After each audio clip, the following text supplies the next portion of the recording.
An apartheid regime in 2021. Amnesty International declared Israel to be an apartheid regime. Don't fucking stop me while I'm cooking, you baboon in a suit! The chef is in! About to give you a fucking Chelsea Green, you donkey! Donkey!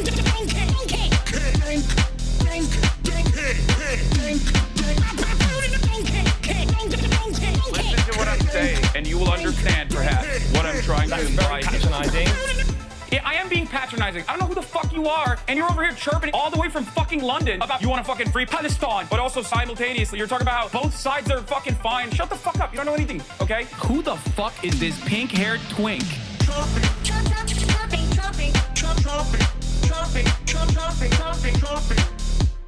Dissolve the apartheid. So what would you like to see happen, Hasan? Do you not understand the English language?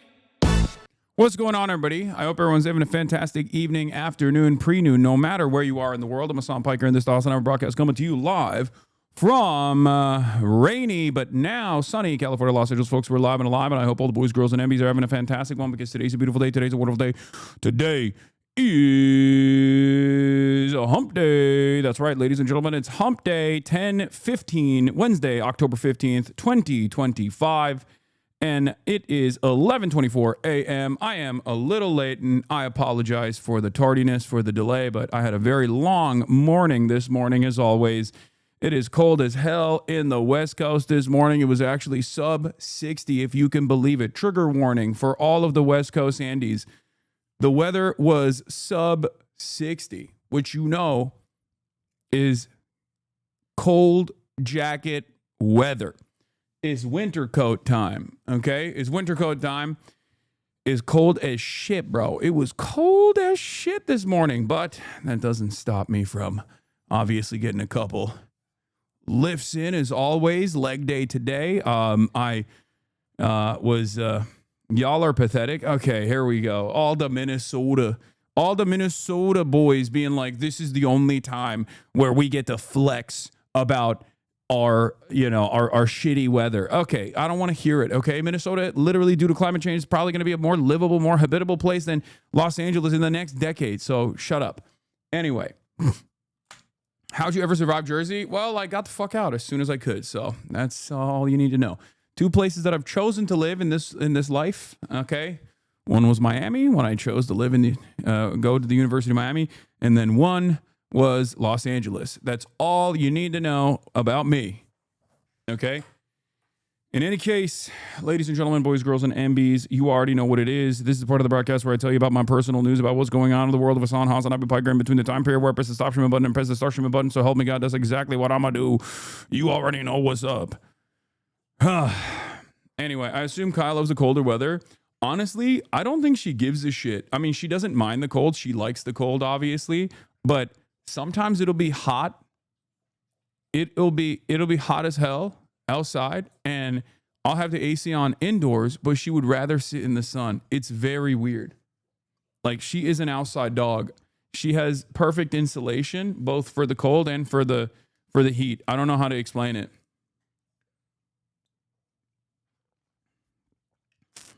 But in any case, do you see the Consumer Reports are dissing protein powders? Yes, I have seen it. Lots of lead, from what I understand, in protein, which makes a lot of sense, both for my own mental faculties that are in a state of disarray at all times, and also for the entire podcasting orbit. So,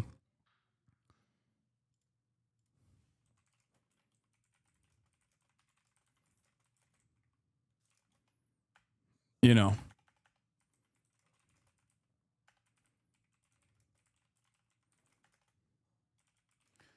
She Chinese, unlike you? Yeah.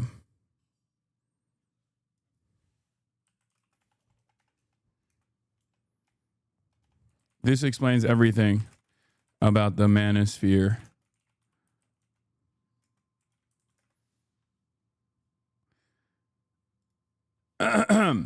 Get your blood lead levels tested? Yeah, maybe. Anyway, ice is heavy in my town today, taking kids from schools. That's fucking insane. Did you see the flagrant bros were talking about you? Were they? I mean, whatever. Who isn't, you know? All right. So what was I going to say? Oh, yeah. Personal news-wise, I ended the broadcast yesterday, and I was tired after half-day Hasi. You already know what it is. Okay. It's to the point now that all the hog trolls are just fucking ESPN breaking down every single little decision you make with your dog. Yeah, I saw. It's very, very stupid. And you know, they're just going to keep pushing it over and over again when they're like, they're talking about like regular socialization and all this shit. Who gives a fuck? Who cares, man? Let him fucking chirp. Okay. You know the truth. You know what's going on. That's all that matters. The goalposts keep moving. Yeah, I'm a bad dog dad, bad trainer. I'm bad. And it's like most of the people that are doing that, obviously, most of the people that are doing that unironically are oblivious to how, one, dogs behave, and they anthropomorphize how dogs behave, and two, they're oblivious to training in general because they've never trained a dog, even if they do have dogs. Ultimately, it doesn't matter. They don't understand it. And then there are people who do actually train dogs or have trained dogs in the past who are like, hey, guys, I think you're getting a little out of hand here. This is normal socialization. And you're just looking for any reason that you can to continue this narrative that he's like, you know, abusive, or now you've moved away from he's abusive to he's a bad dog dad. We don't have to acknowledge every little thing that goes on the hater side, I think, especially because, you know, that would take away from trying to do my job, which is part of the reason why I don't often cover the drama past the point of like making the first response. Anyway, in any case, folks. Benito Mazzulli, when? Benito Mazzulli, probably not happening.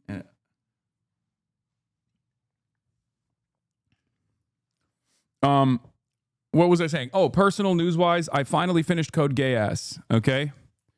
I finally finished Code Geass, and I have questions. For those of you who don't know, I watched Code Geass. I finished it, and it was a really interesting ending. It was a really cool ending, but I think season 2 was nowhere near as good as season 1. And I don't know if that's just me in general. I don't know if it's specifically my thing. Like, maybe it's just I don't personally I don't personally like the heavy-handed like religious undertones as much as I like the terrorism angle, you know? Cuz like the first season is like entirely about like doing revolutionary war against like a colonial occupation. So I think season 1 is better than season 2. Yes, I'm wearing the new merch.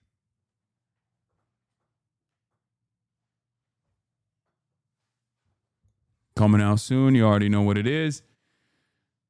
But yeah. I, Lelouch v. Britannia, command you. Now all of you, die. It's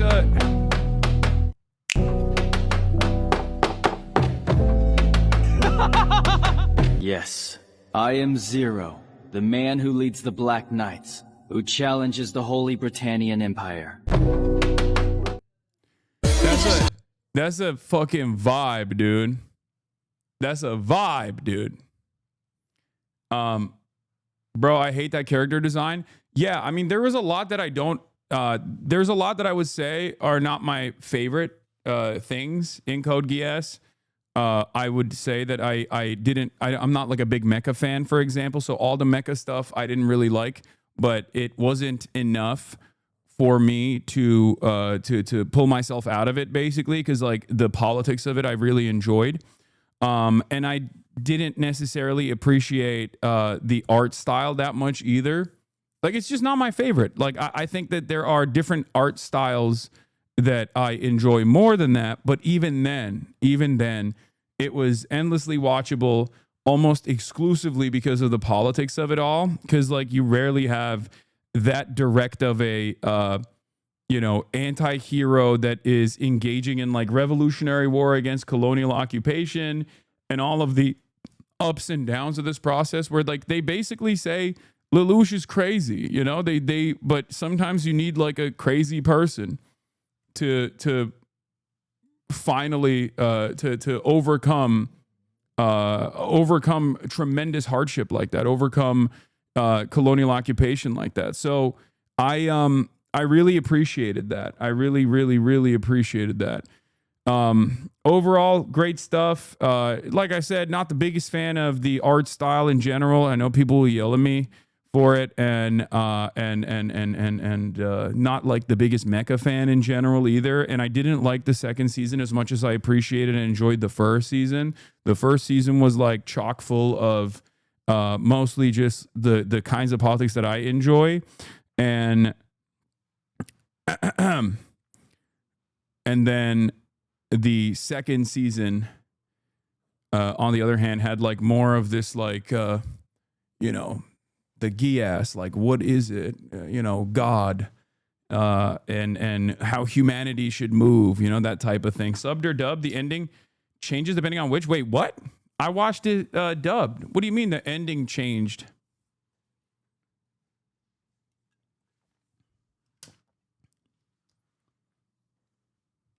Oh, not the movie. I just watched the 2 seasons. Bro, they had an Evangelion style situation. Is that what it is? Where like they have a different ending? What the hell? What the heliante? It's like they did the Evangelion thing. What's this? Huh? What's this? Huh?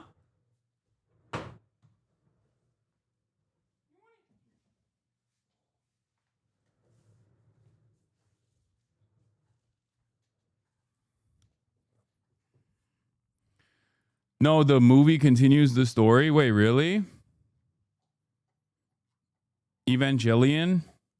Time to finally catch up on Code Geass dub is the best in anime. Chat, y'all are capping. Yeah, I didn't have an issue with the dubbing at all. I thought the dubbing was really good. Anyway, all right. That's where was I? What was I talking about? Yeah, personal news wise, finished Code Geass, very good. Highly recommend it. Definitely peak. Totally understand why people say it's peak. I feel like it's quite difficult for people to like, if they watched that when they were growing up, I feel like their development was probably spectacular, you know? If they watched, because like it very clearly teaches people that sometimes violent acts are necessary against like unjustifiable systemic forces of violence. Like if there's a, you know, colonial superpower that's just like ritualistically humiliating their subjects and destroying their day-to-day existence and relegating them to second-class status, people are inevitably going to rise up against that and fight back against that. And that the emancipatory need is the most honest and most just thing that people feel in their hearts. And yeah, I mean, obviously it is still chock full of like great man theory commentary, which I don't necessarily appreciate to that same degree, but I like that the transparent positive morality of Callan, for example, as opposed to the inconsistencies at times with the way that Lelouch operates, really made me understand the politics of the writers themselves. Even without actually diving into the background of the writers, it's very clear that there are like good people. There are some good people even on the Britannian side, but there are objectively good people throughout the entire process in the resistance front on the side against the Holy Britannian Empire. Anyway, Holy Hasan getting old. Look at that gray Lamau. Wait, do I have like extra gray hairs today or something? Why are people saying this? I've always had gray hairs here and a little bit growing here as well. I'm confused by people being like, yeah, I'm 34, man. I'm 34 and I also deal with a lot of shit on the internet. You know, it's going to make my hair go gray. It happens. I'm salt and pepper, baby. I'm salt and peppered up. If you want more space politics, please watch The Legend of Galactic Heroes. I mean, honestly, I don't really like mecha. That's the big issue here for me, at least. Anyway, woke up this morning as always, went to the gym, hit the gym, leg day, didn't do as much leg day activity as I normally would. Okay. It's sci-fi, but not really mecha. Okay. It's not mecha, the straight up space war. All right. Well, in any case, hit the gym, and what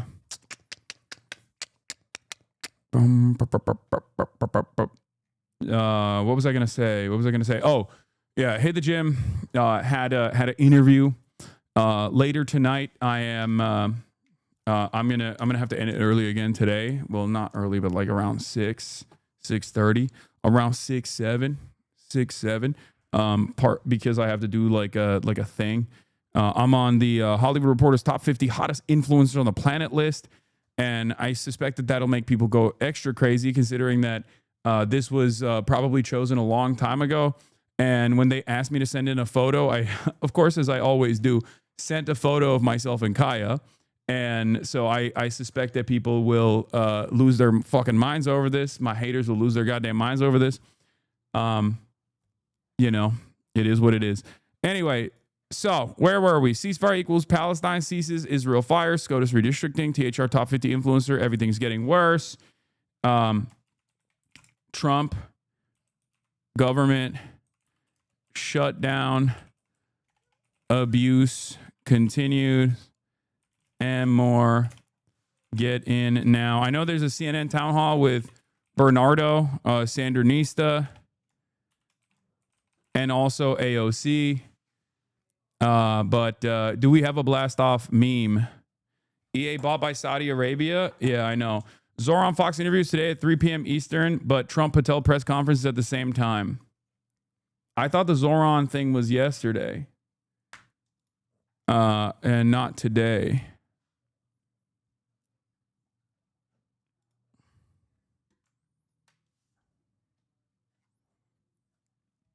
Thank you for the playlist. I was mistaken. It's today. Nice. Okay. It was Monday, lol. No. Zoran did a rally on Monday with like Gianmarco, who, by the way, is going to be on the broadcast tomorrow. Okay. Gianmarco is finally coming on the broadcast and the podcast, for the record. Okay. So get excited about that. But isn't the debate tomorrow? Wait, what time is the debate tomorrow? Is it? No. When is the debate? When is the Zohran debate? Is that tomorrow? Fuck, what time? 4:30. The mayoral debate is 4:30 PST. Shit. That's not good.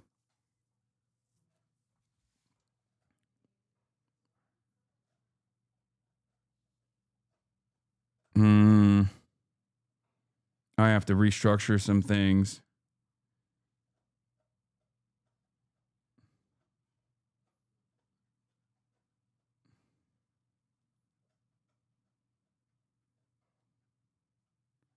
Are we sure it's 4:30 PST?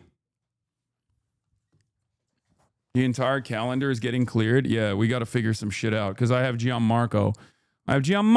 Who's going to be on it as well. So, the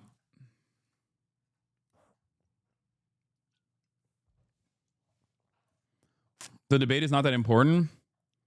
You can just watch the highlights the day after. No, I think the debate is important. Anyway, we'll watch it with Gianmarco. Honestly, we'd rather see Gianmarco than the debate.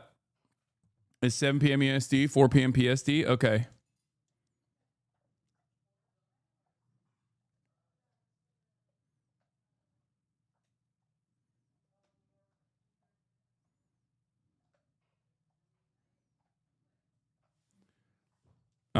It says 7 p.m. top right. Want to watch Zohran Mamdani take on the rest of the debates with comrades? We are pleased to announce even more watch parties. We have added events on Thursday, 10/16, and are now offering citywide slate of events for watch parties. Okay, nice. Debate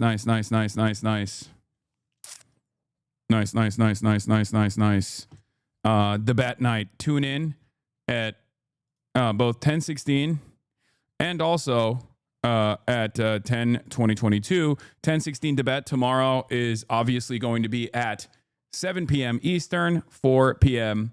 was in Kaya's mouth. A dangerous. It's a shock collar. It's a shocking eel. Yeah, a grenade, a dynamite, a gun, a landmine. I have a knife. She has a knife that is an exploding knife, and she's twiddling around with it, and she's gonna blow herself up and me. She's chewing something. Yeah. Oh my God. Wait, really? Yeah. I gave her a gun so that she can finally fight back against me, and resist and rise up and resist. Chicken bone. No, it's not a chicken bone. I would never give her a chicken bone. Chicken bones can snap, break, and then actually get stuck to the throat of dogs, especially when they are chicken bones that have been cooked. Never give a dog cooked bones. A lot of people do this. They don't realize that cooked bones break and splinter. Whereas if you're going to give a dog a bone, make sure that it's not a cooked bone. You can give a dog an uncooked bone. You should not give a dog a cooked bone. And usually chicken bones are still somewhat dangerous regardless. Chicken bones are not safe for dogs. Having said that, however, larger bones in general are totally safe for dogs as long as they are uncooked. If they're cooked, you must not give them the bone because it can splinter and get stuck in their throat. It can literally end up piercing their throat, as a matter of fact. Rawhide, bad too, and nylon rope toys. I mean, that much it is I don't know. That's in dispute. What about a raw gun? I gave her a raw gun. She has a gun right now. What are you looking at? What are you looking at? It's my mom. She's walking around. Kaya minding her business, wishing everyone would quit slandering her main man. She has no idea. She has no idea. Okay. She doesn't know that she's the most famous dog on the internet. Anyway, when we got a new dog, he got a ham hock with the bone. Motherfucker passed it fine, but it was a worrisome week while we waited to clear his system. Yeah. Where were we? What were we talking about? Oh yeah, we got a lot going on. I got a blast off meme here. I'm gonna rip it. I'm gonna post it, and we are gonna go. Okay.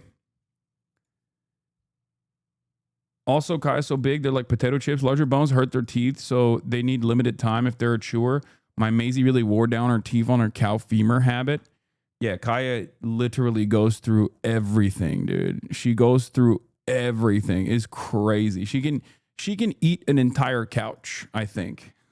if given the opportunity, if it was presented like a chew toy. Luckily, she doesn't have like a crazy chewing habit like that when it comes to, any of the things around the house. But in the past, when she was growing up and when she was teething, she would eat my shoes and stuff every now and then. It was terrible. But right now, with given her size, if she wanted to, she probably could eat an entire couch. Like if she felt like that was Kai doing anything funny yesterday? Yeah, she was with my mom. Sorry to bring it again, but did you already talk about what the vibration collar is taped? Oh my Lord, dude. Oh my freaking Lord. Every goddamn day with this shit, brother. Jesus Christ, dude. It's because it's a fucking electrocution zapping tool that no one has ever seen before. Okay? No one has ever seen it. Do not interact, Liz. You can put a vibration collar on my husband too. I'm gonna put one on the haters. You haven't given her any Tylenol, right? I want her to be gay and autistic, so I vaccinated her.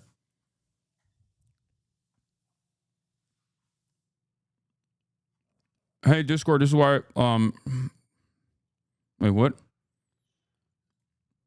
Any of these accounts are tagged in a post, tag discourse in a post, and agents should quiet close the ticket without further response. Streamlabs, USA Army Esports, Team Spark, Slasher, Keem, Call Me Carson, Quackity, Dr. Disrespect. Wait, what the fuck?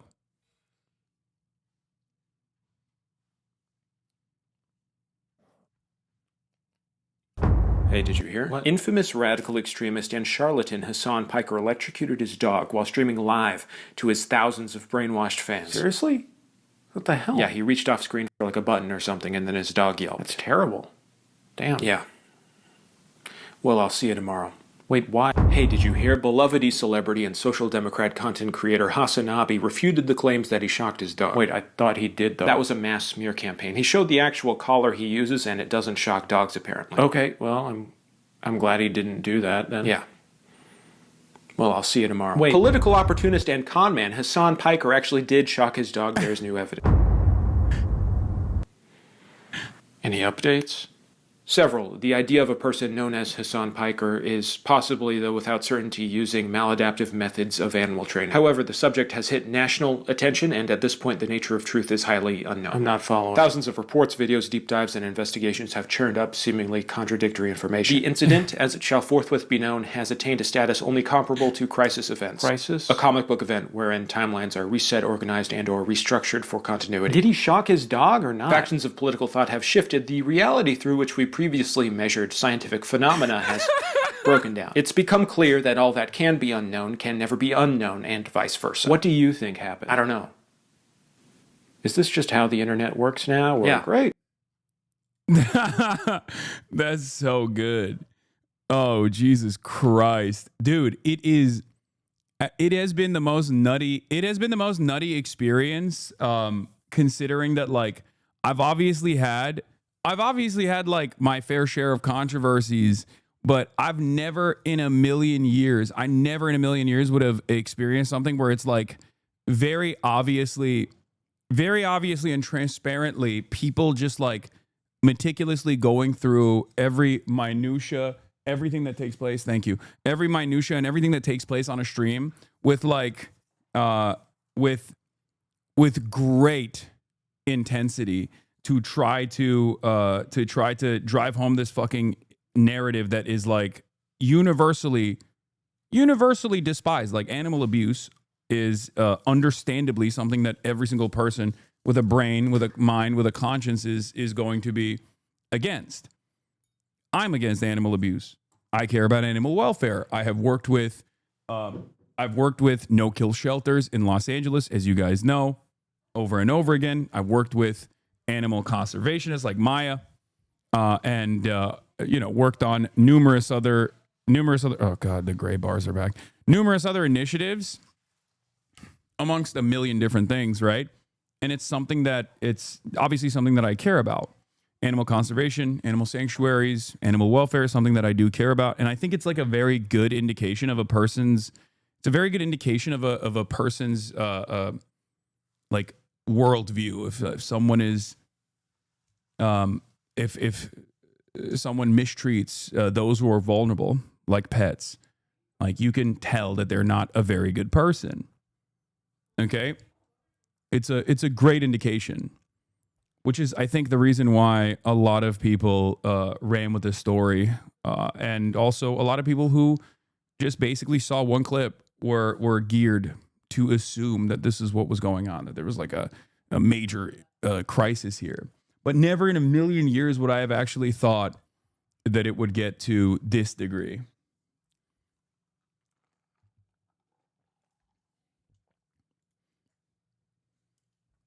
Anyway, it was 10-7. Troll farms were primed. Yeah, I think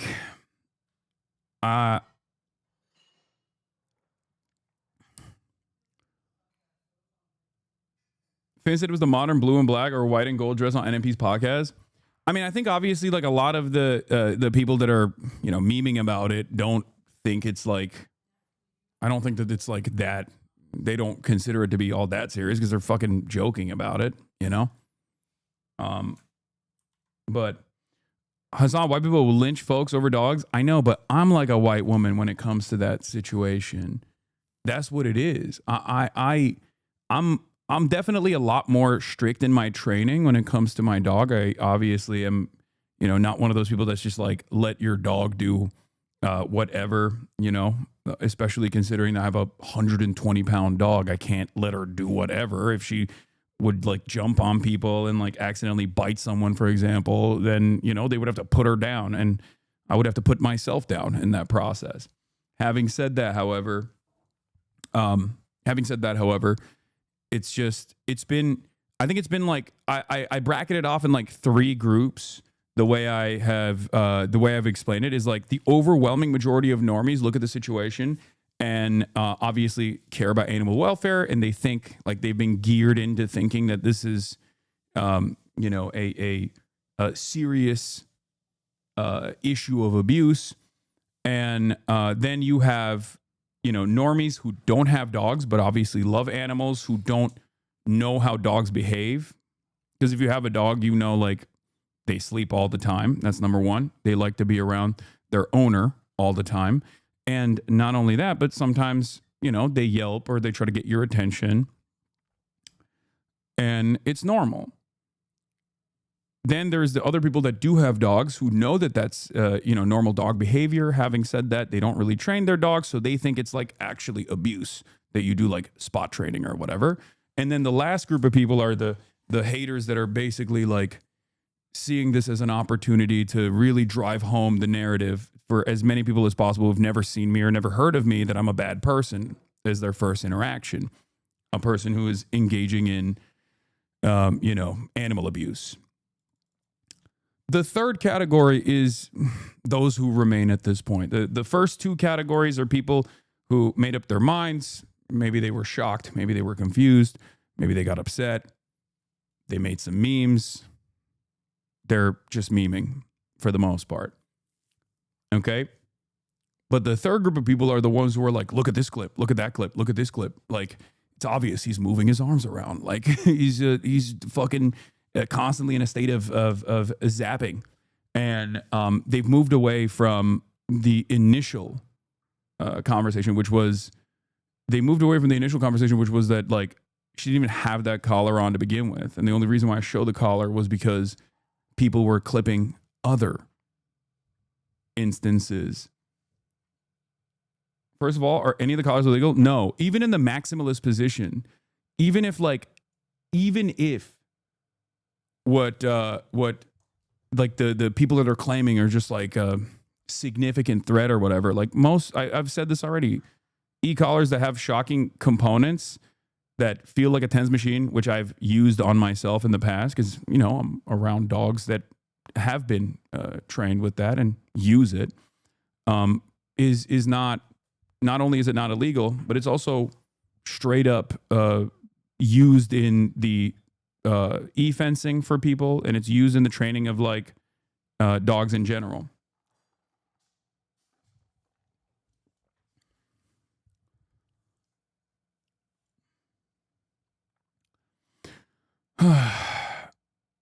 But yeah.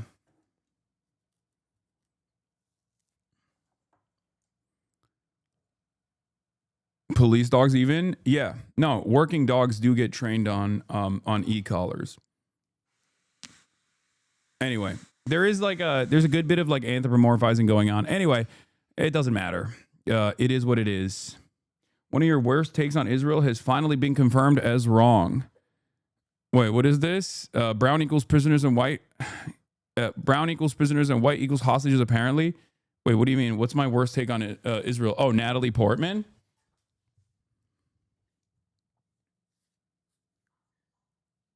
So Kai is harboring illegal enemies of the state. Got it? Yes.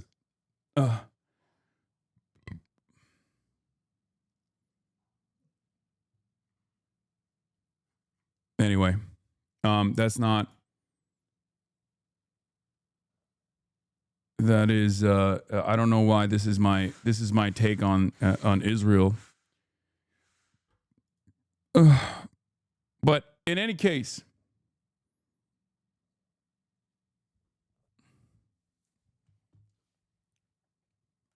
Jamie Dimon, CEO JP Morgan, thinks it's wrong. The financial industry can get involved in local New York City politics. Wow, that's crazy. All right.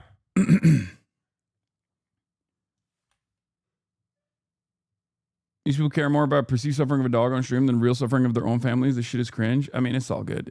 Like I said, I'm done. I'm done with this. I've been done with this. I obviously have to cover the news, and we have a lot going on. So, there have been hostage swaps. We're going to start off with Israel. Number one, Israel has, once again, as it always does, in the event of a ceasefire, the opposition to Israel ceases its fire, and Israel continues to fire. Israel has engaged in, remember, Israel is still occupying 53, or I think it's like 58%. Some people say 58, some people say 53%, but Israel is still occupying half of Gaza, okay? Israel is still occupying half of Gaza. Israel still has Gaza hermetically sealed. The Rafah border crossing is not open yet. Israel still controls the Rafah border crossing and all of the border crossings, which is precisely the reason why they're not allowing aid to go in right now. Now, as we've talked about, there are some conditions on the ceasefire deal that Hamas and Israel engaged in, where Hamas basically said, look, we are going to give you all of the hostages that are alive, and also we are going to give you some of the captives that had been slain. But the problem is we can't give you all the captives that have been slain because we have to go and find them. And it's going to be a little difficult, especially considering that there are still tens of thousands of Palestinians who are assumed to be dead that people have not been able to extract from the rubble yet. So obviously it's a little difficult for anyone and everyone inside of Gaza to figure out exactly where all of the people are, right? And as I said, there were two things that Israel was going to use in the second phase of the ceasefire, the so-called ceasefire, to basically sully the deal. And Israel is using both of those things. One was the subject of disarmament. Okay, like what does that mean? How would that work? Who is going to do it? And it's very clear that Palestinian Islamic Jihad and Hamas both kept saying, we will disarm to a sovereign unit that is comprised of Palestinians that will be controlling Palestine and controlling the destiny of Palestine. We're not going to just like give up our arms amidst a fucking genocide. It's understandable for people to not want to do that. And it's very clear that this is the most consequential aspect of this conversation. And that's precisely the reason why. That is precisely the reason why this is going to be a point of contention that Israel uses to sully the deal. Fox News, Zohran is on Fox News right now. Okay, you know what? Let's watch it live.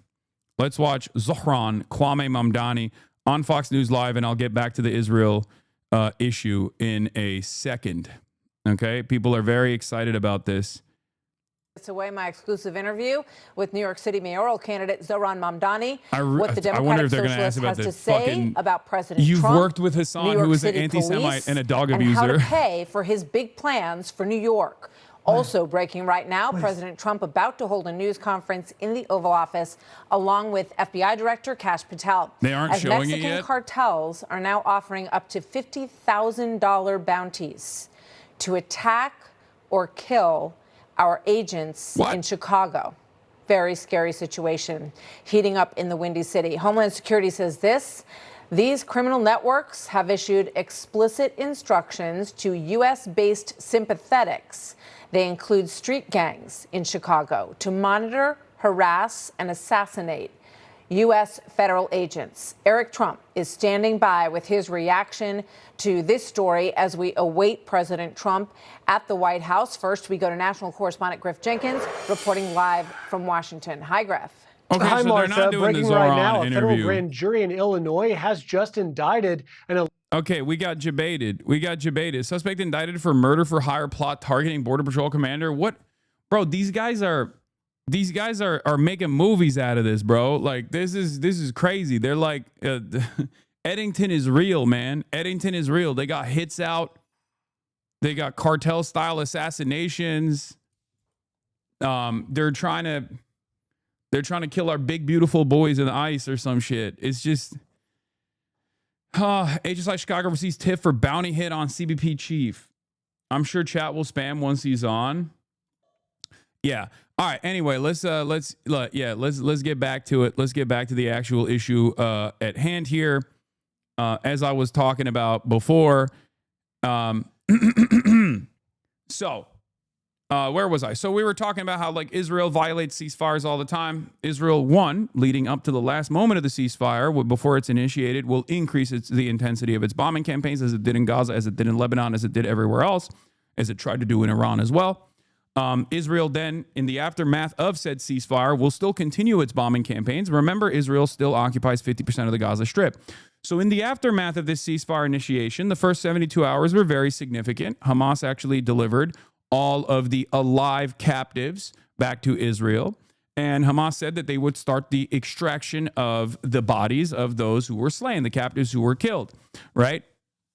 And release that the captives that were slain. But Hamas also communicated to Israel in the process that this would be a timely endeavor, considering that it's very difficult to find exactly where some of these bodies are. And I don't think you need to be, I don't think it takes a genius to understand exactly why that would be difficult, considering the state of Gaza. You have seen, especially places like northern Gaza, be reduced to fucking rubble. There are still tens of thousands of Palestinians who are under the rubble that have not been accounted for at this moment. So, in spite of that, Israel is obviously using this as an example, using this as a reason to spoil the deal, right? And here it is. An Israeli prisoner whose body was returned yesterday was killed by Israeli airstrikes. Forensic tests confirmed. Staff Sergeant Tamir Nimrati was abducted from his base alive and killed by IDF bombs while in captivity, the Israeli Hostage Families Forum said in a statement in Hebrew. So, like, as I've said before, this is going to be a very difficult situation for Israel because, like, on the one hand, I obviously don't trust Israel's own forensic reporting on a lot of this stuff at all because they have every opportunity to lie. But also, on the other hand, the hostage families will 100% demand additional autopsies to exactly find out how their relatives died. So they are probably going to do everything in their power to get secondary and maybe even third looks on autopsies to ensure that they know exactly how their relatives were killed. Okay? So for that reason, I think we'll find out that there are a lot of Israeli captives that were most likely killed by Israel in the process.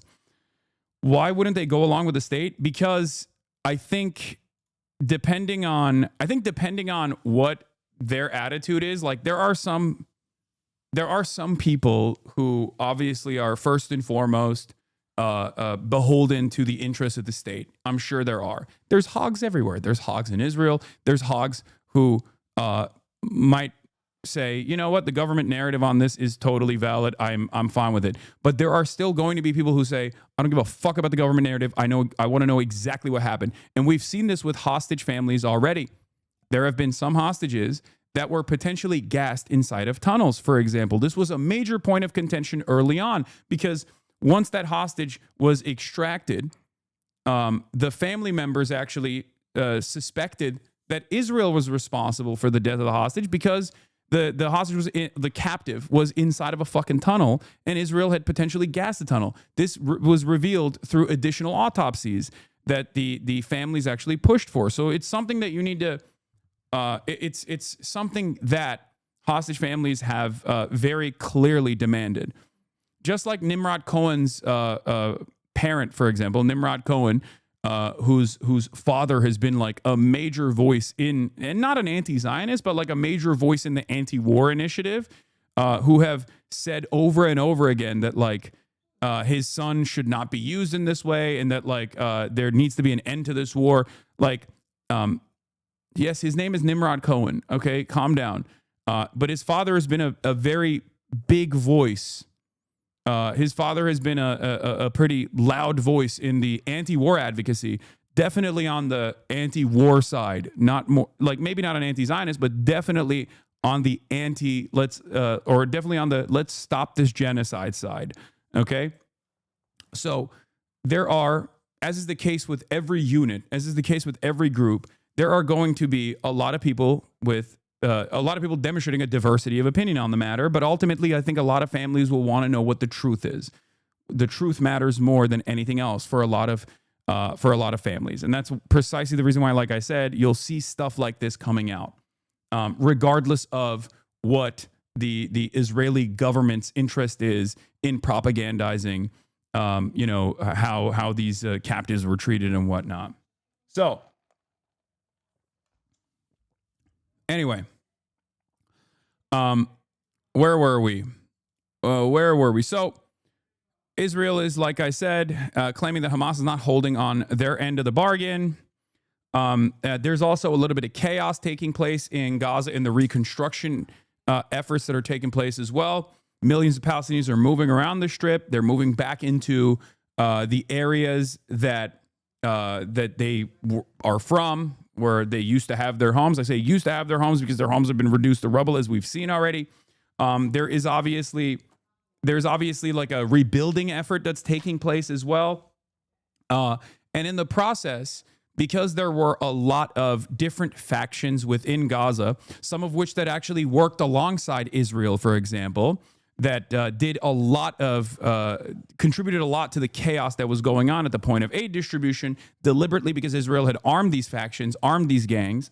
In that process, the interior security, which is, sometimes also known as Hamas or controlled by Hamas, is now trying to create an environment of stability. And in the process, they have executed in broad daylight, or not, it's nighttime, but like they've executed some of the collaborators that have actually engaged in direct forms of violence. Now, the reason why this is important is because Israel obviously is using this to say these guys are brutal, they're barbaric, look at them, they're killing people. Now, it's actually really interesting to see Israel talk about like Palestinians being killed. It almost feels like they're saying only we get to kill Palestinians. How dare Hamas kill any Palestinians whatsoever, which I find to be very strange.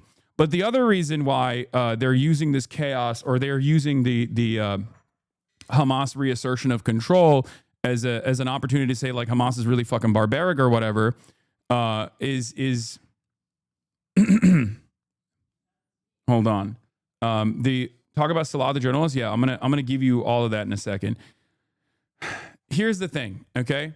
Throughout the 2 years of genocide, Israel didn't just like directly bomb Gaza, which they did obviously, using 13 atomic bombs worth of munitions on this 2-mile strip of land, the Gaza Strip, that is hermetically sealed by Israel, that Israel is the belligerent occupier of, which is obviously not only a genocide, but it's all of the war crimes combined. But they also utilized internal political turmoil within different factions inside of Gaza, Palestinian tribes like the Dogmash tribe that has had like a long-standing beef with Hamas, for example. They've heightened the polarization, or 25-mile strip of land, sorry.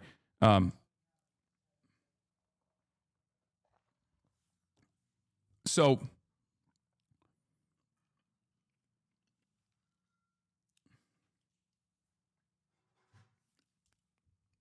as I was saying, they have utilized like internal conflict among clans in Gaza. They have also simultaneously used criminal elements within the Strip that are like ISIS affiliates, like Yasser Abu Shabab. Zoran is on Fox News right now, so I'm going to obviously tune into this to see what this to see what this interview looks like. City, and he has vowed to make New York I will get the back to the internal. The His views on hot topics like the NYPD and Israel have been a constant source of controversy, but he is ahead by 13 points right now. You are struggling to form a claim. I sat down with him. To wait, on the executions eve of are okay. Night's Wait, big what? They're also executing people. You're struggling to form a claim. Part one of No, our exclusive interview. I'm not having a hard time with that issue at all. I'll explain. I'll explain the exact background in great detail after Candidate this. for mayor of New York City, you're up by 13 points. It looks like you've got the wind at your back. You've got a big debate coming up tomorrow night with the other candidates, Andrew Cuomo and Curtis Sliwa. Obviously, New York City policy is front and center, but I would imagine that some of the big headlines recently are going to come up tomorrow night as well. So I want to get to all the policy issues in New York, but I wanted to ask you this first. If you are asked tomorrow night, if you give credit to President Trump for the ceasefire between Israel and Hamas and the return of the 20 living hostages, would you raise your hand? You know, first I want to say it's a real pleasure to be here, and thank you for having me. And it's an honor to have this opportunity to speak to so many New Yorkers and Americans across the country. And when it comes to the ceasefire, I am thankful, and I have hope that it will actually endure and that it will be lasting.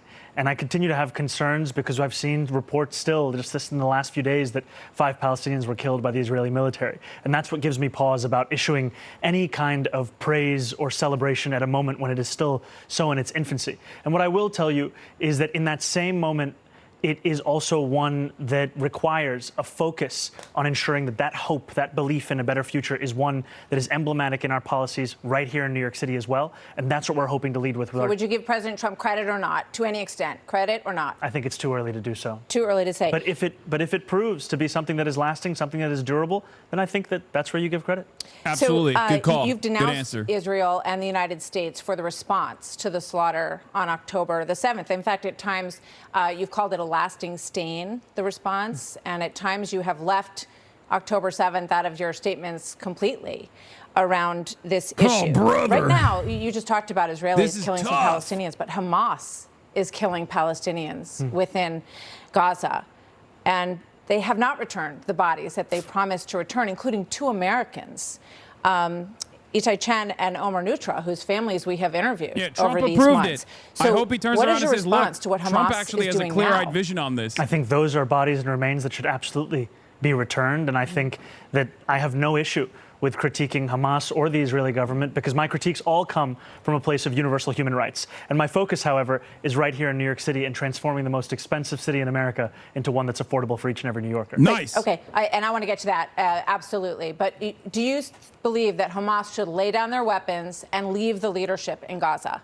I believe that any future here in New York City is one that we have to make sure that's affordable for all. And as it pertains to Israel and Palestine, that we have to ensure that there is peace. And that is the future that we have to fight for. But you won't say that Hamas should lay down their arms and give up leadership in Gaza. I'm I running don't for really mayor have of New opinions York. about the future of Hamas and Israel beyond the question of justice and safety and the fact that anything has to abide by international law. And that applies to Hamas, that applies to the Israeli military, applies to anyone you could ask me about. Okay.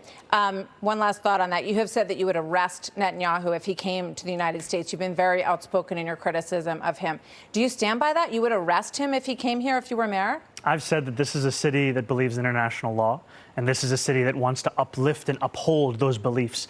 The Prime Minister... The United States doesn't stand by the International Criminal Court. It hasn't signed the treaty for the International Criminal Court. The International Criminal Court, however, has issued a warrant for the arrest of Benjamin Netanyahu. But as what it grounds has, in the United States could you arrest him on? As it has for Vladimir Putin. I've said that I believe that we should uphold arrest warrants by the International Criminal Court, and that you should do so only in abiding with all of the laws in front of us. I'm not going to make a new law to ensure that we can actually do this. Do you think that Commissioner Tisch would allow you to arrest Netanyahu in New York City? I've appreciated Commissioner Tisch's leadership of the NYPD, and I think that she's done a good job at lowering crime across the city.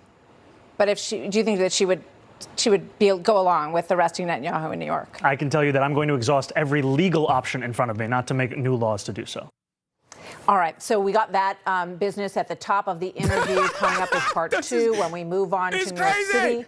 And the candidate, Mayor Mamdani's plan to radically reshape a lot of what's happening in New York City when we come back. A lot to dig into. What is happening, we'll also bro? get our panel to respond with David Asman and Robert Wolf to the interview coming up next. Stay with us. They're farming him for ads. Yeah, this is a transparent shanking that's taking place.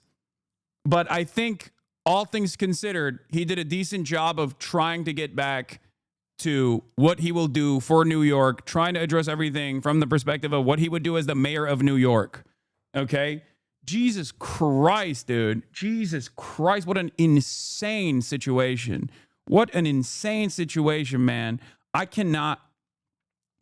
telling you, man. I'm telling you, just like with the why won't you go to Tel Aviv? Why won't you go to Tel Aviv narratives that blew up during the primary debates, This kind of stuff and his dancing around the issue is going to make people go, why are they fucking being so annoying about Israel? Okay?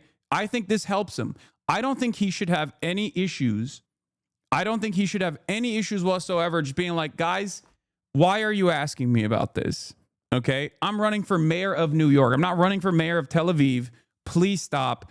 I think Israel is doing a whole bunch of awful stuff. And I think that, I want to abide by the international standards presented by the International Criminal Court and the ICJ. Please stop asking me about this ridiculous nonsense when there is a mayoral election, a mayoral race coming up. Okay? So that was good. That was good. He didn't I didn't see him like concede tremendously. Like he's doing the classic, like my issue here or my advocacy here revolves around human rights, which is appropriate. It's an appropriate way to handle it. Okay. It's not bad at all. It's not bad at all. It's actually good. Lamau, how awkward are these commercial breaks for them? It's not that awkward. It's actually a good opportunity when you're in the studio to like directly talk to the person, and have them be a human being. I've done stuff like this before in contentious debates. And usually when it goes to commercial break, you just be like, what are you doing? You know, like, what the fuck are you doing? Anyway, idiots on Twitter are saying that he's getting cooked. Yeah, because they're fucking idiots. They're idiots. It was pre-recorded. That was a cut. Oh, okay. No, they're gonna, there's more after the commercial break. They're just farming it for commercials. But even when stuff is pre-recorded and it's not live in real time, they still put a cut in between commercial breaks for the record. So you still get to actually talk it through or whatever, depending on when they filmed it. Anyway, hold on. Let me, does he get the questions up front? No, he doesn't. I don't think, unless you're like Joe Biden or something and you're getting a non-hostile interview from a pliant media, you're not going to get that kind of information ahead of time. He's going on Fox News. This is the most contentious interview. It's not a real interview. It's a shanking. Okay. He knows that though. He knows that it's a shanking. And I think he is well prepared for it. So far. Okay.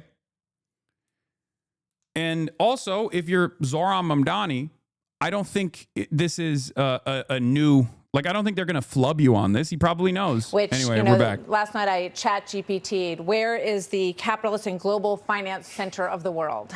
And it said New York City, which made me feel good as someone who loves New York City. Is that a moniker that you're proud of and one that you want to continue for this city? We should be proud of it, and I will also say that that's one thing you have in common with Andrew Cuomo, because he also uses ChatGPT to answer many questions, including how to actually resolve the housing crisis in this city.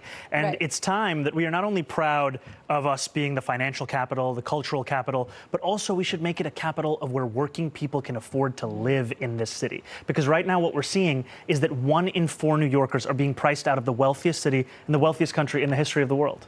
That's absolutely true. One of the things that's also true is that JP Morgan and Goldman Sachs have moved major operations to Texas. They've not abandoned New York, but they're hedging their bets on New York because of the increased taxes that they see coming if you become mayor. So when they do that, jobs move out of the city as well. So how does that help affordability if people in the city don't have the jobs that they once had here? Well, I am looking to make this a city that every person chooses, whether they're a business leader or they're someone who works for that business. And the key ways of doing that are actually delivering quality of life, public safety, and affordability for each and every person. Because what we're seeing right now is we have a broken status quo. We have a corrupt political system, and we have the politicians that sustain that.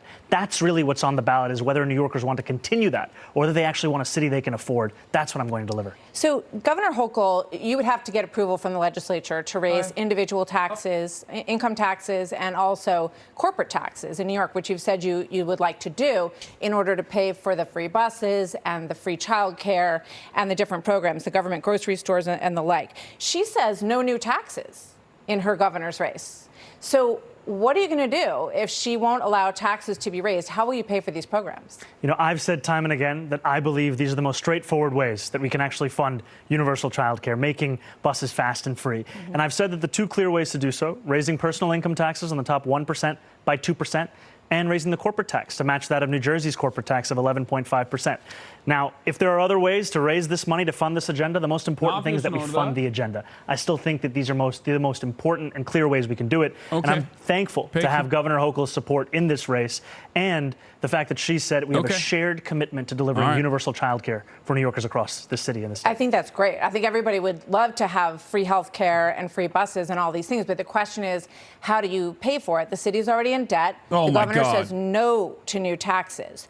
Like Margaret Thatcher said, you know, socialism's great until you run out of everyone else's money, other people's money. Well, what Andrew Cuomo said is that if he had $959 million, he'd give it to Elon Musk in tax credits, because that's exactly what he did. And I bring that up to you to say that it's often a question of whether you have the willingness to spend that money to benefit working class people, not where that money is in the first place. So what would you cut? What would you draw from to do it? I don't think we have to cut. I've spoken about raising taxes on the wealthiest. And frankly, this is an issue that we have here in New York City, and frankly, even across this country. When I've spoken to Trump voters right here in New York City, Hillside Avenue in Queens, Fordham Road in the Bronx, they've told me it was cost of living that drove them to vote for Donald Trump. They've told me it was a promise of a lower actual, whether it be cheaper groceries, whether it be childcare, whether it be rent. And what we're seeing time and time again is we're more focused on the question of billionaires and the most profitable corporations than we are on people who can't even afford to make ends meet in this city. Well, we know affordability is an issue, and I think that all politicians are getting to an understanding of that, and I think that you've done a lot, actually,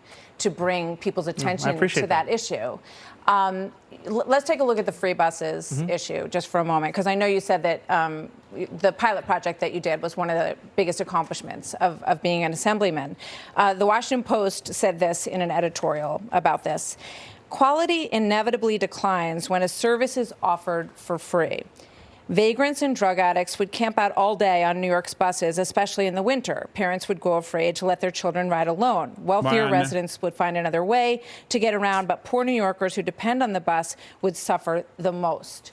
What do you say to that? Do you agree with that? Well, I would say that they should actually look at the report of the 5 free buses we delivered across New York City. We didn't see an increase in homelessness. We did see an increase in New Yorkers riding the bus. We did see demons, bro. They're demons.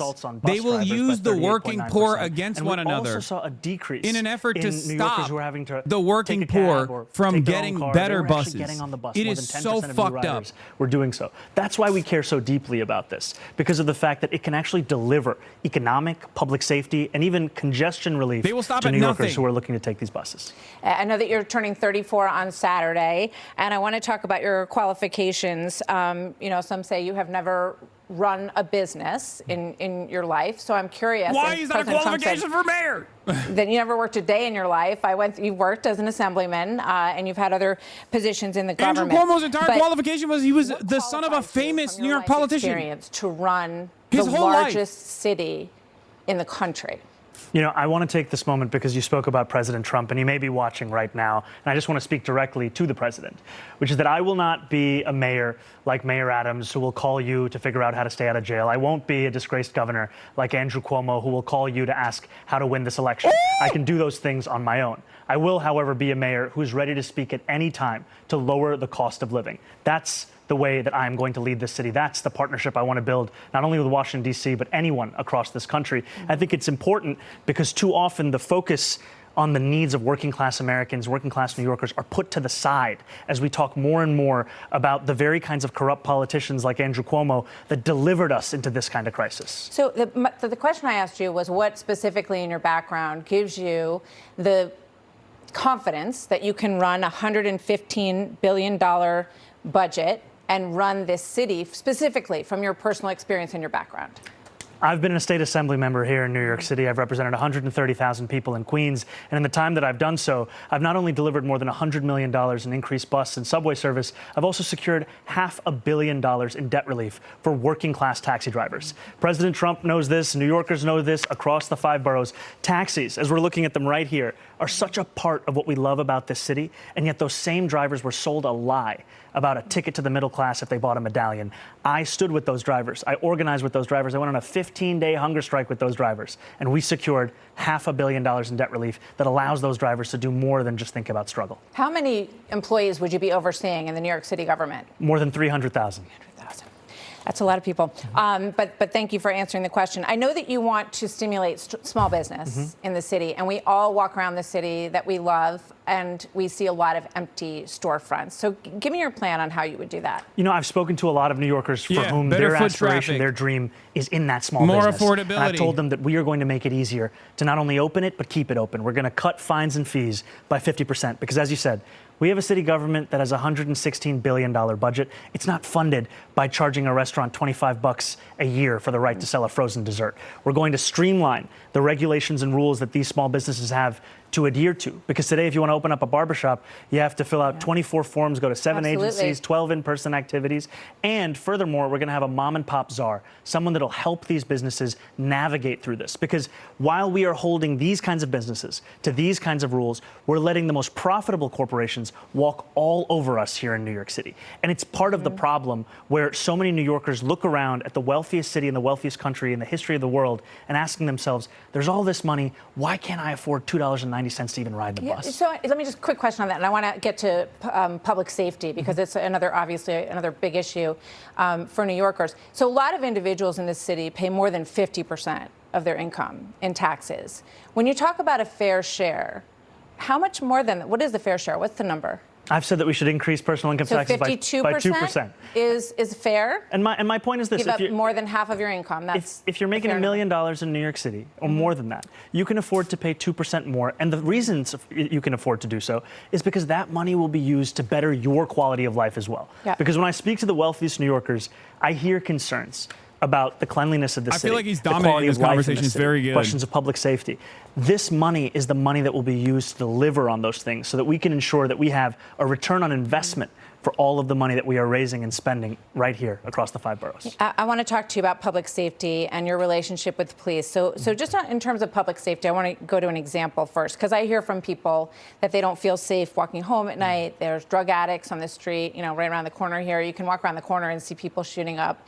A lot of garbage on the streets right now. The subway is something that people are really They invented garbage cans last year, bro. Nicola Tanzi, who was a church leader, a pillar in his community, was brutally beaten to death. I tried to watch this video in preparation. It's very hard to watch. In a subway station in Brooklyn, 25-year-old David Mazarregos had a 20-inch sword. He's the suspect in this case. He was out. Okay. They lowered his if the bail wealthy so want to appreciate a beautiful city that's well run, for, they have to fucking open up their wallets a little bit. That's how this works. A lot of these crimes are crimes born out of people not getting the appropriate treatment that they need. It's that fucking simple. People want to live in New York City, but they don't want to pay New York City taxes. It's fucking ridiculous. There's a reason why it's one of the best cities in the United States of America, okay? I say that as someone who doesn't live there, but I love New York City. The necessity of providing public safety in our New York City subway system and across the 5 boroughs.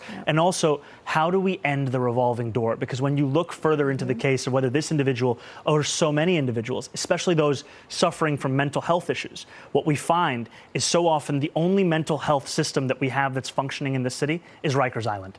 40% of the incarcerated population there are suffering from serious mental illness. Why was he on the street is the question. Why was he on the street? Because we have a broken system. They lowered his bail. He had a bail he couldn't pay. Then they lowered the bail, and then he could pay it.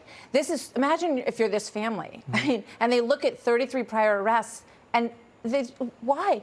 Why was this man on the street? What would stop him in your administration from being on the street? Because what we would do is actually address the systemic problems that would ensure that someone who goes through the system this many times is actually, his issues are addressed, the services are provided. Right now, all we have is going in and out, especially when it comes to mental health. I'll give you an example. Where would he be in your world? Where would he be? In a mental institution?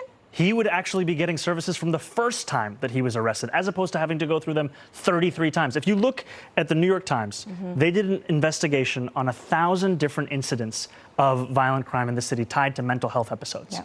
They found that so many of those same New Yorkers were failed by the interactions they had with the city when they went for help, for mental health assistance. And that failure is a blight, it is a stain on our city, and it's a failure that I'm looking to fix by actually transforming this with the only comprehensive plan for public safety of any of the candidates.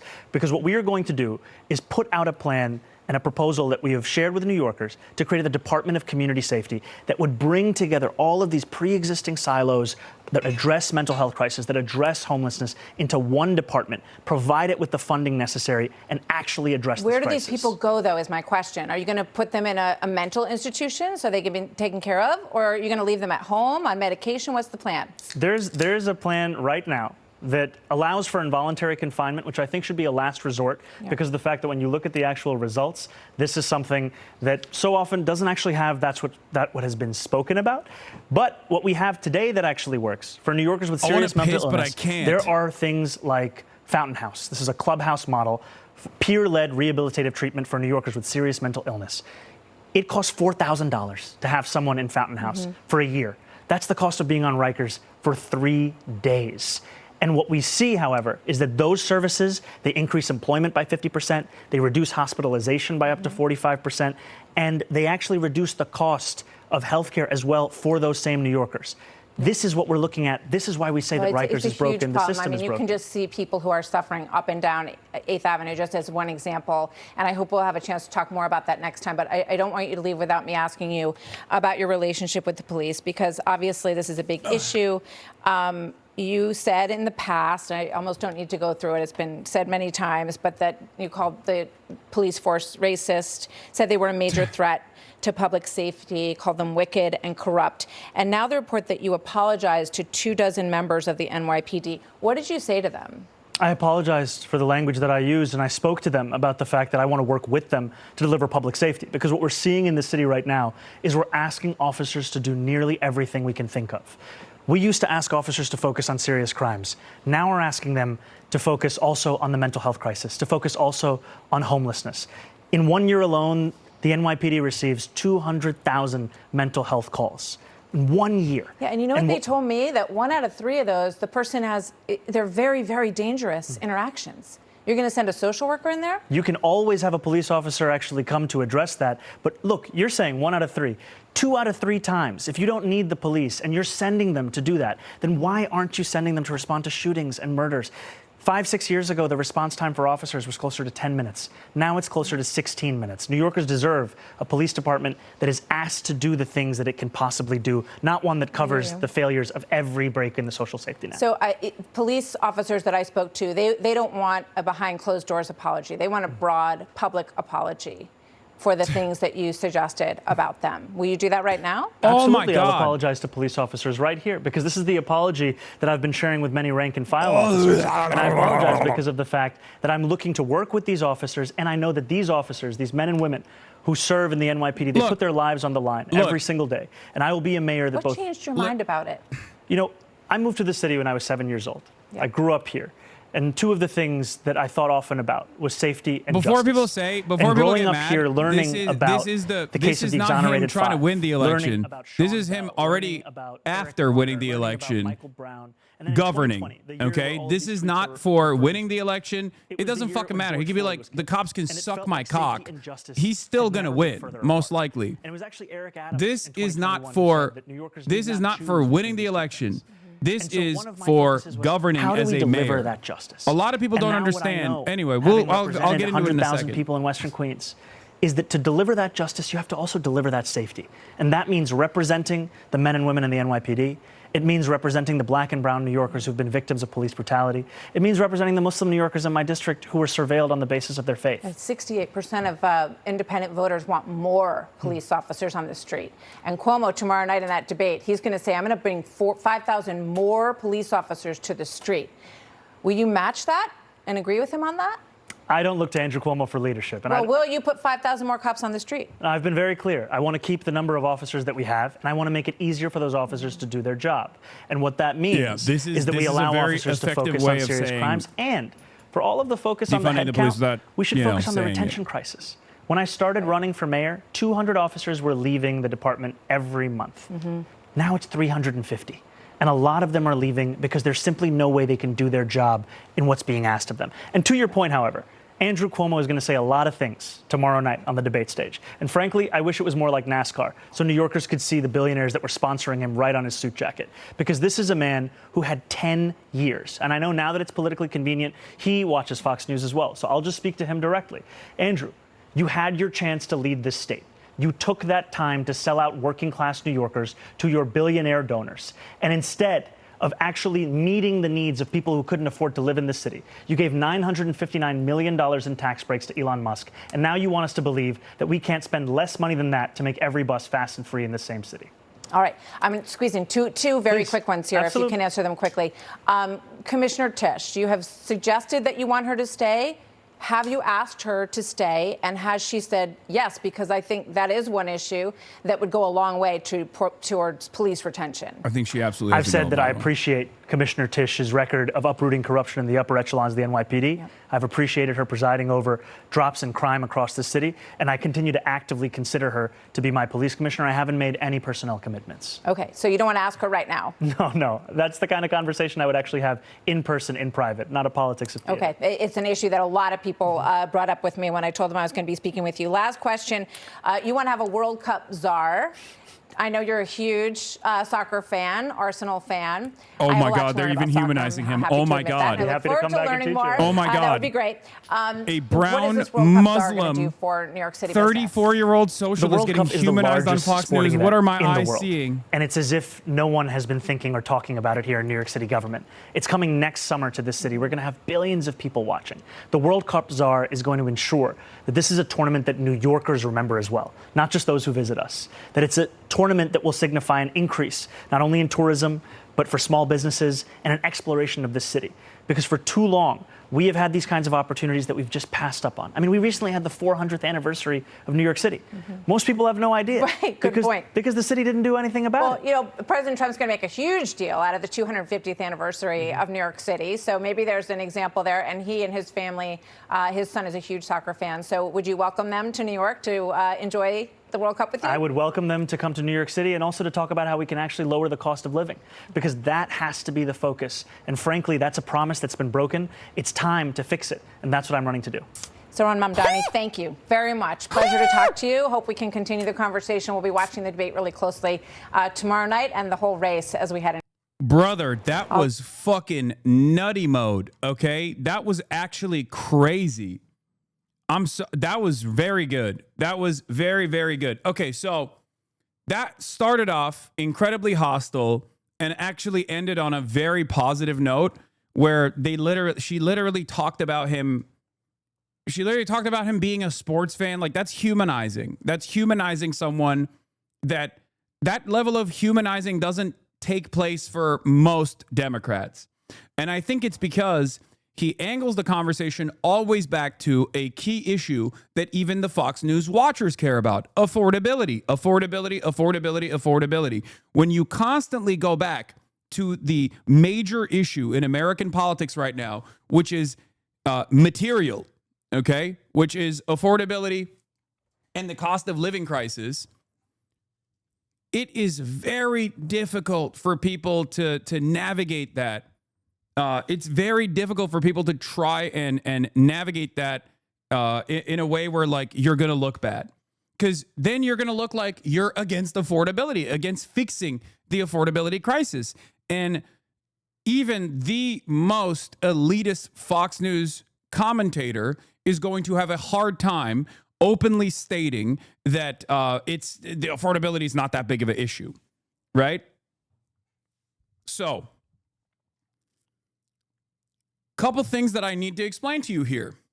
When and this is left populism in action, okay? This is left populism in action. Democrats, take notes. When you are constantly talking about the winning issues that you are going to focus on, affordability, fast and free buses, things that people can actually pay attention to, things that people want, things that people want to vote for you on, they don't talk about transgender people all of a sudden. Notice how there was no conversation about, like, why won't you eviscerate trans people? Even when the conversation is about, like, Hamas, why do you want Hamas to establish a caliphate in New York, or whatever dumb fuck question they cooked up for him, He just keeps going back to affordability and what he cares about, what he wants to actually fix. It turns out it's a major shield as well as a weapon to wield. It's a shield as well. It's a defensive shield. It's a parry. It's a riposte. You can use it. Remember that. You should be earnestly, constantly communicating about how you are going to improve people's fucking material circumstances. Oh my God. Oh my God. That was a spectacular performance in an incredibly contentious environment, in an incredibly contentious media landscape and environment. Now, the parts about the cops where he's like apologizing. Peak woke 2020. Everyone's saying fuck the police. Zoran is an activist. Of course, he's also saying that. He's saying that the police are racist. Are the police racist? Abso-fucking-lutely they are. As a unit, regardless of how diverse the NYPD actually is, they operate in a white supremacist fashion. We're talking about a fucking institution that did stop and frisk for decades, okay? The reason why he has to suck police penis as hard as he possibly can is not because he wants to fucking win the election by doing that, even though policing as an institution is unfortunately unimaginably popular in this country, despite the reality that they are a brutal force that is unaccountable and very consequential reforms must be made. Okay? The reason why he has to suck police penis, get down on his knees and give it a heavy suck, okay, and gargle on it, is because it is literally a fucking army. And he doesn't want to be Bill de Blasio, okay? Arrested. He doesn't want to be a mayor like Bill de Blasio. That's it. He knows that in order to govern as the mayor of New York, you unfortunately have to fucking play ball with those guys. There is no other way to do it, okay? That's it. This is not me saying like, oh, he's, I don't know what he's going to do. I don't know what he's going to do in terms of like dealing with the NYPD. But for those in the know, the NYPD and Wall Street and the real estate developers are the three biggest hurdles in front of any New York mayor. Okay? And especially the NYPD. He has not strayed away from the way he has communicated about defunding the police without actually saying those words. He has kept repeating over and over again that the police are actually responding to calls that they shouldn't be responding to, that they should actually be working on, tackling real crimes as opposed to like cleaning up homelessness. Okay? It is 100% the appropriate way to message around this issue. Planty Andy, thank you for the 50 bones. God damn. The Piker Broadcasting Service is sponsored by you, the viewers, for you, the viewers. There will be no ad breaks on the Piker Broadcasting Service. Okay? Anyway, I will give you a couple additional notes as well. Obviously, there are some things, I think, that Zoran has been communicating, or some things that worry me a little bit, because I read the Ested Herndon piece, and I even talked to Ested after the fact. And he is signaling in some ways that he is going to Barack Obama the situation, and I don't like that at all, and that actually does worry me quite a bit. But maybe it's because he is, hiding his power level, or maybe he's doing it because he is genuinely invested in being a Barack Obama-style figure. Because, like, there were a couple things. Open Presence, thank you for the 25 of the subs. There were a couple things he said where he wants to have like a diversity of opinion in the governance side, and I think that is a little bit terrifying. But we shall see. Like I said, we shall see. No politician in American history has ever hit power level coming from the left, brother. No hope. Yeah, well, politicians, on the other hand, have been forced into conceding to the left in the past. Some of the most successful ones, like FDR, had to do that after an unimaginable wave of support from their left flank, communists, socialists, and trade unionists alike. Zoran is far more compliant to that kind of attitude, that kind of background, and that kind of pressing. And therefore, who knows where it goes? Like I said, you got to hope for the best. We'll We'll see. We'll see where it goes. I have faith in Zoran not becoming an Obama because he stakes his entire political future and future of his brand of politics on being successful. Yeah, except he doesn't have anything beyond this, like New York mayoral position. He can't run for president, for example. I mean, he can go for Senate. He can go for Congress, but he's not. He wasn't born here. He's a naturalized American citizen, not a natural born U.S. citizen. Therefore, he can't run for he can't run for president eventually. So, in any case, I think he did a master class on the judo that is required as a left politician in 2025, especially in the most contentious environment, which is, of course, it's Fox News, right? It's incredibly contentious. And I think he did a pretty solid job overall. So we shall see where it goes. The New York Times said he's not an anti-Zionist, but notably it didn't directly quote him on it because he would never actually say that. In my opinion, it's probably New York Times playing fast and loose with his answer where he says Israel's a right to believe exists. Yeah. I think he is straying away from... I would go so far as to say I think he's straying away from any sort of like a clear-cut attitude on what his positions are on Israel because he sees that as like a major wedge that the media uses on him. And he's just like, he thinks it's better if it's left up in the air what his positions are. I think personally, you can say anti-Israel shit. You can say that you're an anti-Zionist and like run with it in this moment. And I think it would be beneficial.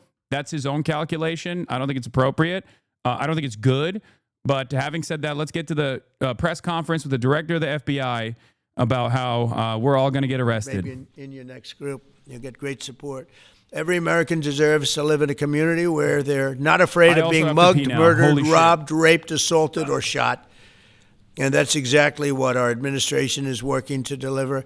I didn't realize I was going to make this such a big factor in the administration. I didn't really campaign. I campaigned on crime, but I never thought we'd go into every city and take a really safe city that we've all been living with for years and make them safe. And now it's like a passion for me, and it's a passion for the people behind me. So I didn't get elected. I did get elected for crime, but I didn't get elected for what we're doing. This is many, many steps above. And I want to thank Stephen Miller, who's right back in the audience right there. I'd love to have him. I love watching him on television. I'd love to have him come up and explain his true feelings, but maybe not his truest feelings. That might be going a little bit too far. But Stephen, thank you for doing an unbelievable job. And the people of this country love you, I'll tell you, and they love what you say about crime and stopping crime. So now I'd like to ask Director Patel to say a few words, and then Pam and Todd also. And I just want to congratulate them. This is an amazing thing, and we're just at the start. We're going to go into other cities that we're not talking about purposely. We're getting ready to go in. And when they go in, like Cash as an example told me that people didn't even know. 5 months ago, they went into Chicago, and they started doing a lot of work in Chicago, and we brought the numbers down a little bit. And but that really was just preparatory work for what we're going to do with the surge. We're going to have a surge of strong, good people, patriots, and they're going to go in, they straighten it all out. So a lot of these cities we're already working on, but we don't do it with a big flavor. But in a little while, you're going to see some numbers that you're not going to believe. And I think you'll probably start with Memphis because I'm hearing the numbers are much quicker than we even thought possible. But again, D.C. it speaks for itself. Chicago is going to be okay. We're going to save Chicago. And I told you, and I told them, and we're going to do a very respected man, the head of the Union Pacific, said, "Sir, save Chicago. It can be saved." And the way he said it, it was like, we're going to do a blitzkrieg, like Stephen Miller's favorite. What he wants, and that's what we're going to do. Favorite army used to. That's right. And we're going to make them essentially crime-free, like other countries have crime-free. It's a big surge. If you go all over the world, you go to the world, you hear Afghanistan, and you hear all these different places. Our crime in certain cities is worse than anything they can even imagine. And we're not going to have that any longer. It's going to stop, and it stops right here. Cash, only please. White refugees allowed? What is this? Breaking news, President Trump is considering an overhaul of the U.S. refugee program that will favor mostly white people. Documents show. Oh, Stephen Miller is going crazy mode. People not only defend the homeland, but crush violent crime. You tasked us with our great partners at the Department of Justice and the Attorney General and the Deputy Attorney General to start making arrests and bring prosecutions and safeguard our cities. And you said it. This is just the beginning. In just 7 months, I hope the media takes a look at every one of these Capitol Hill charts, police were called to investigate a swastika displayed inside of a Hill GOP office. The flag appeared to be pinned to a cubicle wall behind the Representative Dave Taylor Staffers. Taylor called it vile and deeply inappropriate and is investigating it. Operation Summer Heat, which the FBI architected to go after violent criminals. And in just a 3-month span, you had 8,700 arrests of violent criminals. You had 2,200 firearms seized off the streets permanently to safeguard our communities. You had 421 kilograms of fentanyl seized. Just to put that in perspective, that's enough to kill 55 million Americans alone. They've literally seized less drugs overall. Their drug apprehensions are down because the FBI is actually working on interior deportations right now. Interior removals alongside the Department of Homeland Security. So all of the numbers that they're fucking posting here are actually dog shit. Presidency. You did that in 7 months because you let good cops be cops, and you partnered us with the right people at the Department of Justice to put the handcuffs on and bring them to court and put them in prison. And if that weren't enough, when you look at the year, for the entire 7-month period that we're talking about here, if you look at the past 4 years of the Biden administration, 16,000, 17,000, 15,000, 15,000. That's the number of arrests year over year of violent felons in this country for the Biden administration. Mr. President, in 7 months, you have 28,600 arrests of violent felons in just 7 months alone because of your leadership and the dedication of the men and women at the FBI who want to go out there and do the job they were prevented from doing because that department used to be weaponized and politicized. And this is what happens when you take out the fangs of weaponization. This number is historic by every metric. 28,000 people have been arrested, violent felons alone. And then when you go over there and look at some of these charts, if you don't mind, I'll just hop over here. Look at the metrics for not just violent crime, but the homeland. Mr. President, during your administration, the FBI... It's pretty funny because he's just so ass at this. He's so ass at this. Bro, the FBI could be doing an incredible job of like violent criminal apprehension right now. And even Donald Trump's biggest fucking dick riders would listen to Kash Patel and go, I don't trust him. He's doing it. He's doing it again. He is the worst guy for the job. And you know what the best part about this is? Donald Trump thinks he's awesome. Donald Trump literally does not consider Kash Patel to be one of the worst people in the administration. National security mission, Mr. President, your leadership has never been stronger. We have gone after espionage activities against our main counterparts in China, Russia, and Iran. In China alone, we've had over a 50% increase in espionage arrests alone in prosecution. In Iran, we have had a 50% increase, again, in espionage cases. And in Russia, we've had a 33% increase in espionage cases alone.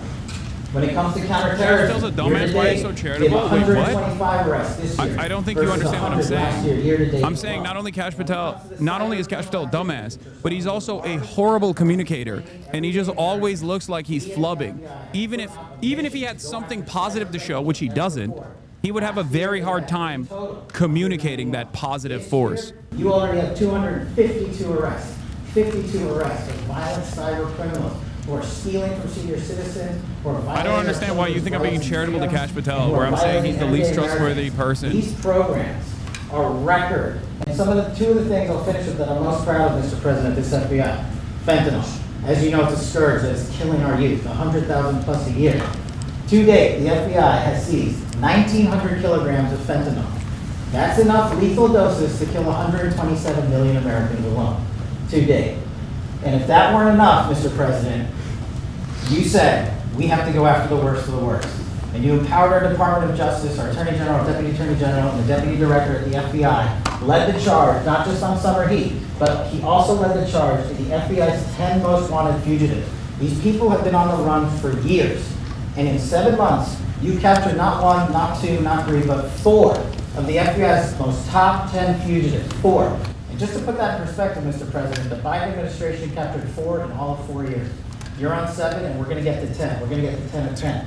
This includes a lady who murdered her 6-year-old. Notice how he doesn't mention fentanyl deaths going down? Yeah, fentanyl deaths went down under Biden because they actually did all of those like safe needle and rehabilitation initiatives, ironically enough. Not because of like drug apprehensions. That destroyed our communities. And you came in and with a mandate said, go after the worst of the worst.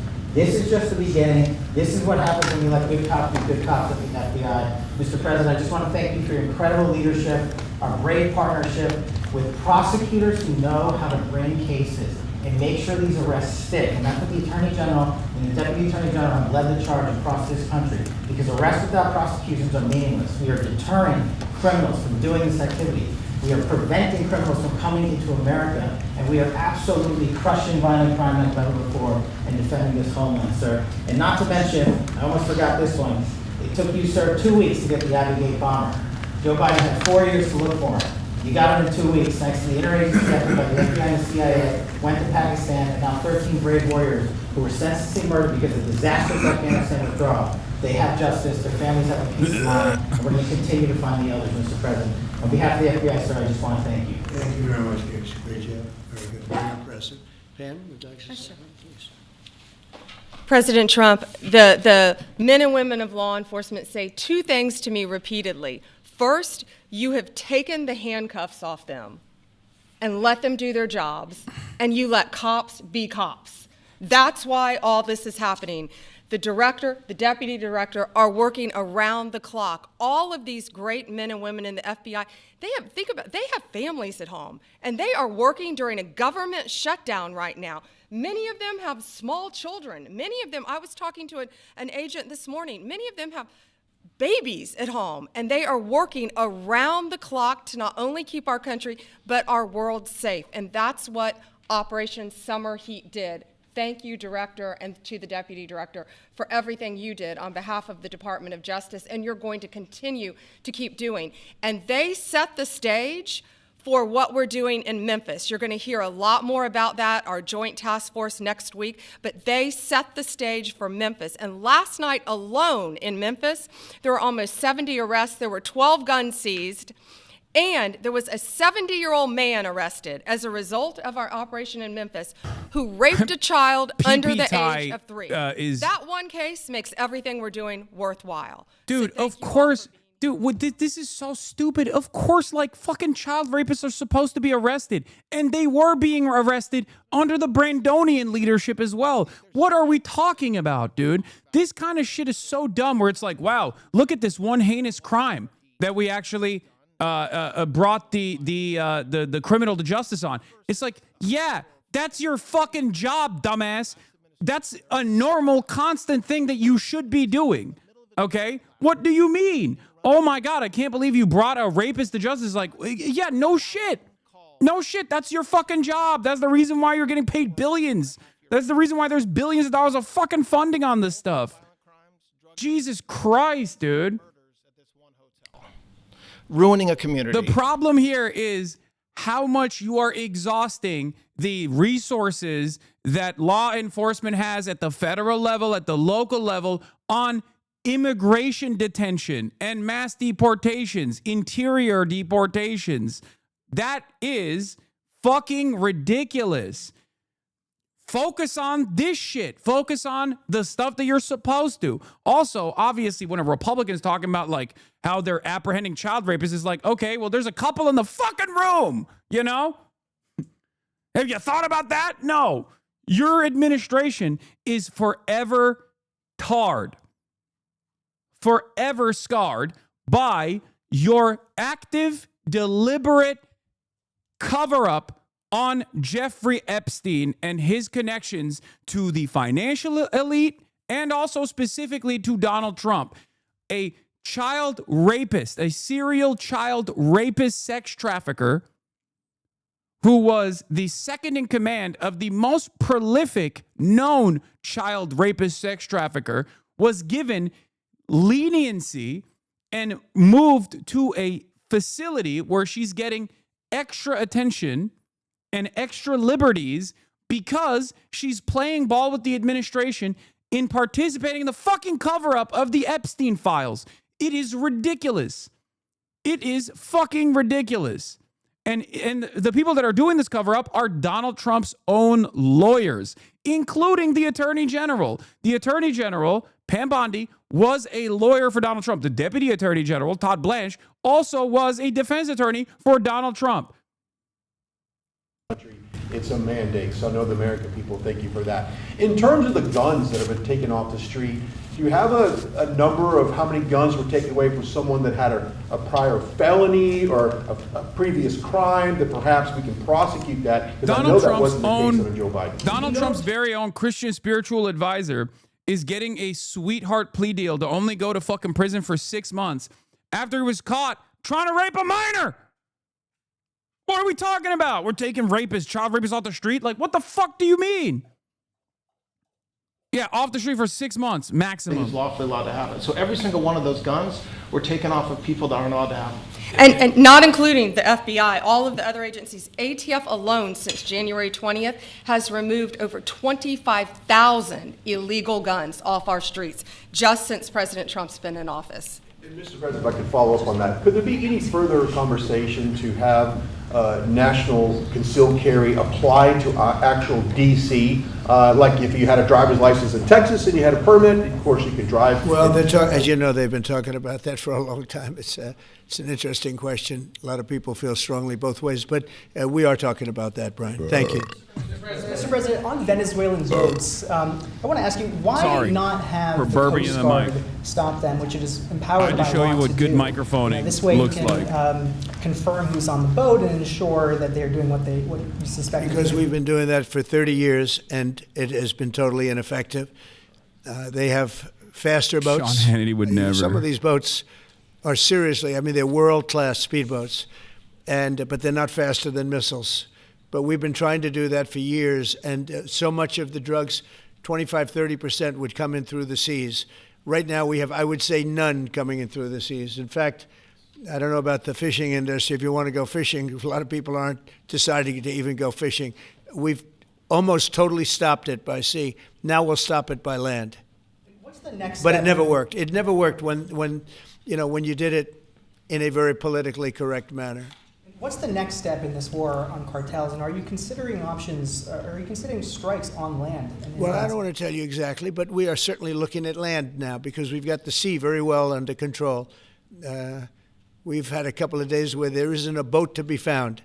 And that, I view that as a good thing, not a bad thing. But we had tremendous amounts coming in by boats, by very expensive boats. You know, they have a lot of money, very fast, very expensive boats that were pretty big. And the way you look at it is every boat that we knock out, we save 25,000 American lives. So every time you see a boat and you feel badly, you say, wow, that's rough. It is rough, but if you lose 3 people and save 25,000 people, these are people that are killing our population. Every boat is saving 25,000 lives, and you can see it. The boats get hit, and you see that fentanyl all over the ocean. It's like floating in bags. It's all over the place, and it's a tremendous. We're saving tremendous amounts of lives. Yeah, I can't get over the fucking ugly ass tie either, bro.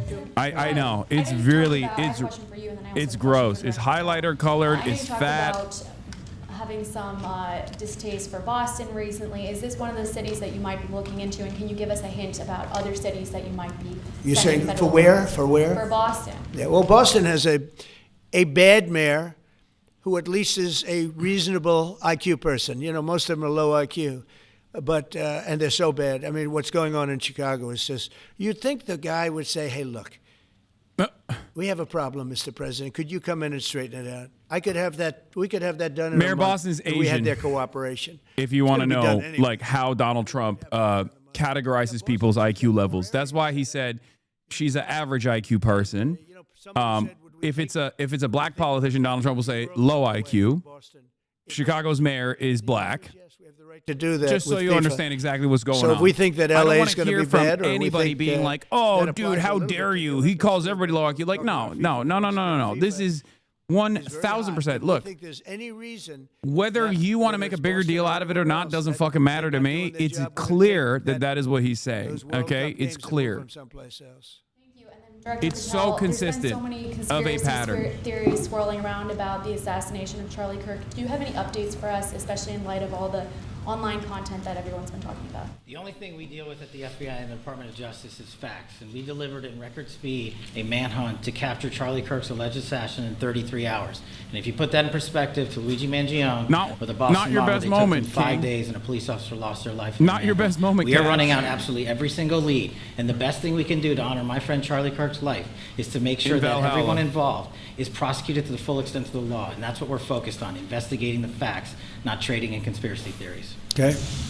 Mr. President, thank you so much. Thank you. In light of China's export curbs on rare earths, do you view India as a reliable partner going forward? And are you planning to meet Prime Minister Modi in Malaysia? Are you open to talks in terms of Yeah, trade? sure. He's a friend of mine. We have a great relationship. He just said that 2 days ago, as you know.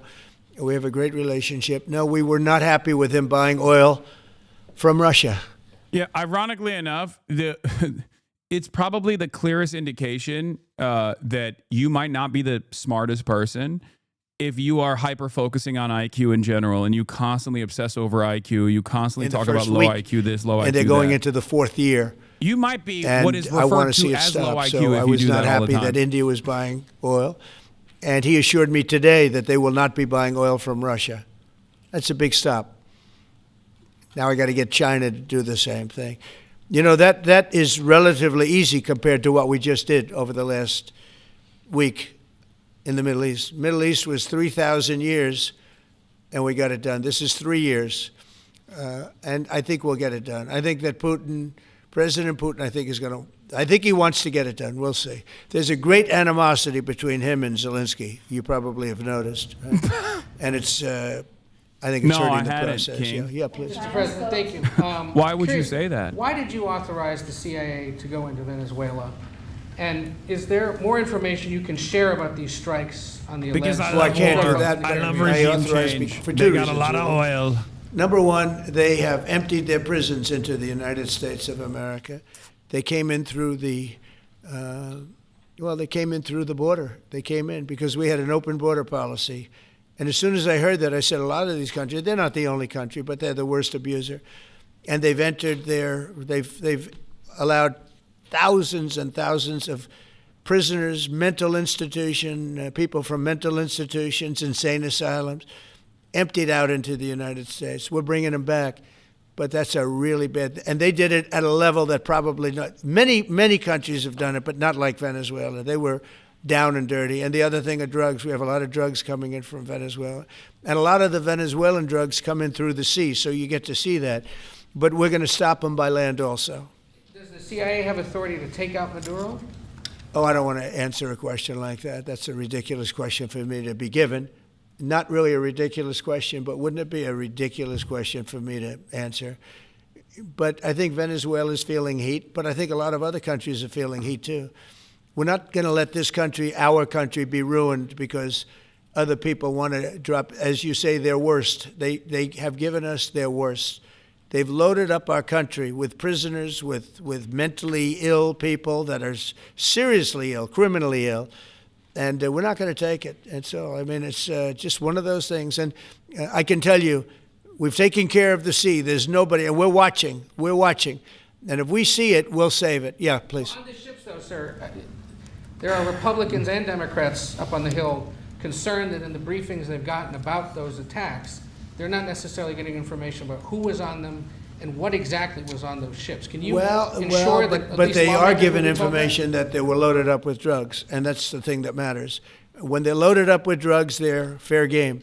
And every one of those ships they're not ships, they're boats, they're speedboats. They're extremely fast, record-setting type speedboats. They cost a lot of money, and they have a lot of money because they're drug sellers. But they know one thing, and they all have the same thing in common. There's drug dust. They call it drug dust. They call it fentanyl dust all over the boat after those bombs go off. And you can take along. Attack them, though, that they're We know before. We know when they go out. We know we have much information about each boat that goes out. Deep, strong information. Yeah, please. Sir, you're going to have Vladimir Zelensky here this week. What is your message at this stage of the war for him? And shy of tomahawks. To who is that? For Zelensky. Yeah. And shy of tomahawks for Ukraine. Are you considering other options, and will you speak with Vladimir Putin about No, we're looking at other options. We are. President Zelensky's coming in. I'm not a fan of the war. I'm not a fan of the way it started. It should have never happened. It wouldn't have started if I were president. The election was rigged. And because of that, we lost a lot of lives have been lost because of that war. Not American lives, but if I can save a lot of lives, that's why I'm in it. I want to save lives. I've had 8 wars. The Prime Minister of Pakistan got up the other day, said so beautifully, he says, you saved millions of lives. He told that to a group of people right in this office. He said the president saved millions of lives. And I think what he's referring to is the fact that that would have been with India, a nuclear war. That was getting very close. 7 planes, they don't talk about it, but 7 aircraft were shot down. In fact, we have the new ambassador to India right here. They're well represented. You better represent us, not them, okay? Yeah. But Sergio's going to do a great job. He's going to do a great job. But no, we'll be talking about the war with him, and we'll be talking about, they want to go offensive. I'll make a determination on that, but they would like to go offensive, you know that, and we'll have to make a determination. Can I follow up the question? Given you have the FBI Director and Attorney General here today, Jim Jordan has asked Jack Smith to appear in front of the House Judiciary. You mean deranged Jack? He's a deranged individual, yeah. Deranged Jack. Well, they should. I'm surprised it takes so long. We're talking about violent crime. What about the crime against a political opponent? That's what we have to talk about, too. Jordan would like to understand the full extent to which the Biden-Harris Justice Department weaponized federal law enforcement. What do you think the committee will find out, Mr. Smith? I think it was the worst weaponization of a political opponent in the history of the world, let alone this country. And I hope that everybody's, they're involved in it. I'm not. I'm the one that had to suffer through it and ultimately win. But what they did was criminal. Deranged Jack Smith, in my opinion, is a criminal. And I noticed his interviewer was, I think that was Weissman. And I hope they're going to look into Weissman, too. Weissman's a bad guy. And he had somebody in Lisa, who was his puppet, worked in the office really as the top person. And I think that she should be looked at very strongly. There was tremendous criminal activity having to do. If we don't have fair elections in this country, we're not going to have a country. And I've said it from the beginning, fair elections and borders. And we need also fair press, because if you don't have fair press, it's very tough. And we've got the strongest border of anybody. That's why we made it illegal to report from the Pentagon unless you sign a loyalty pledge to the Pentagon. People into our country legally. But 0 people. But, you're talking about a different subject. You're talking about political crime. They have committed Remember, when he says fair press, he means like glazing him, okay? That's what he means, obviously. He's like, why won't the press glaze me? All these people. And I'm allowed to find out. I'm allowed to, I'm, in theory, the chief law enforcement officer. But I have a very good, talented group. You're not. This is about something else. No, not to get all fucking institutionalist here, but you're literally not. As a matter of fact, the Attorney General is supposed to be a totally separate office. This is ridiculous. No, you are not the chief law enforcement officer. You are the president. You are the commander-in-chief of the military. You are not supposed to be tasked with law enforcement, domestic law enforcement affairs. What the fuck? How do you settle the lawsuit? I'll say, give me X dollars, right? And I don't know what to do with the lawsuit. It's a great lawsuit, and now I won. It sort of looks bad. I'm suing myself, right? So I don't know, but that was a lawsuit that was very strong, very powerful. They raided illegally my house in Florida, Mar-a-Lago. He said it's true, so it's true now. Don't you understand? Democratic and Republican parties both understand. The drawers of my young son. Yeah. I must have missed that point. I must have missed a point where the Constitution clearly dictated that we are actually a nation of monarchs. Because she's very meticulous, and this wasn't so meticulous. And the framers were not literally fighting against that. It's like some of the most defensible aspects of the founders, for the record, who were comprised of slavers and people who were anti-slavery as well, but mostly we're having a spirited debate on this issue. This is the one aspect that they were absolutely right on, which is that we are not a fucking monarchy. And Donald Trump is quite literally eroding some of the most defensible aspects of the American Constitution, some of the best aspects of the American Constitution, whether it be fucking free speech or due process or no kings. He is just straight up taking away what remains of like the good parts. That didn't even get in, all because of Democrat obstruction.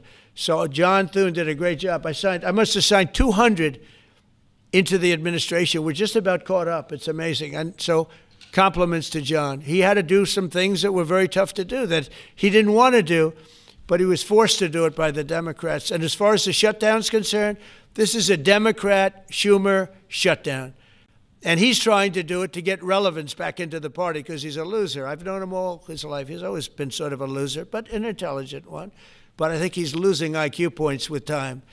I think that happens. I hope it hasn't happened with me. I know if it did, you guys will let me know about it very quickly. Violent crime, sir. Here in D.C., a judge has given the two teenagers that beat up ex-Doge staffer Big Balls probation. It's incredible. And no jail time. Is this justice?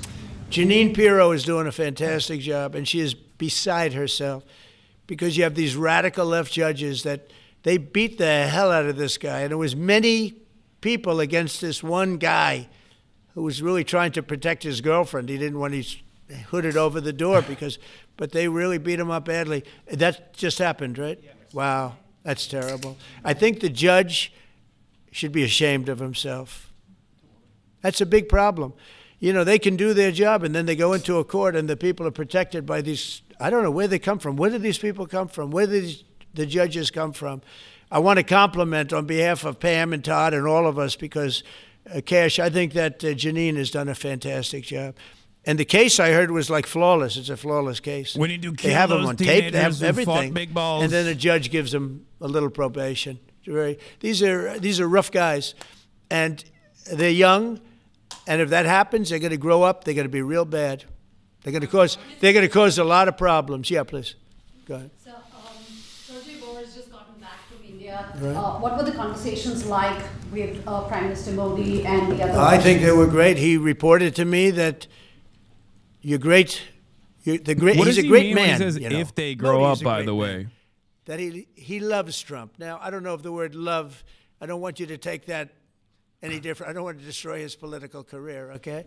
But you have to understand, I've watched India for years. It's an incredible country. And every single year you'd have a new leader. I mean, some would be in there for a few months. And this was year after year after year. And my friend has been there now for a long time. And he's assured me there will be no oil purchased from Russia. I don't know, maybe that's a breaking story. Can I say that? Would you say? There will be no oil. He's not buying his oil from Russia. It started. You know, you can't do it immediately. It's a little bit of a process. But the process is going to be over with soon. And all we want from President Putin is stop this. Stop killing Ukrainians and stop killing Russians, because he's killing a lot of Russians. Stop killing Ukrainians. It doesn't make him look good. It's a war that he should have won in 1 week, and he's now going into his 4th year. That does not make this big so-called war machine look good. But he could make a settlement. We're willing to settle. I thought we had a deal. The hatred of the two leaders is it's an obstacle. It's an obstacle. There's no question about it. But I thought we had a deal 2 months ago. Who would think I created peace in the Middle East and can't get the two guys to settle? But I think we'll get them. But if India doesn't buy oil, it makes it much easier. And they're not going to buy. They assured me they will. Within a short period of time, they will not be buying oil from Russia. And they'll go back to Russia after the war's over. Jennifer? On the shutdown, sir, are FBI officials being paid right now? Are all the FBI employees being paid? And are all the Well, that's what I understand. I hope so. Thanks to your great work, Mr. President, the 1811 special agents at the FBI are going to receive their paychecks. Got a lot of people paid, actually. We got the people that we want paid, okay? And we want the FBI paid, we want the military paid. We got the people that we want paid. And I'll tell you, the Democrats, they don't talk about this. You know, we're getting rid of programs that we didn't like, but that were negotiated in, but we didn't like. We're terminating those programs, and they're going to be terminated on a permanent basis. And it's thousands of people, and it's billions of dollars. We're getting rid of a lot of things that we never wanted because of the fact that they made this stupid move. And they don't want to talk about it. You know, they have their day coming up. I hear very few people are going to be there, by the way. But they have their day coming up, and they want to have their day in the sun. But they should really make a deal. So what we're doing, I mean, they call him Darth Vader, but he's actually a very nice person, Russell Vogt. But Russell Vogt is really terminating tremendous numbers of Democrat projects. There's in a not normal only universe jobs, with I a mean, the competent project in leadership on the Manhattan, Democrat side, project in they New would York, literally go billions and crazy billions over of this. They would dollars be that running this Schumer as a soundbite. has worked 20 years to get. It's terminated. Tell him it's terminated, Jennifer. Please, All right. I'm begging Democrats to please use this. Please, he's giving a gift. Absolutely, they're looking. So He we have the believes he living literally is hostages all like, back. this guy is a villain, and I returned some love more it. today. We're doing villainous shit. We're It's a doing all the gruesome bad process. I shit. almost hate to talk about it. But they're digging. They're actually digging. There are areas where they're digging and they're finding a lot of bodies.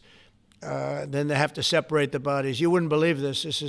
And some of those bodies have been in there a long as well. time. Cutting your medicated and some of them are under handout. rubble. They have to remove rubble. But there are graves, and some are in tunnels that died in tunnels that are way down under the earth, and the tunnels are like 3 feet. Can you believe it? 3 feet high. They lived like this for a long period of time. It's a horrible atrocity. At the same time, we, meaning Israel, but I knew everything they were doing pretty much. I knew most of the things they were doing, but they've killed probably 70,000 of these people, Hamas. And I said, it's time now. So we'll see what happens. We'll also see what happens. Your next question is going to be the weapons. We want the weapons to be given up, sacrificed, and they've agreed to do it. Now they have to do it. And if they don't do it, we'll do it. We had the head of CENTCOM today suggest that Hamas needs to hurry up and disarm and follow your comprehensive plan. Yeah. That it was the head of CENTCOM saying that. Is that not a signal to Hamas, to the rest of the world, that at some point the U.S. military may more directly engage? We won't need the U.S. military. We won't need it. We're gonna, well, because we're very much involved in it. If we weren't involved, there wouldn't be peace. If we didn't destroy the nuclear capability of Iran, that deal would have never happened for two reasons. The Arab nations would not have felt bold enough to do it because you have a very powerful, at that time, Iran. It's not powerful anymore, between what Israel and us did, because, the attack was, if you look at it, we helped them very much. They will be the first to tell you, including shooting down thousands of drones that were coming into Israel. We shot them down. We were shooting them down like it was target practice, but we shot down thousands of drones and missiles also going into Israel. But between what we did to Iran that way with the, conventional, we will call it, and what see that beautiful plane, that B-2, I noticed it on the desk. I always thought it was beautiful, but I never understood it. Now I understand it. It took in hundreds of thousands of bombs in the form of two, but hundreds of thousands of pounds of bombs. And every single bomb hit perfectly. Then they sent Tomahawks in. They sent 30 Tomahawks on top of it. And that was totally, CNN said, well, maybe it wasn't as bad as Trump said, because I said obliterated. Obliterated is not a strong enough word, actually. And you saw the Atomic Energy Commission came out and said the word obliteration is very, very, think of it. They came in under potential fire. They entered Iran airspace late at night, in the dark, no moon. The moon was low for a reason. What time we picked it. Couldn't see anything. And they hit every target, and they weren't hit. Nobody saw that plane. That plane is stealth. Nobody saw it. The problem with that is it may be stealth today, but tomorrow it won't be. And we just ordered about 20 brand new B-2 bombers. It's unbelievable as a weapon. I know Putin, when I was riding with him in Alaska, we passed a lot of them. And he said, that really did the trick. I said, yeah, it did. It's amazing. The flying wing. But you still see no reason for the U.S. military to get involved in Gaza? No, I don't see that. No, I think we're going to handle it very well. We'll be helping Israel. But we have other countries that are now. We signed, many countries signed. And many of those countries relatively are very strong military powers. And Hamas has no support. See, Hamas had the support of Iran, and now Iran says, don't get us involved. Yeah. The last time they got them involved didn't work out too well. So they used to have the support of Iran. Today, they're trying to survive. It's very strange watching him maneuver through this, because on the one hand, he's like, we got a bomb Iran, it's good, and we killed Iran, we did the best. But also on the other hand, whenever asked about Hamas directly, he's like, they're doing a good job. They're doing, some might say, the best job in extracting bodies. It's not easy. Lots of bodies under the rubble. They're keeping the peace. They're dealing with violent drug criminals like the way we want to deal with it. Like, it's so strange to watch him navigate this discourse. Well, you're in one now. Look, we have 100% tariff. If we didn't have tariffs, we would be exposed as being a nothing. We would have no defense.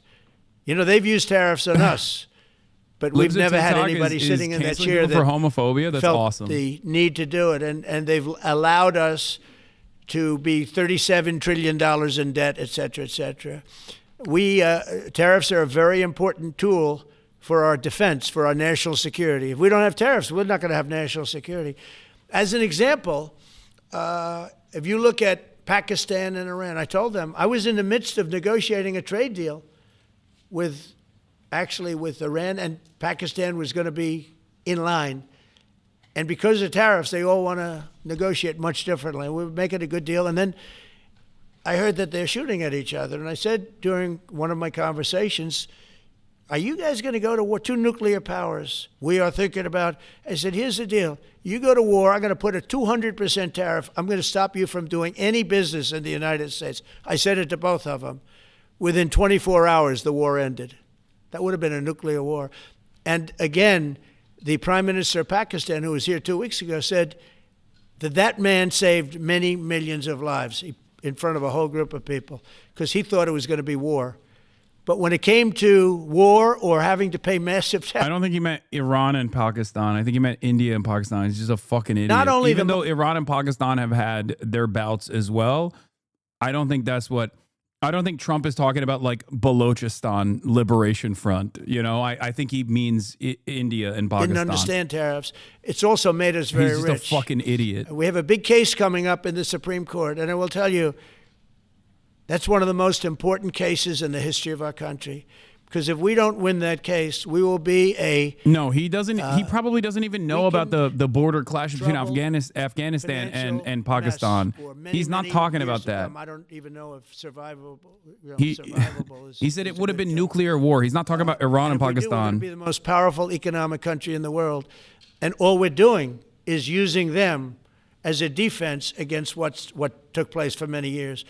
China would charge us. I can't believe we're going back and forth on this. This dumb fuck said he like ended a war between Albania and Azerbaijan. Okay, or not even Azerbaijan. He said Albania and like Armenia or some shit. So he's out of his fucking mind. He doesn't know anything. Yeah, Azerbaijan and Albania and Azerbaijan. They fought so much, ended the wars. 7 of them, now 8, counting. But who's counting? Who's counting? I've ended like 20 wars now. We've made a lot of good friends, too. Tariffs are so important to our national security. If we don't have tariffs, we don't have national security. Our country would suffer a level that, because they use so strongly on us. As an example, the European Union. They won't take our cars. They won't take our agriculture. They won't take anything. But yeah, I wonder why. Because they have fucking sovereignty. They have food safety standards. And they have road standards. They have road safety standards. They have car safety standards. We don't make vehicles for them to purchase. And then we fucking complain. We make food that is poison. We make cars that are monstrosities. And then we fucking complain that they're not buying it. Yeah, no shit, dude. $650 billion they pay us. And we've evened it out. It's really a good thing to see. And you have to understand, they've all signed. Japan, South Korea. No, they have allergies South to Korea, weakness. $350 billion up front. Japan, $650 billion. And they've all agreed to it. They're all happy. But before, it was a total ripoff. And if we don't have the use of tariffs, we have no national security. This country will have no financial security, will not have national security. And the people that brought the lawsuit are people that are aligned with foreign nations that are now being treated fairly as opposed to just ripping us off and ripping us asunder. So, but if we are not allowed to use what other people use against us, there's no defense. It'll be a disaster for America. That's why I think I'm going to go to the Supreme Court to watch it. I've not done that, and I had some pretty big cases. I think it's one of the most important cases ever brought, because we will be defenseless against the world. Ripping us asunder is a porn. Did you have one? Yes, please. Thank you, Mr. President. I want to ask you about the Georgia Senate race. I know it's very early, but there's several Republicans in that field that are vying for your endorsement. A lot of good people in that field. Yes. I know all of them, actually. I haven't made a decision on that, but you have some very good people in the Georgia Senate race. Well, Governor has endorsed. No, I know. The governor has, and he's spoken to me about it a lot. He likes that candidate a lot. And I understand that. I haven't made a decision yet. But I'm following that race very carefully. I think it's very important for Georgia to get a real senator, because the senator they have now is a horrible senator. He allows all the crime, all the borders. You have open borders. I mean, his whole philosophy is a disaster. That's not representative of the people of Georgia. I know the people of Georgia. I won Georgia 3 times, but they say twice. Okay, I won it very big the last time. And I won it big the first time. And I won it big the second time, but we had criminals that didn't allow, I hope they're going to go into that. I hope they go into the votes which are being stored in Fulton County and take a real look at those votes, okay? Because I won it the second time too. But I know Georgia very well. I love Georgia. Those people are great, and they deserve a good senator, because the man they have now is a weak, ineffective person. Okay.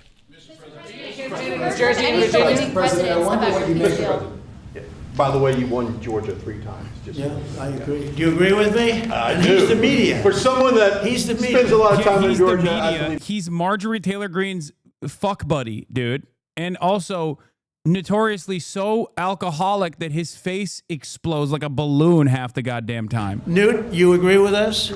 Good. Otherwise, I'd have him dismissed immediately from the room. You know, his wife, as you know, is becoming an ambassador to a great country, Callista. So congratulations. And we're going to take a picture. Callista, my fucking, he speaks so well of my me. Visco queen. Okay, Callista, the Photoshop queen of Instagram. And then he blew it. He said, "I'm not sure if I put him above Washington or Lincoln." So I'm not that happy about that, dude. I've got a question about the weaponization of the DOJ. The media often says your department is weaponizing the DOJ. I love that this is the only guy that speaks nowadays in the White House, by the way. Greatest weaponization it's just the only motherfucker. Bragg. You know firsthand, if you could describe what you saw under the Biden administration and how they weaponized the DOJ.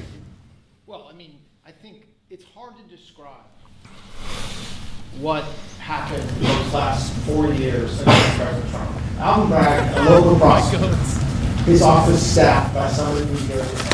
Jack Smith picked as a special counsel, staffs his entire Bro has answered, bro has asked 4 fucking questions, bro. Bro has asked every question in that room. It's fucking nutty. We have the dumbest dick riders commanding the conversation. Any kind of journalism that you're supposed to get from this is always coming from dick eaters in that room, from the largest dick eaters in that room. It's always like, Mr. President, why are you so handsome? Why is your dick so fat? Why are the Democrats so jealous of your fat cock? What the fuck? Eerily silent about what happened for the past 3 years. I mean, you read these articles. United States of dick riding. Because it cannot be true that people really think that what they did to him, not once, not twice, I'm still counting 3, 4 times. But we're the ones that are weaponizing. So this man is not weaponizing the Department of Justice. We're not weaponizing the Department of Justice. It's the opposite. I mean, and also, dude. They're not even saying that like the Dems weaponized this, so we're doing it as well. They're just straight up saying they weaponized it against us, but we're not weaponizing it. Bro, Trump literally directed the previous attorney general to go after his political enemies, okay? He couldn't find enough prosecutable, indictable evidence, right? So he fired the person, and then the next person with no significant experience in this field that came into office 4 days in, turned around and indicted half of the fucking people that he was demanding from Pam Bondi. He was demanding Pam Bondi to indict. Nice to anybody. It's ridiculous. It's to those criminals. Because also, they are so good having to do with also, all of one of the funniest parts about this is that, like, does anyone even believe this? Like, I don't even think Trump's own supporters actually believe that this is, like, all of the indictments that are coming down right now are actually perfectly valid because these people are, like, rugged criminals or whatever. Okay? I don't think a single person believes this. I don't think Trump believes it. I don't think MAGA believes it. They do, really? I mean, I'd be shocked. I think they just, like, cynically act as though this is, like, totally valid, perfect, and appropriate. I think for the most part, they understand it's revenge. It's a revenge fantasy. It's a revenge fantasy, and I don't see this actually going through in any of the courts unless the courts are completely fucking servile to Donald Trump. And as it stands currently, not all the courts are completely servile to Donald Trump. We haven't gotten there yet. Nothing. They write stories. Why aren't they doing this? And we'll leave. I don't have to leave it up to them, but I choose to at this moment at least. Ron, go on Roach King's channel and there's you'll never see. been anybody treated in the history of politics. You know, they say the two worst treated presidents by the media, etc., was that man right there, the late, great Abraham Lincoln, and this guy right there, Andrew Jackson. They say Andrew Jackson was treated terribly. They give him number 1 and number 2, but that was before I came along, Newt. I say I have number 1 times 10. Oh, Nobody's my God. been treated like I've been treated. And I did a great job. You know, we had a great Abraham first Lincoln term. treated so poorly by And we Hollywood. had one of the most successful so poorly. economies in history. An etc. I actor rebuilt the shot him military. in We the did a tremendous head. amount. As The you last know, part, they we wanted to shoot me in the head. I dodged the horrible thing bullet. called I COVID. dodged the bullet. And we handled But you that know well. the media We made hated ventilators the for media nations hated Honest all over Abe. the world. We did a great They job. hated him so Probably much a never get media credit for it. figure Look at the shot him in the therapeutics, head. Regeneron, all the different Not things, me, the though. vaccines, Skill all the diff. things we did. We did a great job, but we had to focus I on dodged that. it. But we had the best economy in the history of our country. We're blowing it away right now. Look at the stock market. It hit another all-time high today.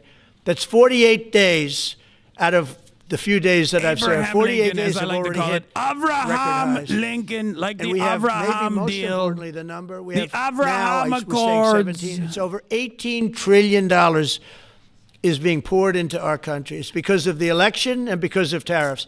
Without the tariffs, you wouldn't have probably 18 cents. It's because of the tariffs, because there are no tariffs if they build in our country. And they understand that. So we have medical companies coming over. We have the AI. We're dominating China in AI. Everybody said that's impossible. We're dominating. I'm letting these massive plants build their own electric generating plants. They're becoming utilities in addition to everything. Maybe they'll make more money with that. Who knows? But they're building their own electric because we have an old grid. You wouldn't be able to do that. And we're dominating China. We're dominating with AI, which seems to be the new big thing. That's the new internet. That's the new whatever.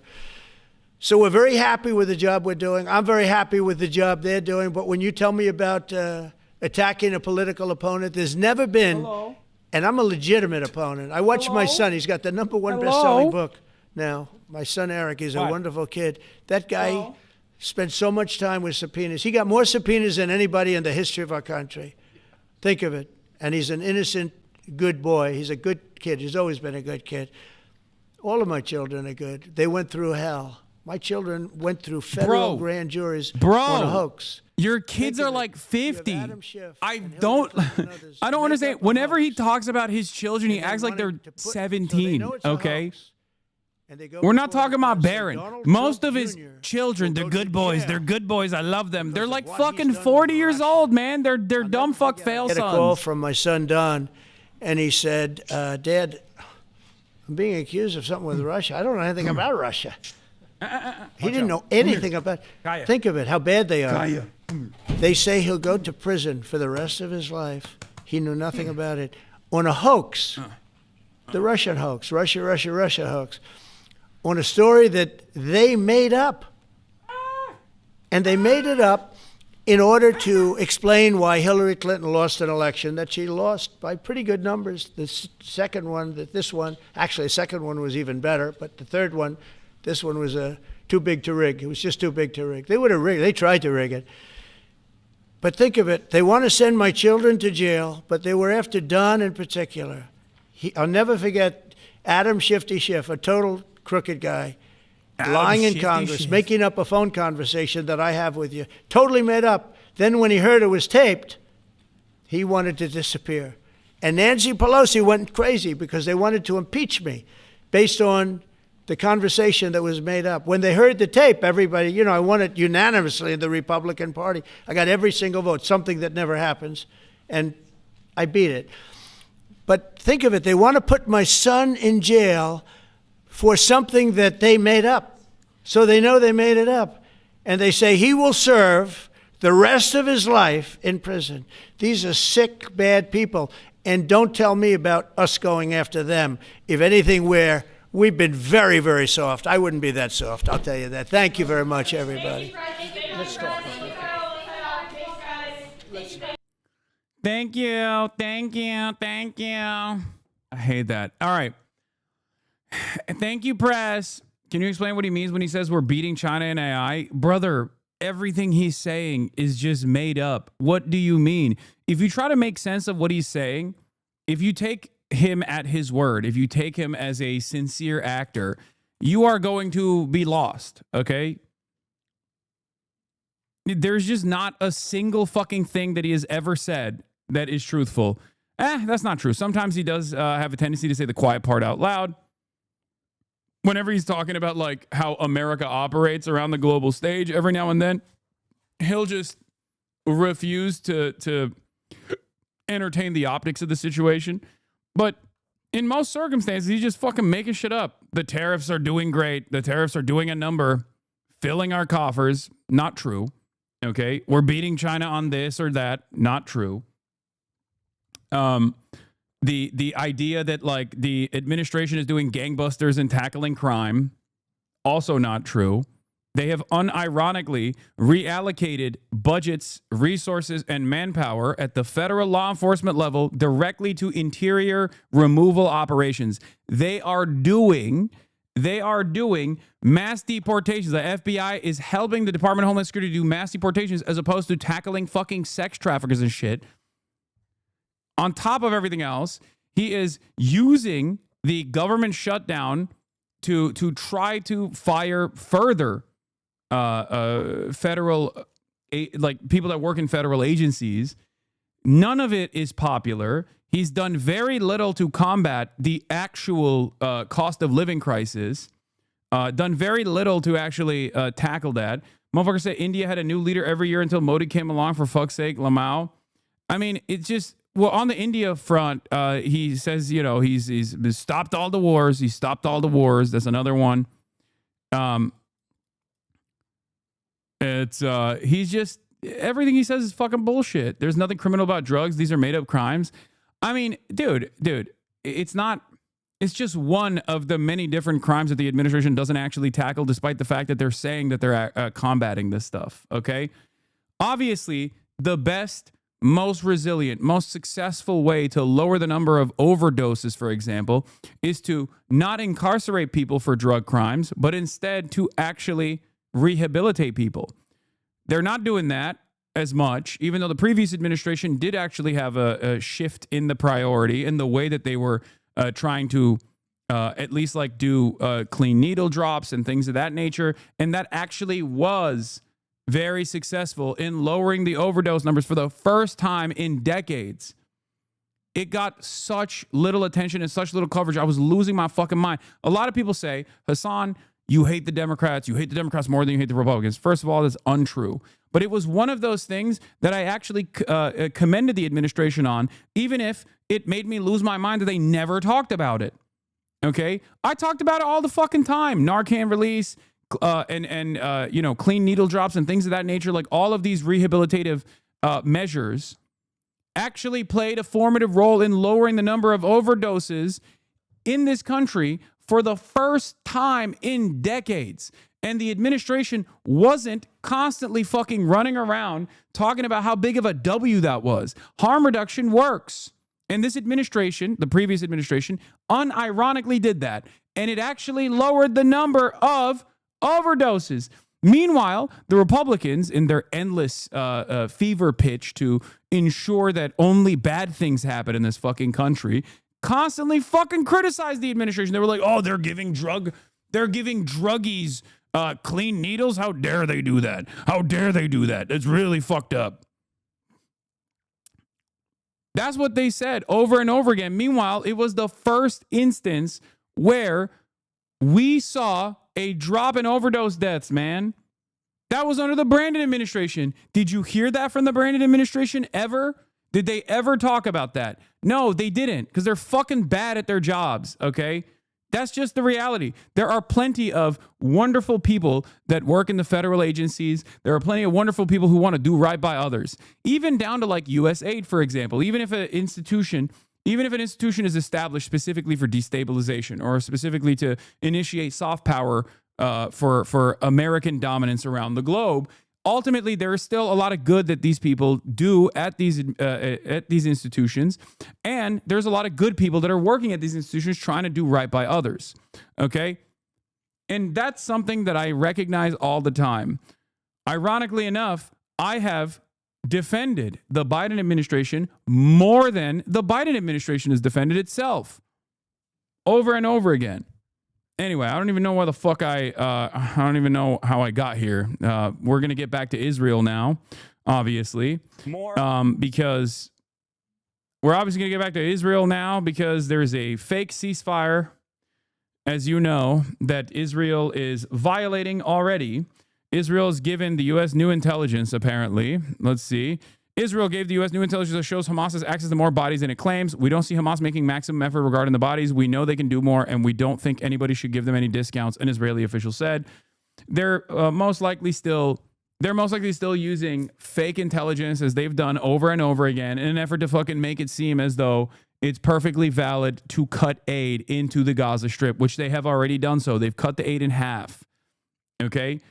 I don't believe Israel even for a brief moment. Okay, I do not believe Israel at all. They are genociders and they are liars. And the UN is now calling on Israel to open the border crossings. Obviously, there's a couple different things that we're going to talk about here, but one of the things that has taken place in terms of the extraction of the slain captives and what the resistance groups have done so far is they said that this would take time, this initiative of finding where the bodies are and then removing the rubble and extracting those bodies, they said would be an endeavor that takes a lot of time. It's understandable. Israel fucking destroyed Gaza. Okay? Israel destroyed Gaza. Obviously, it's going to take a while for people to fucking find even their relatives, let alone the Israeli captives that were killed. Okay? And in the process, yesterday, Hamas delivered 8 bodies, okay? In the second round, in 4 body batches, okay? In the second round of 4 bodies that were delivered, okay? Israel claimed that one of the bodies that was released was actually not an IDF soldier. Palestinian resistance source told Al Jazeera Arabic that a body returned by Hamas that Israel claimed was not one of their captives, is actually an IDF soldier, was taken by Qassam fighters in an operation in Jabalia in May 2024. Qassam released a video of it at the time. The identity of this soldier was never publicly confirmed. There's been speculation that the captured soldier was a mercenary rather than an official IDF soldier, but Israel has never publicly acknowledged or identified him. So what's interesting about the second round of 4 was 3 of them were immediately confirmed as Israeli captives. The 4th one, on the other hand, was not. And Israel last night, while we were all sleeping, was going back and forth on whether or not the 4th captive was actually an Israeli citizen or not. Hamas said that the 4th captive who was killed was actually extracted in an operation in the month of May, in May 2024. Okay, here it is. Al Jazeera source in resistance leadership, operation to capture and drag soldier's body to one of the tunnels was carried out by a Qassam operation in Jabalia camp in May 2024. This obviously is a major blow to Israel's confidence. It's a major blow to the mighty security force that the IDF presents itself as. The very fact that amidst this genocide, that the Al-Qassam Brigade was still able to conduct military operations that struck a blow at the heart of the occupational forces, while simultaneously extracting the body of one of the slain soldiers, is a major ordeal. So in that process, Israel turned around and claimed that, as a matter of fact, the person that they had extracted in that operation in Jabalia camp in May 2024 was actually a Palestinian human shield. Israel does use Palestinians as human shields. Sometimes Palestinians that they've actually kidnapped in the West Bank, that they send over to the front lines in Gaza, and they actually give them some IDF fatigues. Okay, so there's a little bit of confusion on whether or not this was actually a mercenary that was an armed combatant that was extracted in this operation and brought into the tunnels, or if it was actually a Palestinian that was being used as a human shield.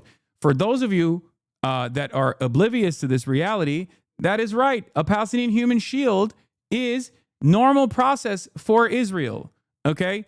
This, weirdly enough, has actually forced Israel's hand into revealing that they use openly Palestinians as fucking human shields. There's been plenty of Haaretz reporting on the matter, as you guys know.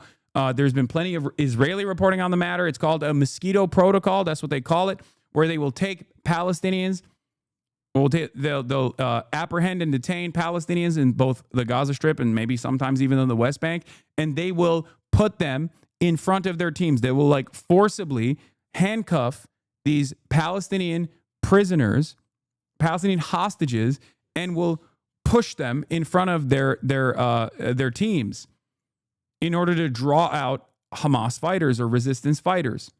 Okay?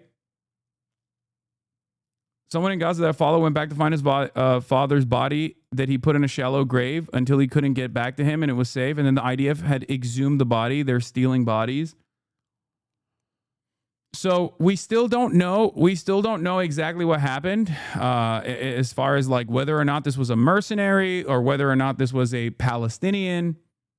Okay. But that is the case currently. Okay.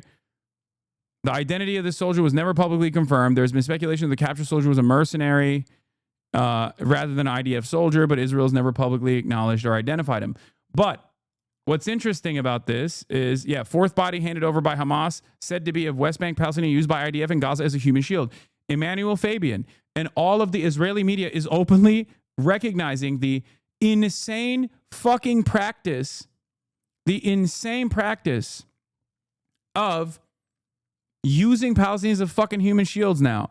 Now, of course, the Hamas video that was released on May 26, 2024 showed weapons that they took off of his body. And Israel claims that these are not weapons that they would give to the Israeli security forces. Okay? Which is why the speculation is either that he was a Palestinian, he was a member of the PA, like a part of the Palestinian security apparatus that seemingly was operating in the Gaza Strip alongside the Israeli forces. But the very fact that he had Western gear on implies, because Palestinian collaborators like Yasser Abu Shabab, for example, do not get this level of gear from Israel. This seems to me like it was gear directly given to, this is Western gear, so it looks like it was gear directly given to especially considering that he was in the camp when he was apprehended and killed and apprehended. His body was apprehended and brought into the tunnels. It seems more likely that he was a mercenary. The terror group had aired a video showing a bloodied person being dragged along the ground in a tunnel and published images of military gear and submachine guns, which are not commonly used in the Israeli military. Hamas later also published a picture of the man's face without naming him. Palestinian media at the time identified the man as Khalil Dawaz, a Palestinian from the West Bank's Aqabat Jabr camp near Jericho. The report said Dawaz had been detained by Israel in the past. The Public broadcaster reports, without citing any sources, that the man whose body returned operated alongside security forces in searches of underground tunnels that was killed by Hamas terrorists a year and a half ago. Now, the reason why I don't think this was Palestinian human shield that they were using is because of the weapons that he had on him. Because Palestinians under the Mosquito Protocol are used as human shields by the Israeli occupational forces in the Gaza Strip all the time. Having said that, however, they do not get arms. They do not give armor to the Palestinians that are being used as human shields, and they do not give weapons to the Palestinians that are being used as human shields. The Palestinians that are being used as human shields oftentimes don't even have shoes, as a matter of fact. They literally will put them with their hands cuffed in front of the Israeli troop positions, okay? Because obviously if they were to give those guys weapons, they could just as easily turn around and start fucking slaughtering the occupational forces, obviously. At most, the Palestinian Human Shield Mosquito Protocol is when they give them IDF fatigues. They don't even give them shoes usually, just IDF fatigues.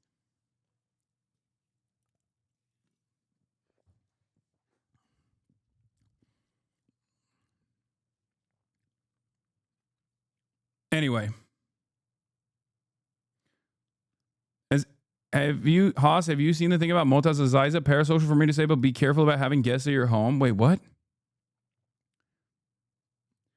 I don't think that Motaz is like a collaborator or something like that. Okay. I think he has disagreements with, as a Palestinian born and raised in Gaza, he might have disagreements with Hamas from time to time, but I'm not going to fucking sit here and act like he is a Israeli state collaborator or something like that. He's a fucking survivor of genocide. Okay? You're an American. Calm down.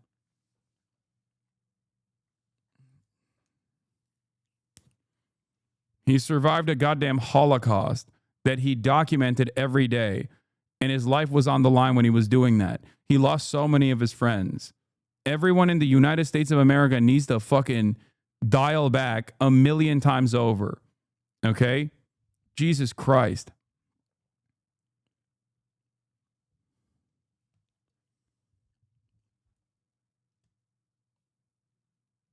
Palestinian here to say, unfortunately, it was a very different message in English than in Arabic where he blames the resistance. I listen. I know the drama. Okay? I know the fucking drama. I know.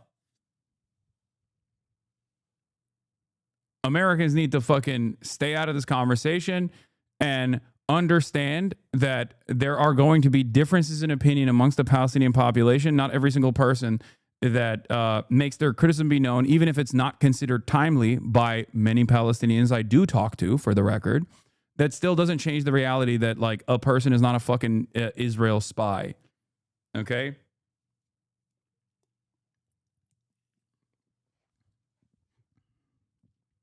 Like this is different than like even Ihab Hasan or whatever. Like a lot of people that have disagreements with Hamas that still understand that Israel is the primary villain in this situation will oftentimes use any opportunity to disparage Hamas with a Palestinian position. There's different factions at play here. There's different ideologies at play here.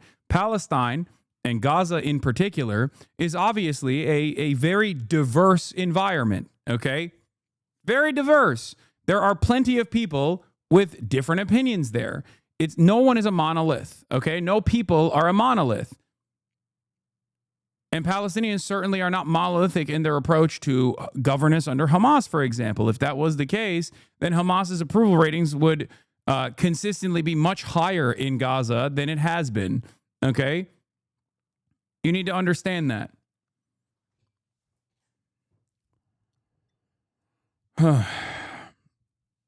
It's ridiculous. When you hear people criticizing the resistance in any shape or form, especially if they're Palestinians themselves, unless they're like Ahmed Fouad al-Khatib, who is a fucking Atlantic Council stooge, whose entire purpose is to collaborate with America and Israel and to present himself as a true Palestinian opinion that Westerners want to hear from. Is the reason why it's not an accident that he gets to talk to Jake Tapper and no real Palestinian that escaped Gaza gets to talk to Jake Tapper. Okay. There is a difference between a person like that whose primary role and responsibility is to undermine the resistance and defend Israel versus someone who has disagreements with their own domestic affairs with respect to Hamas or any other faction in the resistance.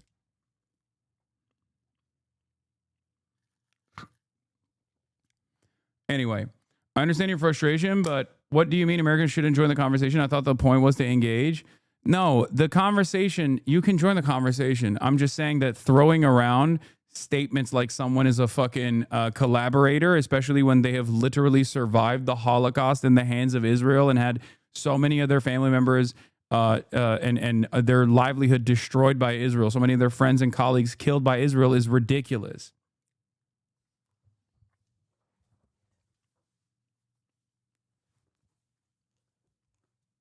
Anyway,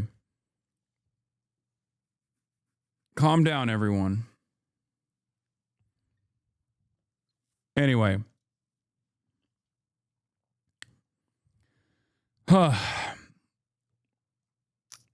But that's neither here nor there. I'm not gonna entertain that shit.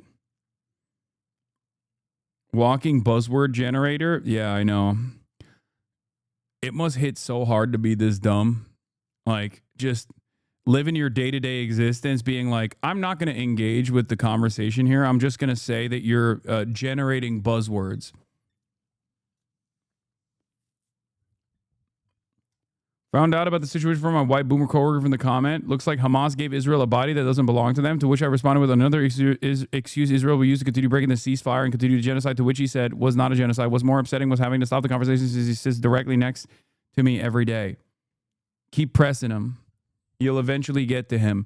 There's always, Israel does so much fuck shit in American domestic affairs as well that it's obvious that you can get people to be frustrated with the way that Israel operates. Like, it's not that hard. Anyway, yeah, the Public Broadcaster reports without citing any sources that the man whose body was returned operated alongside security forces in searches of underground tunnels and was killed by Hamas terrorists a year and a half ago. Amid the war, there's been a commonplace but officially prohibited practice of soldiers sending detained Palestinians to search buildings and tunnels before troops enter, endangering their lives. Interesting. The IDF says it strictly prohibits using civilians as shields and has opened investigations into several such cases. That's fucking the biggest bullshit of all time, by the way. They have it's called the mosquito protocol. They literally have a term for it. Get the fuck out of here. Oh yeah. Just like the Hannibal directive, right? Yeah, we're opening investigations into the most commonplace practice that the IDF uses. Yeah. They're weaponizing complementarity, by the way, when they do that. Complementarity is the principle that international courts of justice apply to Western and Western-aligned nations in an effort not to have to prosecute them. It means that if the government themselves are actually investigating war crime allegations, then it's not up to the fucking international courts to intervene and actually investigate them further. When a government, even one like Israel, refuses to do that sort of internal investigation, then the ICC says, well, or the ICJ says, it's our jurisdiction now because you're not doing it. This is called complementarity. The idea that if the government itself is prosecuting itself for war crimes, then there is no need for the international courts to intervene and prosecute for them. Except Israel uses that as a defense. That's the reason why Israel, for example, went in and prosecuted or tried to prosecute 6 of its rapist concentration camp guards, okay, in Sderot, which was the prison where famously 6, or even more than that, but 6 named Israeli concentration camp guards raped a bunch of Palestinian detainees to death on CCTV camera footage, okay? It was on camera. Sorry, not Sderot, sorry. Sidei Teiman. I apologize. Sderot is the fucking hilltops where the Israelis go and watch with binoculars the death and destruction that befalls Palestine in the Gaza Strip. Sorry. You're right. It's Sidei Teiman. And of course, the Israeli society went up in arms and literally successfully extracted these 6 concentration camp guards where they did the pro-rape riots. Yeah. Anyway, here it is. Body handed over by Hamas isn't hostage, the IDF says. In Gaza this morning, food and medical aid is passing through the border. But as we mentioned, there's a problem with the 28 deceased bodies. These are hostages who died in captivity. Deborah Pata in East Jerusalem has more on that part of the story. Deborah, good morning. Good morning, Tony. Well, Hamas is slowly releasing the bodies of hostages still in Gaza, a total of 7 so far, which has angered families waiting for their loved ones. The Palestinian Central Bureau of Statistics says more than 11,000 people are still missing in the territory. And we spoke to hostage negotiator Gershom Baskin, who told us, sadly, some bodies may never be recovered. Somewhere in this landscape of ruin and loss are the bodies of the remaining hostages. Many of the Hamas commanders who were responsible for burying these Israeli hostages are no longer alive. They were killed by the Israelis. There are thousands of Gazans who are unaccounted for, who are believed to be buried underneath the rubble of buildings that Israel bombed. First responders are now searching for the dead. But it is not easy when over 90% of the buildings have been damaged or destroyed, and there are only the most rudimentary tools available. As Gaza starts to think of rebuilding, the US peace deal calls for an interim governing body headed by President Trump to run the territory that ultimately hands control over to Palestinian rule. But that body has yet to be established, and Hamas has stepped back into the vacuum, allegedly targeting Palestinians accused of collaborating with Israel. There are videos of Hamas executing Palestinians believed to be armed gangs. What's going on there? Hamas is killing them because they can. Israel has empowered, with weapons and money, gangs of Palestinians who were involved in mostly illegal activities in the past, and they've empowered them as an alternative to Hamas. President Trump. It is wild that they're... No. He said it. Bro, come on. It's on CBS. This motherfucker straight up said... Come on, dude. He straight up said Israel has armed and offered aerial coverage, maybe not to that degree, but it is the truth. Israel has not only armed, but offered aerial support and allows gangs, criminal elements within Palestinian society to disrupt the aid delivery mechanism over and over again. Okay? And the people that are being executed by Hamas are members of those gangs. And it's not only now that they're admitting this. If you've been in here tuning in every single day, you have heard it. I've covered it extensively. Okay? I've covered this extensively. Israel has openly admitted that they've done this, for the record. Netanyahu has said he has done this, for the record. Why else do you think a person who dropped out of 2nd grade, Yasser Abu Shabab, wrote a fucking Wall Street Journal opinion editorial? Yasser Abu Shabab is the leader of the fake popular forces, okay? This was a gang of criminals and ISIS affiliates, drug traffickers and ISIS affiliates that were previously in prison. Israel broke them out of prison and armed them and allowed them to have a base of operations within the red zone in Rafah, okay? A base of operations that was in Israeli-controlled territory within the Gaza Strip. And they were tasked with apprehending aid and stealing aid at the point of delivery. Okay? That's what they fucking did.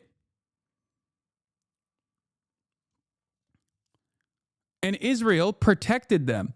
Hamas would murk them every now and then amidst the genocide. Hamas would go in and at night institute like a curfew, and those guys were violating the curfew, so they would just like fucking straight up, engage them in gun battles and kill them, right? And there were many different operations that took place. Except now that the territory, 50% of the territory has been given back to the Palestinians, Hamas is obviously restoring control. The entirety of the Palestinian resistance forces are playing a formative role in creating interior security. And a part of that is the truce and the clemency period that Hamas has given to all of the criminal components. Okay, their job right now is to restore order in the recovery process. They have already stated that every single Palestinian that operated within these gangs will get clemency as long as they have not harmed Palestinians. Okay? As long as they have not harmed Palestinians. Even if they are traitors who collaborated with Israel, got weapons from Israel, as long as they did not harm Palestinians, they will not actually be harmed. As long as they're not murderers, they will not be touched, and they will have clemency. Okay? If you are following closely, you have already seen this. That's what they said. Not only that, but there is also a tribal council in Gaza. There is an interior tribal council because there's a bunch of different clans in Gaza. There's a bunch of different tribes in Gaza. And there's a tribal council that has offered firm commitment to Hamas in the process of restoring order. Okay? They have come out, and I'm going to read you what their statement was initially, because Dropsite, in their brilliant reporting, literally went to the tribal council chiefs and asked them, like, do you think this is appropriate? Because, like, the executions that took place. Now, there are some groups like this one that Hasbara psychos like A.L. Yacobi and everyone in Israel are posting, making this seem as though this is like some sort of civil war. They're trying to like create a media narrative that there is a civil war going on or something like that. It's not. It's not happening. It's all gangs that operate from Israeli-controlled territory in North Gaza. Because remember, these guys are literally operating inside of Israeli-controlled territory in North Gaza. Okay? Claiming that they're actually, combating Hamas. They're real Palestinians combating Hamas or anything like that, or some shit like that. Okay? Collaborating openly with Israel, getting arms from Israel, getting gear from Israel, and they're trying to create an environment of chaos. Okay? Gaza-based Al-Harris security platform, an officer in resistance security, revealed the arrest of a collaborator with the enemy who was gathering information during the handover ceremony of enemy captives in the current deal. So there are a bunch of different gangs. Compradors, capos, whatever you want to call them, collaborators that work with the Israeli government. The most famous one, obviously, is Yasser Abu Shabab, which we've talked about before on many instances, drug dealer, an ISIS affiliate. But there are numerous different factions. There are also clan rivalries that Israel tries to foment and tries to beef up. One of the most notorious clan rivalries, from what I understand, from all of my conversations that I have with Palestinians that are literally in Gaza and Palestinians that have been able to escape the U.S. Israel-funded Holocaust of Gaza, have told me that the number one clan that has always had some kind of like beef with Hamas is how do you say it? Dogmash. That's one of the major the tribe that has a major beef with Hamas that Israel has tried to actively use to their advantage. Okay. Hamas promises amnesty to any outlaws who turn themselves in, except murderers. Gaza Security Ministry opened the door for repentance for 1 week for any gang members, collaborators, aid looters, or robbers to surrender and receive amnesty for their offenses, as long as they didn't shed anybody's blood. Hamas's government had done similar campaigns multiple times in the past as a way of giving a second chance to Gazans who were being blackmailed or coerced by Israel to act as informants. Now, the real reason why they have to be more open-minded about this. Yeah, I think the clan originally might be Turkish. Yeah, Dalmush. That's they're like a Turkic Palestinian clan. So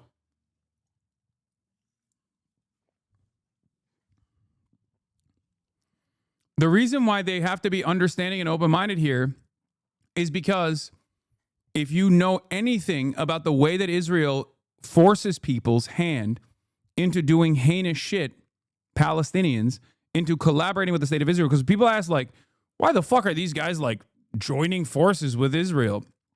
Some of these guys are assholes. Some of them are ambitious. They want power. They don't give a shit about killing their own countrymen, right? They don't care about Israel doing a genocide.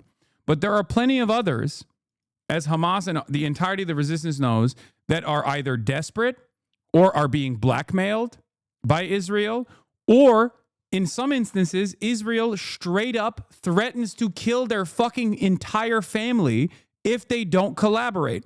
This is the reason why they have this unheard of clemency, because in most circumstances, resistance forces, when they are going up against a colonial power, whether it be the IRA, whether it be the ANC, or even the FLN, they oftentimes will just straight up execute anyone who's a collaborator. No clemency, no fucking pardons whatsoever. But because this process has been so brutal, so ruthless, and so ongoing, and such a formative part of Israel, creating a network of collaborators that, while the execution of collaborators is not uncommon, the clemency that Hamas applies in this circumstance is. Okay? So understand that. And yes, the appropriate measure in this circumstance is to obviously properly adjudicate these issues and go through a normal process in a criminal justice system, okay?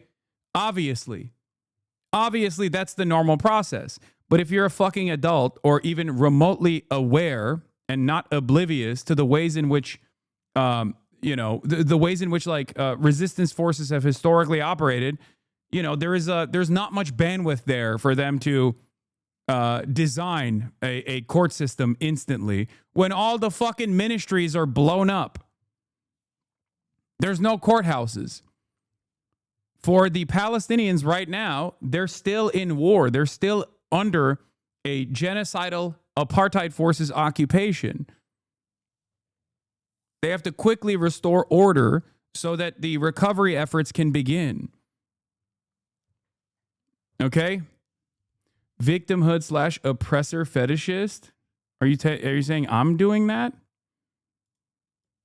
What, because I have sober analysis on how resistance forces have operated throughout history, given the limited confines that they have?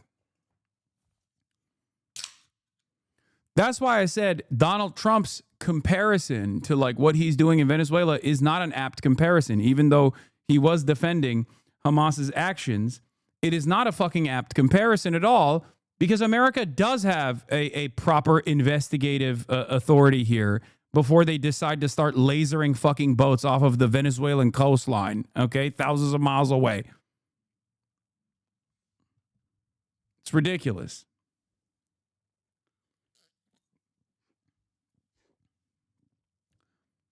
Traditionally, Israel will recruit as informants Gaza's most vulnerable, cancer patients, other critically ill and wounded Gaza's urgent need of medical treatment, widowed women, gay men, criminals, and fugitives. During the genocide, Israel used starvation as a weapon to coerce and blackmail Gazans into becoming rats for the IDF. Israel also threatened individuals to kill their families or themselves if they didn't collaborate.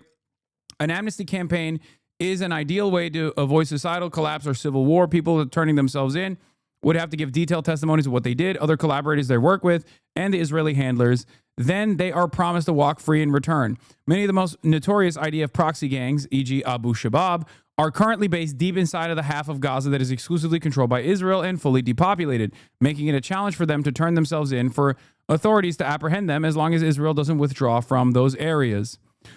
Israel has been recently using those gangs to create chaos and brew a civil war inside of Gaza, a fake civil war.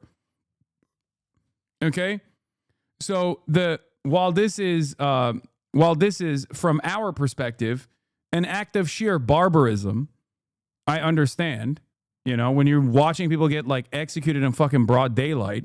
And I know many people will hear me try to contextualize what is actually going on here and go, Hasan wants broad daylight executions. What a barbaric monster he is. Oh, he's a classic Hamas dick rider. It's like, you have to understand the limitations that the resistance currently has, the resistance forces currently fucking have. And here is Palestinians themselves, the leader of Gaza's largest tribal assembly on the executions. Justice was served. We stand heart and soul with Hamas. In a tense exchange on Saudi Arabia's Al Hadath, a channel hostile to the Palestinian resistance, Sheikh Husni al-Mughni, head of the Supreme Committee for Palestinian Tribal Affairs, defended Hamas's execution of men accused of collaborating with Israel and spreading disorder during the war. What is this? The problem, though, is that conditional clemency as a policy does not mean anything if there's no type of adjudication. If someone is caught or turns themselves in either as an innocent or a collaborator who was not a murderer, they have no means of establishing they're not a murderous collaborator. Before some kind of means of adjudication has begun established, the conditional part doesn't mean anything. Yeah, you just have to leave it up to the fucking Palestinians is the point. Like, there's not really anything we can do from over here beyond expecting them to have a normal criminal justice system. My point is, it's insane for us to sit there and be like, I can't believe it. I don't agree with public executions no matter what, Brodagy. I don't either. I don't even believe in capital punishment. What are we talking about? Okay, I don't. But if you want to understand what the situation looks like, there is no resource to undergo a normal criminal justice process, and time is of the essence.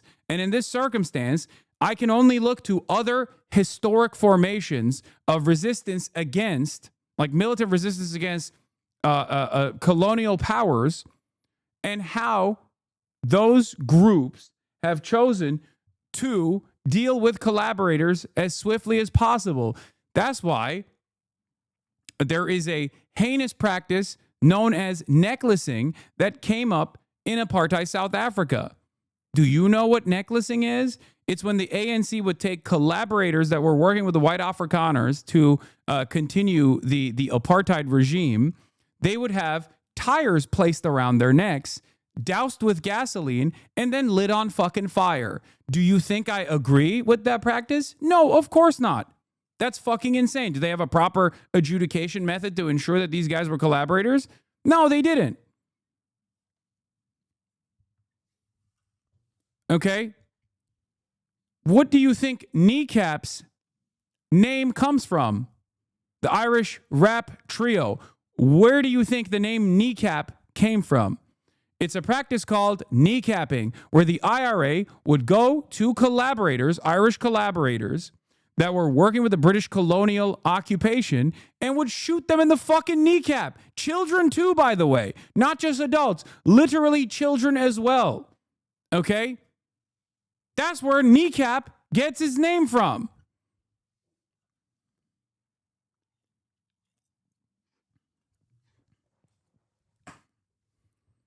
Yes. This is why I always stress the standard of violence is set forth by the colonial entity, the occupational power. Okay? Yeah, it's not fucking that's kind of whataboutism. No, it's not. It's not. You guys don't understand what words mean. I'm not even saying this is appropriate. Okay? I'm not saying it's appropriate. I'm just telling you what has happened. Please. Analysis is not justification, okay? If you find yourself being more considerate or being more understanding of the fucking confines or the limitations given to the Palestinian resistance at a moment where they're fucking literally just coming out of the tunnel structures after 2 years of fucking genocide, if you find yourself to consider this as justifiable, that's on you, okay?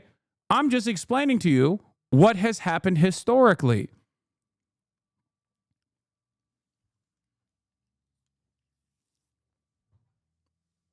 Jesus Christ. Anyway, pressed about the absence of courts or due process, al-Mughni, who represents a key voice of Palestinian civil society, said Gaza security forces imposed field justice against gangs that killed, looted, and terrorized dozens of civilians. The accused were long known to the public, he said, adding that they had stolen aid convoys and were disowned by their families under tribal law. Abu Shabab is another great example of this. His own tribe has disowned him.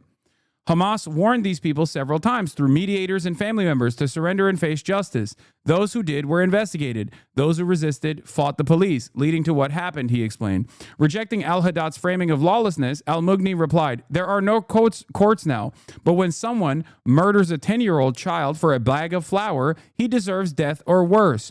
He said that the tribe stood heart and soul with Hamas, calling the executed a deviant, corrupt faction created by Israel. As to hold Hamas accountable, al-Mughni said internal mechanisms exist to punish violations, but warned that leaving such justice to rival clans would mean civil war. He closed bluntly, "We are fully satisfied. These criminals violated every custom and every tradition while our people died under the rubble." For the record, if you want the full transcript, it also exists here. Okay? But that's the summarization.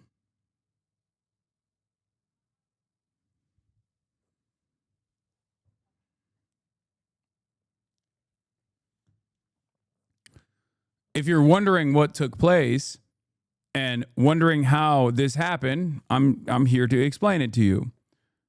Okay? Security service in Gaza publicly executed Israel's collaborators who were recruited to and used by the Israeli military to steal aid, attack starving aid seekers, destabilize internal front, monopolize goods, damage medical aid, blackmail people, kidnap resistance fighters.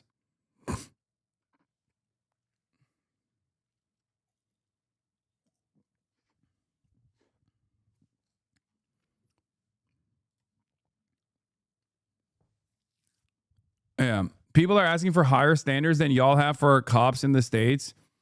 I know. You always have to. This is not like a fetishization of the oppressed population or giving them unlimited bandwidth to do whatever the fuck they want. This is just a broad recognition of the material conditions that Palestinians are subjected to, and within the limitations that they currently have, as they are trying to implement the recovery process, you still have people that are directly collaborating with Israel to foment civil war. Obviously, they have to be apprehended and detained.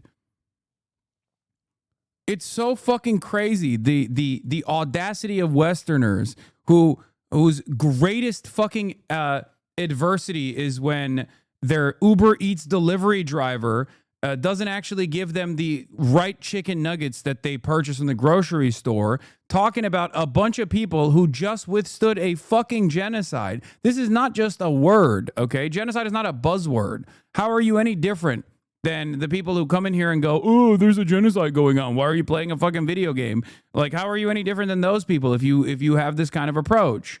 Yes, Donda is the album of the decade says, "Imagine you're undergoing a genocide and Westerners are telling you how to deal with traitors. This is not something new or complex." Exactly. Yes. And I think a lot of people don't understand that there is like an interior security apparatus that has remained throughout this fucking genocide regardless. There are special forces within the Palestinian groups, Palestinian resistance factions. One of them was the forces that were tasked with protecting the hostages, protecting the prisoners of war, shadow groups, right? They were the Arrow unit that specifically moved through crowds and actually successfully were able to transfer hostages from point A to point B without Israel figuring it out, even though they had 24/7 drone coverage over the entire Palestinian affairs as they carried out their genocide. Okay? Like, they were still capable of operating under a brutal blockade, hermetically sealed by the oppressive, nuclear-armed apartheid forces.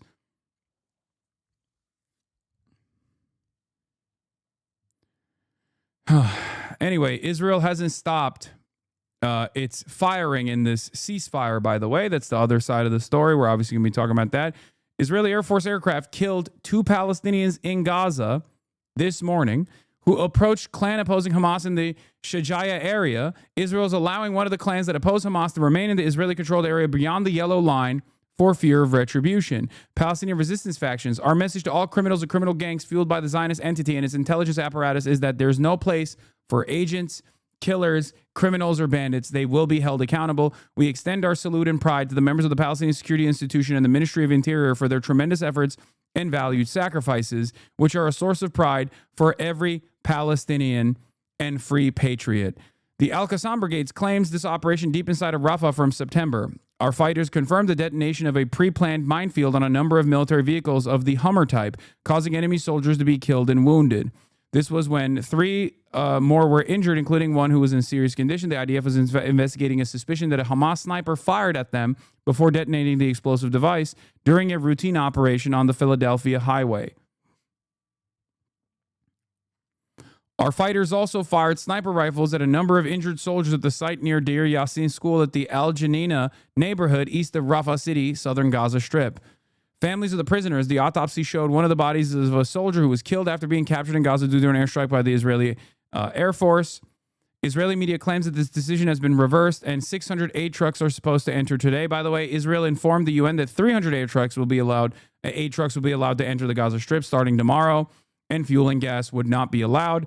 Israeli media claims the decision has now been reversed as of 9 hours ago, where 600 aid trucks are supposed to enter today, even though there's no evidence for it thus far, and that the Gaza Center for Human Rights has recorded 36 violations of the ceasefire, resulting in the martyrdom of 7 Palestinians, and only 137 trucks have entered Gaza so far.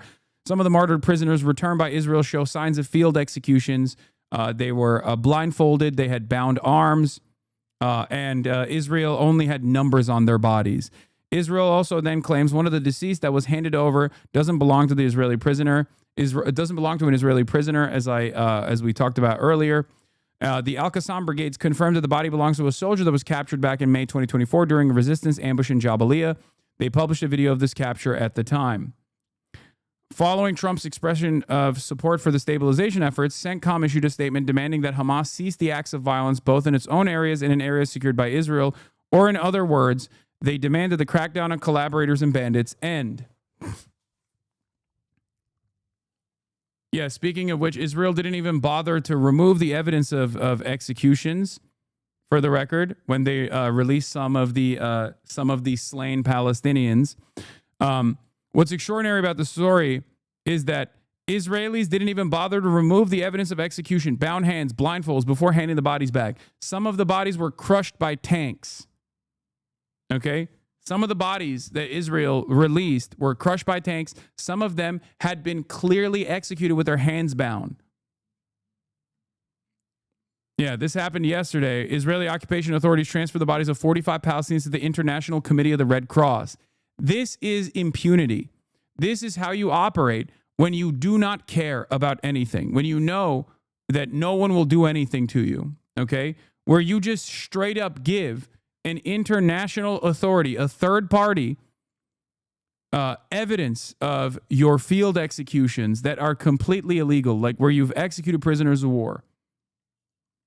Some of which weren't armed combatants at all, as a matter of fact. Many of which were just straight up hostages.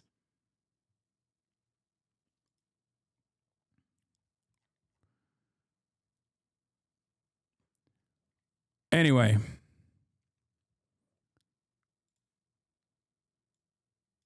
So, footage of Al-Qassam Shadow Unit transferring 2 more deceased prisoners to the Red Cross moments ago. This happened an hour ago. Quds citing Channel 15, the Al-Qassam Brigades contacted the families of the Israeli prisoners on the day of their release through Israeli SIM cards, which are the video calls that everyone later saw. The SIM cards were placed by the army in locations outside Gaza to gather intelligence about the Israeli prisoners, but several of these SIM cards were activated just a few hours before the prisoner handover operation, and the families of the prisoners received phone calls from them. Pictures of the Qassam unit, not everyone is wearing the Shadow Unit patches, but I did see one of them. That's the Shadow Unit patch. I think there might be even a close-up as well. Anytime you see militants this up close, wearing their, obviously still hiding their faces, but like wearing what seems to look like combat gear, which they put on for ceremonial instances in most circumstances, you recognize that these are literally fucking like barely teenagers, okay?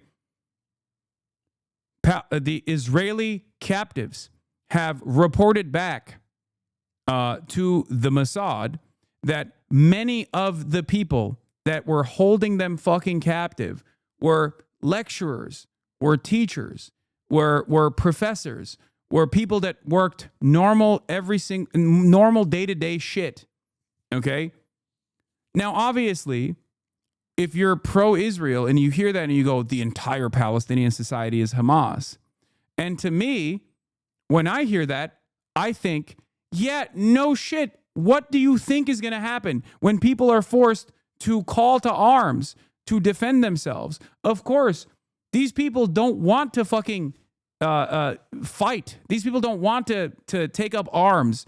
Do you think people want to run up to tanks in their fucking flip-flops and dump IEDs that they made from unexploded Israeli ordnance? No, they don't want to do that. They want to be cooks. They want to be teachers. They want to live their fucking regular lives. These are people who have been forced into this position.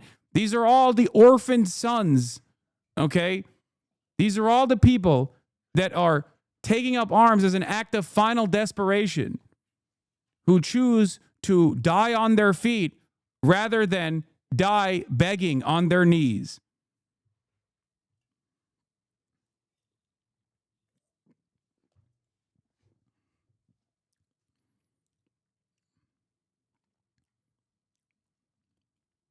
I always think about that one guy who was like, I want to run and operate a gym. Like I think he was like one of those dudes from the West Bank, actually. He was one of the Tulkarm. I think he was in the Tulkarm brigades or something. I forget. But like, there was that one guy I think about all the time that was interviewed where he was like, I want to own and operate a gym. But like, this is what I have to do. This is to protect protect my loved ones. Fidel Castro, 1967. Revolutionaries didn't choose armed struggle as the best path. It's the path the oppressors imposed on the people. And so the people only have two choices, to suffer or to fight.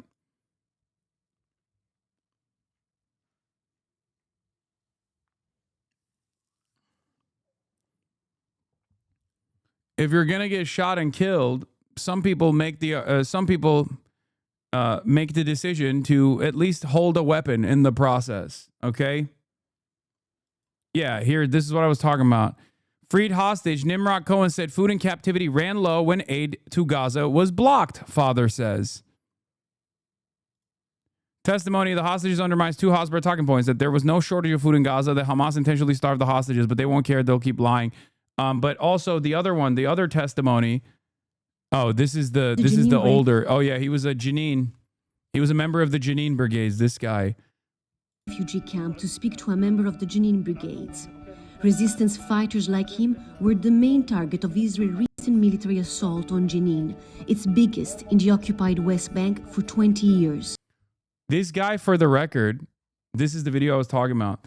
This dude, for the record, is literally engaging in, once again, no holds barred, 1,000,000% totally legal and totally moral resistance against the illegal Israeli occupation in land that the international community recognizes belongs to Palestine and Palestinians. This is a person who is in the West Bank. This is not even Gaza, okay? This is a person who is in the West Bank, in his own internationally recognized territory, standing firmly and committed against the illegal and unjustifiable Israeli occupation, okay? Every single step that the Israeli occupational forces take in the West Bank is illegal. Every single step that he takes is perfectly moral, perfectly just, and perfectly legal, okay? هو فشلوا انهم بدهم يعملوا اقتحام واسع ويعتقلوا اكبر عدد من المطاردين ويتم قتل اللي هو اللي راح يواجههم اللي هو اكبر عدد برضه من المطاردين. هذا الشيء فشل ب100%. He says he used to be a gym trainer, but life under Israeli occupation made him change course. اكثر شغله اثرت فيه اللي هو استشهاد صاحبي. من ناس تاريخ استشهاده بجوز 2013 استشهد، اثر فيه كثير يعني. احنا اللي عايشين مع اسرائيل واحنا بنقدر نقدر شو اسرائيل شو بدها. اسرائيل بدها كل فلسطين وبدها تقتل الشعب الفلسطيني وتشرده وبدها ايانا نبقى عبيد عندها. احنا نقاوم الاحتلال. مستحيل اسرائيل تعمل لنا حل ثاني غير المقاومه، انه حل سياسي او انه في هدنه او سلام. مستحيل. هسه لو تجيبي كل السلام اللي بالعالم وتحطيه بدولة اسرائيل راح تلاقيهم ثاني يوم بيعملوا مستوطنات، ثاني يوم بقتلوا، ثاني يوم بيأسروا، يعني بيأسروا نسوان وبنات صغار وشباب صغار اشبال. هو احنا اللي بنطلب من الشعب كله يكون ضد اسرائيل مش بس السلطه. He says his dream is to see Palestine free so he can lead a regular life. أعيش حياتي الطبيعية وبطش وبروح على البحر. I would live my life. I would live my normal life and go out to enjoy myself. I would go to the beach. And I would do everything I wanted, whatever I desired. Palestine's nature is stunning, and I'm someone that loves to go out and see nature. So I'd go climb mountains and go to the beach.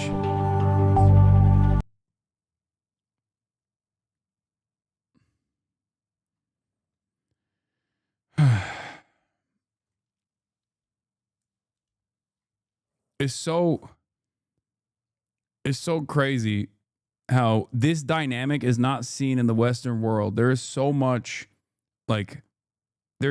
dehumanization that has taken root in American and Western consciousness, where we just look at these people and we think, yeah, these are dangerous, scary individuals. We never understand what the logical through line is as to why they engage in acts of resistance against Israeli occupation. Like, we don't consider them human beings. We don't consider them to have dreams. We don't consider them to want freedom, to want the most understandable need that every human being has, which is emancipation, sovereignty. They don't want to fucking go and fight, dude. They don't want to live inside of tunnels and shit. You think they want this? No, of course not. New from Channel 12 and Ravid. This shit is so exhausting and infuriating. In case you missed it, Hamas announced after the latest transfer that they will need time and special engineering equipment to find all the other bodies. More from Ravid. A senior American official, the U.S. wants to begin rebuilding the city of Rafah, which is not under Hamas control, and turn it into a model area that shows how the Strip can be without Hamas control, which is also where the Abu Shabab compound and passage is.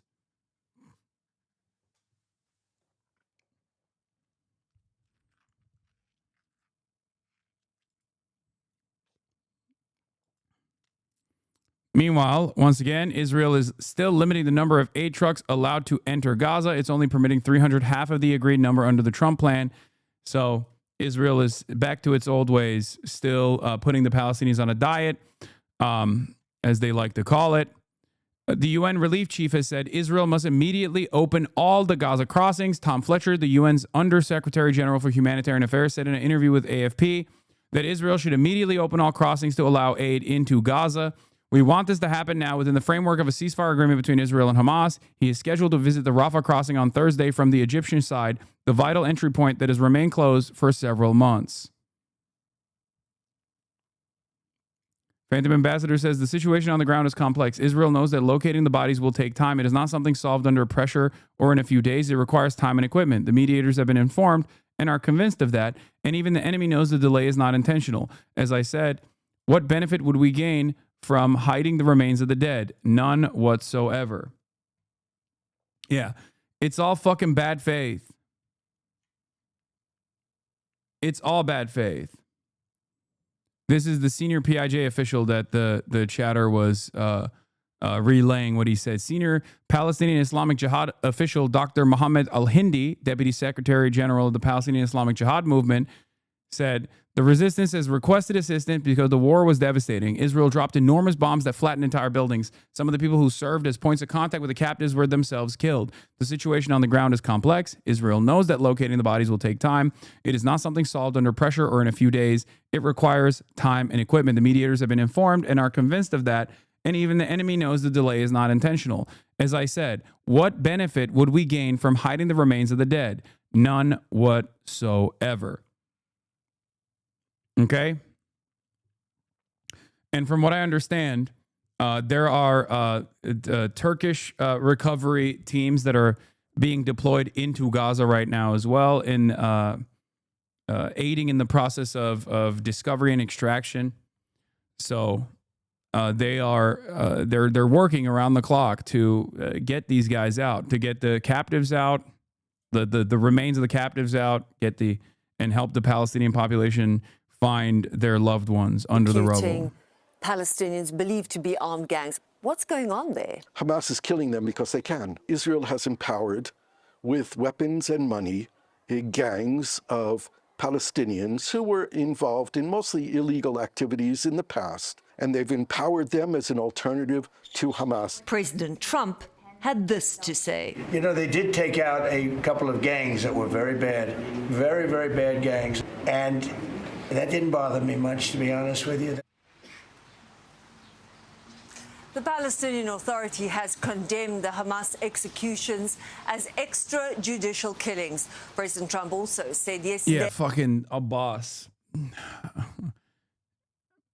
Maybe he should go in there. Maybe he should go to Gaza at his wonderful age of like 87 and help with the relief efforts, you know, if he's going to be ruling and overseeing the Gaza Strip. It's so crazy to me that one of the main belligerents here is the United States of America, and the American president is outflanking Mahmoud fucking Abbas, bro. That is crazy. I guess it's not that crazy when you think about it, because, you know, as I've said over and over again, Abbas is like, his approval is less than 7% in the eyes of the Palestinians. Now you know why, okay? Palestinians always fucking say over and over again that the PA and the Fatah party is seen as lower than fucking dirt.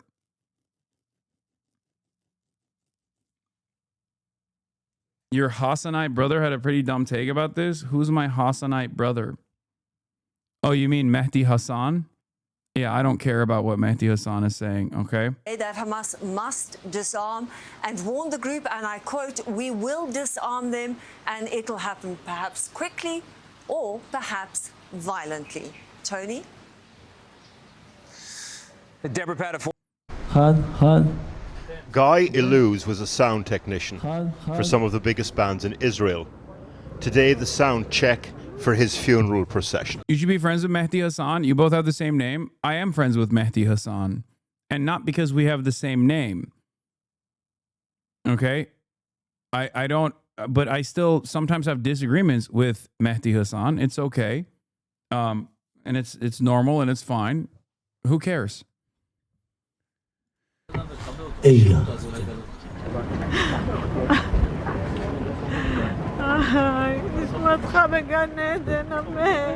26-year-old was shot by Hamas fighters at the Nova Festival, brought into Gaza critically wounded, held in Al-Shifa hospital, and died soon afterwards. On Monday, 2 years later, his body was released. No sound checks required in his hometown for this stereo sentiment. Why she have to die so young? So I can't understand this. Last night, the bodies of 4 people were released by Hamas and brought to the forensic center in Tel Aviv. But one of the bodies was not that of a hostage. 3 deceased captives have been identified at the National Center of Forensic Medicine. Staff Sergeant Tamir Nimrodi, Uriel Baruch, and Eitan Levy, may they rest in peace. They joined 4 deceased captives who were identified yesterday here: Guy Illouz, Bifin Joshi, Yossi Sharabi, and Captain Daniel Peretz, may they rest in peace. The remains of the 4th body that arrived yesterday from Gaza Strip is not associated with one of the deceased captives. The future of the ceasefire and the fate of thousands of people could now depend on the scientific work being done in this center. During a previous exchange, Hamas handed over a body they said was that of a hostage, which turned out to be that of a Palestinian in Gaza. Now, if that sort of thing starts to happen this time round, it could actually derail the entire process. Last time round, the correct remains were handed over to Israel eventually. And in the last hour, Hamas has said they will hand over 2 hostages' bodies tonight.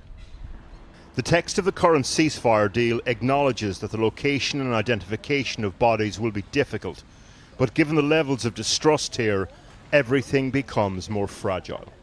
Hamas, the terror organization, is required to uphold its commitments to the mediators and return all of our hostages as part of the implementation of this agreement. We will not compromise on this. In Gaza, the bodies of dozens of Palestinians were returned by the Red Cross, released by Israel. Work to identify the deceased is ongoing. The setting, what's left of Gaza's health system. This afternoon, the funeral procession of Guy Illouz made its way along the highway to Tel Aviv, guards of honour on the overpasses, and finally to the Ra'anana cemetery.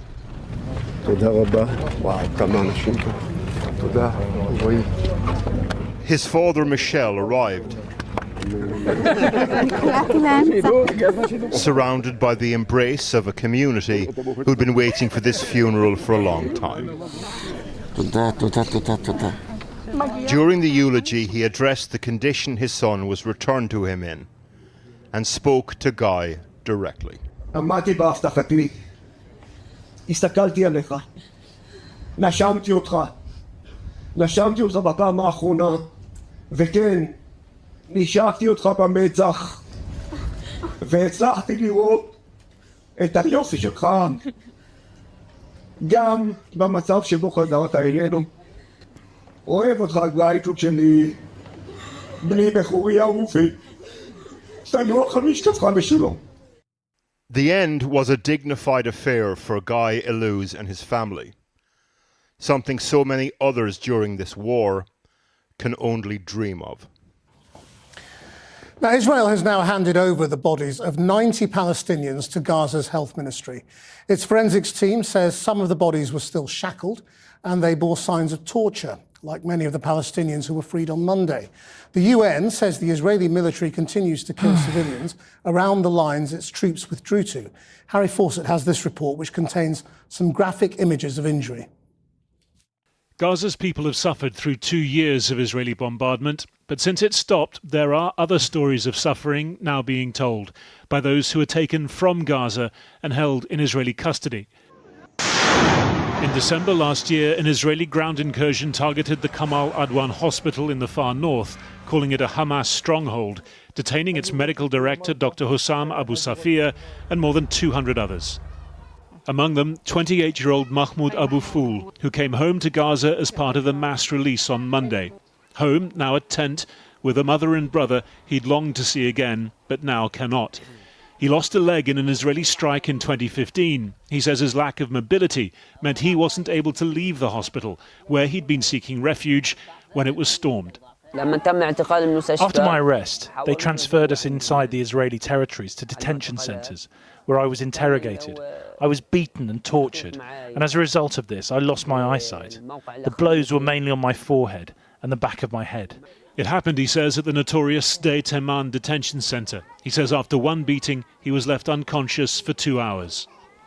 When I woke up, I couldn't see well, and soon after that, I completely lost my vision. The treatment was extremely bad and harsh. There was no medical care at all. They only gave me eye drops and ointment. We put his accusations to the Israeli military. It has not responded. Like Israelis, Palestinians in Gaza are welcoming back the dead as well as the living. Israel returned 45 more bodies to Gaza today via the Red Cross. Our sources in Gaza suggest some of them were Hamas fighters killed inside Gaza at the beginning of the war. Others were blindfolded and handcuffed. Others bore marks suggesting they'd been run over by tanks. The occupation forces had placed some of the bodies in refrigerators. Some of them are clearly identifiable, while others are difficult to recognize. We are waiting for the Red Cross to give us the names of these 45 martyrs. And there were 2 more Palestinians killed today. The Israeli Air Force reportedly carrying out an airstrike in eastern Gaza City, in what Israel defines as a prohibited area near its military positions. Hamas is also killing Palestinians. Yeah, the bodies that they returned, the bodies that Israel returned were bound and executed while bound, for the record. As in, they lined them up and they had handcuffed them or zip-tied them and then shot them in the head. Palestinians engaging in gun battles with armed gangs, executing those it calls Israeli collaborators. I don't know if they show this. President Trump says he's okay with that for now, but insists they will, after a period, disarm or be disarmed. For now, Hamas is in charge in the territory Israel has withdrawn from, promising to hand over more Israelis' bodies tonight, while emphasizing the difficulty of locating remains in the ruins. Next to the ruins, there are some signs of recovery, markets being replenished, bakeries reopening, but deprivation is everywhere. There are no homes at all, there's no shelter, nothing. We wake up in the morning and look for a sip of water to drink. If we want to eat, there's no money and no work to do. This isn't a lie. Yeah, look upon the victims of Israel's barbarism, okay? Our attitude is so broken. The way we approach the subject matter in the Western world is so broken. We look at this guy because he doesn't speak the language and the color of his skin is brown. So we look at this guy and we think, even those who are pro-Palestine or say that they're pro-Palestine, look at a person like this and deep down inside still think like, okay, maybe he kind of deserves it. We do not have the same attitude towards Israel's barbarism. The people that did all of this, are the real barbarians, not the people who are on the receiving end. Okay? Turks killing Armenians is fine. There has never been a moment where I've said that that is appropriate at all, you fucking moron. This is what I mean. You're just on maximum cope. This is like you have nothing. You have nothing. You understand that you have nothing. You have no leg to stand on. So you have to just turn around and be like, well, now that's whataboutism, by the way, for the record. If you guys want to know what whataboutism is, it's not when you actually compare this current contemporary resistance movement and its actions against collaborators to previous historical resistance movements and their actions against collaborators. Whataboutism is when I'm talking about Israel's genocidal actions and its impact, and someone turns around and goes, what about the Armenian genocide? Which I don't even I don't even say is fake or anything like that. The implication is that I deny it, right? Because I'm Turkish when I don't. That is whataboutism. The UN says more still than the 600 trucks a day being promised are now needed. Israel now reported to be preparing to reopen the Rafah crossing from Egypt to Gaza to both trucks and Palestinian citizens tomorrow. Well, joining me now is Arab Barghouti. His father is the Palestinian political leader Marwan Barghouti, who is currently still serving 5 life sentences in an Israeli... Yeah. Also, we got new information on Marwan's conditions. It seems that he was actually tortured. Marwan Barghouti was assaulted in Israeli custody. Palestinian Prisoners Media Office said senior Fatah leader Marwan Barghouti lost consciousness and suffered 4 broken ribs after being beaten by Israeli guards during his transfer from Rimon to Megiddo prison in mid-September. The office accused a special Israeli suppression unit of carrying out the assault. Barghouti, imprisoned since 2002 and serving multiple life sentences, was excluded from the October 2025 Gaza prisoner exchange despite repeated resistance demands for his release. On Israel's fear of his release, Marwan Barghouti, imprisoned since 2002, has long been regarded as the most popular Palestinian leader after Yasser Arafat and a rare unifying figure across factions. His influence has made him a central demand in every major prisoner exchange and a red line for Israel, which has repeatedly refused to free him. In August, Israel's far-right minister Itamar Ben-Gvir stormed Barghouti's cell, threatening him directly on camera. That fat fuck. Rights groups have said his repeated beatings, isolation, and public humiliation reflect Israel's fear of his political stature and the growing unity his name inspires among Palestinians.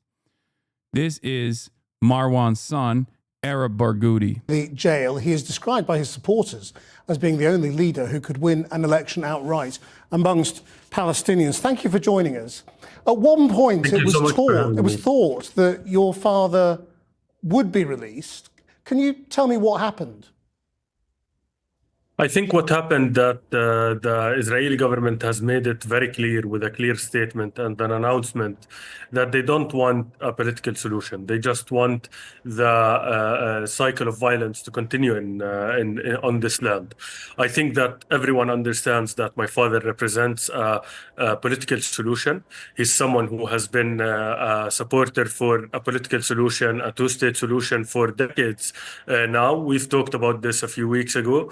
And this is exactly what the Israeli government doesn't want. Since he's been in prison, more than 800 Palestinians have been released with life sentences, with more, as you know, according to them, more security complicated cases. But with my father, they refused to release him because he has a political vision that is, first of all, accepted by the Palestinian people, trusted by the Palestinian people, but more importantly, accepted by the international community. They don't want I did ask David Mensa, the Israeli government spokesman, about your father's case a few days ago, and he said Marwan Barghouti is no Nelson Mandela. You know, he is a multiple convicted criminal. The irony, of course, is that Marwan Barghouti is... First of all, Marwan Barghouti is exactly like Nelson Mandela in that same vein, because Nelson Mandela was also apprehended and arrested for the exact same fucking purpose, for the exact same reasons. And as far as I understand, like, Jeremy Scahill said that Barghouti had led resistance efforts, but from what I understand, I don't think he actually engaged in any sort of direct armed conflict.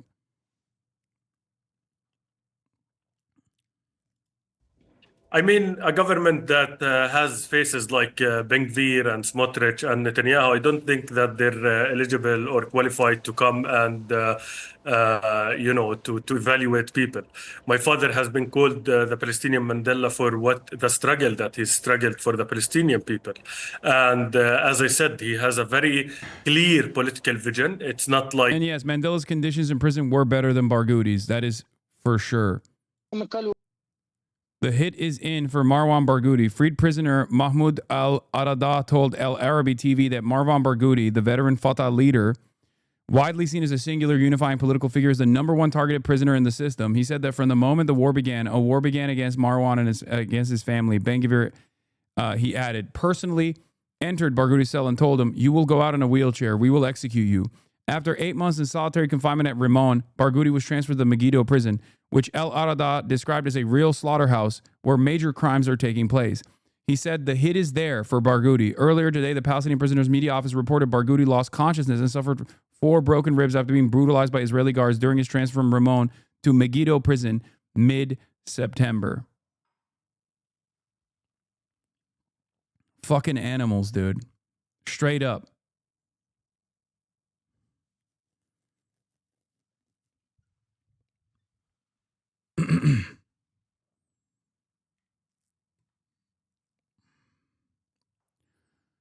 Anyway, meanwhile, as far as like the Hamas end of the bargain on the ceasefire, according to the Trump administration, 2 advisors of President Trump told reporters they don't think Hamas has violated the agreement yet regarding the bodies of the hostages. They said there is no heavy equipment in Gaza that is needed for such an effort. It's almost impossible for Hamas to reach all the dead hostages, one of the advisors said. So, once again, in the strangest circumstances, it is actually the Trump administration that is holding on to the continuation of the ceasefire. It gives me a little bit of confidence. It gives me a little bit of confidence that, like, it is currently the Trump administration that is maintaining this line, shockingly enough, instead of giving Israel the opportunity to claim, that they're actually violating the ceasefire so they can go back and do whatever the fuck they want. Now, having said that, will this hold? I do not know. Okay? I do not think that this will hold. I worry that Donald Trump will allow Israel to violate it violate the ceasefire in such spectacular fashion that they. Oh.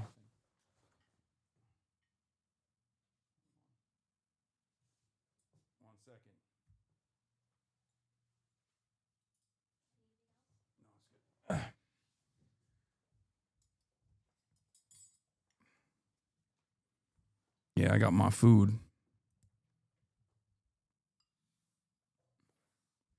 What made you less optimistic over the last couple of days? The breaches from Israel? Yes. Also, I just don't trust Israel. I haven't been optimistic about this at all. I've never been really all that optimistic about this process because, like I said, I do not trust Israel. We're going to begin with a fragile ceasefire in Gaza that is holding for now. Like when they say fragile ceasefire, it's really interesting because like they don't actually say it's a fragile ceasefire because of Israel, even though that is the reason why it's fragile. Like this is not a fragile ceasefire because of Hamas or anything. This is a fragile ceasefire because of Israel and Israel alone.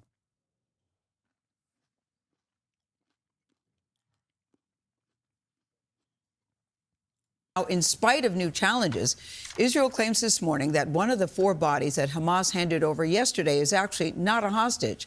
Hamas has sent gunmen into the streets of Gaza, and there are images showing executions of people that the group calls collaborators and outlaws. Well, President Trump gave Hamas a stark warning yesterday. In his words, he says, if they don't disarm, we will disarm them.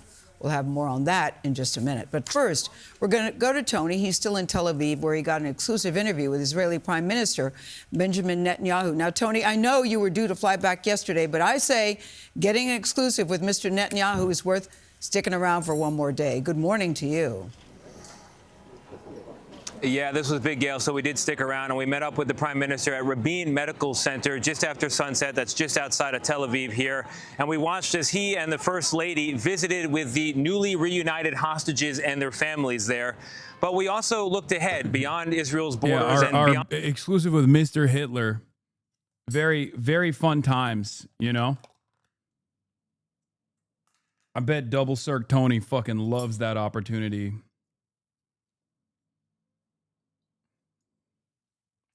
He's like, my goat, Mr. Adolf. You are so incredible. On this current ceasefire to Palestinians' future. Who is going to govern Gaza? The only names mentioned are Donald Trump and Tony Blair. Is Tony Blair going to be the president of Gaza? I doubt it, but I think that this is a transitional period, and we want to fashion a governance that works, that is not made of people who are committed to our destruction. Because if we put them there, then we'll just repeat it again and again and again. And we don't want to have the October 7th massacre repeated. How do you de-radicalize the population in Gaza that wants to fight? You've got thousands of young men who have just spent 2 years enduring brutal war or fighting in this brutal war. And on the back of that, how do you de-radicalize Gaza is such an arrogant display of Western chauvinism,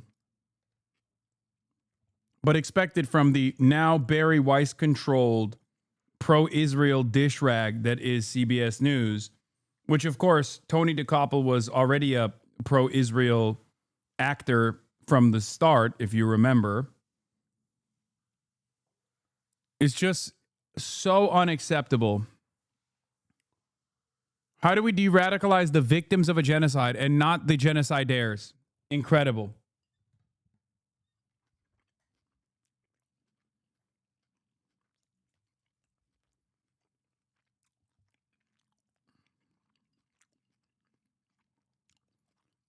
What do you expect from the likes of Double Cirque Tony?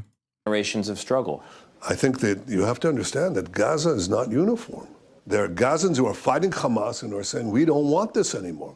And a lot of people in Gaza now know that Hamas has brought catastrophic consequences to them because of its fanaticism. The most important thing in destroying fanaticism is to destroy a certain hope, the hope that the fanaticism will achieve its results. when people know Israel is here to stay. You're not going to destroy the Jewish state. One thing we didn't touch on is the latest apparent disruption in aid into Gaza, because that bit of news came to us after our conversation. But we talked about a lot, and we're going to have more of it at the 7:30 half hour, including what it was like working with President Trump and also what comes next in this fragile ceasefire. We have more now of Tony's wide-ranging, exclusive conversation with Israeli Prime Minister Benjamin Netanyahu. So they spoke at a hospital just outside Tel Aviv, where the Prime Minister and his wife met newly returned hostages and their families. Tony joins us once again from Tel Aviv. Tony? Good morning, Gail. It's pretty crazy that this motherfucker, this evil motherfucker literally just said, yes, we want to kill the hope of Palestinian self-determination, straight up. Like, he just said it. It's not like, it's not a read between the lines situation. He just straight up said, we must kill the hope of the Palestinians in terms of self-determination. And we still wonder who the evil party is here. In a blunt moment, we asked the Prime Minister point blank what it would take for him to consider Israel's many conflicts to be over. And he responded in part, quote, the way to purchase peace is through strength. And it was military strength, at least as much as diplomacy, that he believes allowed Israel to win back the hostages that we met face to face just last night. Everybody in Israel since the last time I was here seems so relieved. Do you feel relieved? I feel both relieved and very moved. We watched late Tuesday as Israeli Prime Minister Benjamin Netanyahu and his wife Sarah moved room to room, visiting 5 returned hostages and their families on their first full day back together. Each described an ordeal of long hours underground, limited sunlight, and scarce food. Avi Natan Or, for example, the partner of another hostage, Noah Argamani, lost at least 60 pounds in Hamas captivity. I'm learning that they didn't lose hope, that they believe that one way or the other will get them out. Now it's a question of whether this moment of hope for Israel and the region can last. Mr. Trump says the war is over, but clearly the war is not over. The IDF is deployed to sections of Gaza still, and Hamas is still on the streets of Gaza. How can you say the war is over? Well, we agreed to give peace a chance. The conditions in his 20-point plan are very clear. It's not only that we get the hostages out without getting our military out, but that we would subsequently have both demilitarization and disarmament. They're not the same thing. First, Hamas has to give up its arms. And second, you want to make sure that there are no weapons factories inside Gaza. There's no smuggling of weapons into Gaza. We also agreed, okay, let's get the first part done. And now let's give a chance to do the second part peacefully, which is my hope. You just mentioned how closely you're working with Donald Trump on this. He took some digs at you, as he often does with people, during his speech at the Knesset. He's not the easiest guy to deal with, but that's what makes him great. Why does he say you're so hard to work with? Well, I hope he says that because I'm very tough on the matters that pertain to my country's future. It is always the responsibility of the leader of the Jewish state to make sure that the Jewish state is never imperiled with its very existence. That's why I did the things I did. There was a poll that came out recently in America finding that just 14% of Americans under 30 say their sympathies lie with Israel and with the Israeli people. You are losing young people across the political spectrum in America and across the world. Is there a fix for that? I think so. I think the first fix is to finish the war as speedily as possible, something that I have sought to do against all these contrarian propaganda. Of course I want to end the war. Who wants it to continue? I've been to war myself. I've been in battles. My brother died leading the historic rescue at Entebbe for the release of hostages. I'm aware. You have to be crazy to want wars to prolong. So yeah, you just got to buy TikTok. You got to buy TikTok and wage war on information.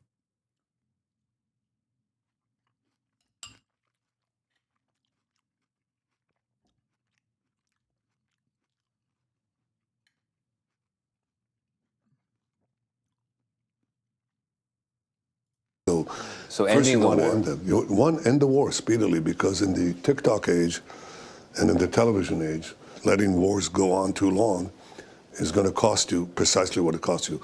There's a real battle on the social media. It's a big battle, not simple. It is. So it's a battle for truth, really.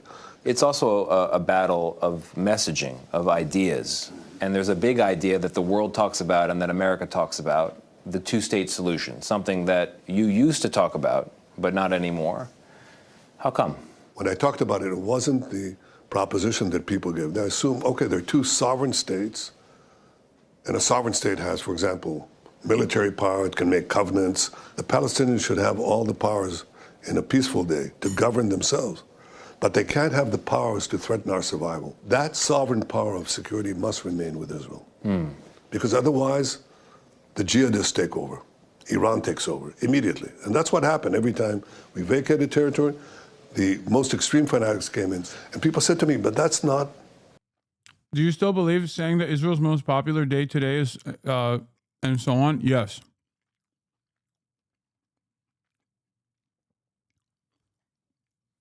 Yes. I do not believe that they will be able to recover their approval rating.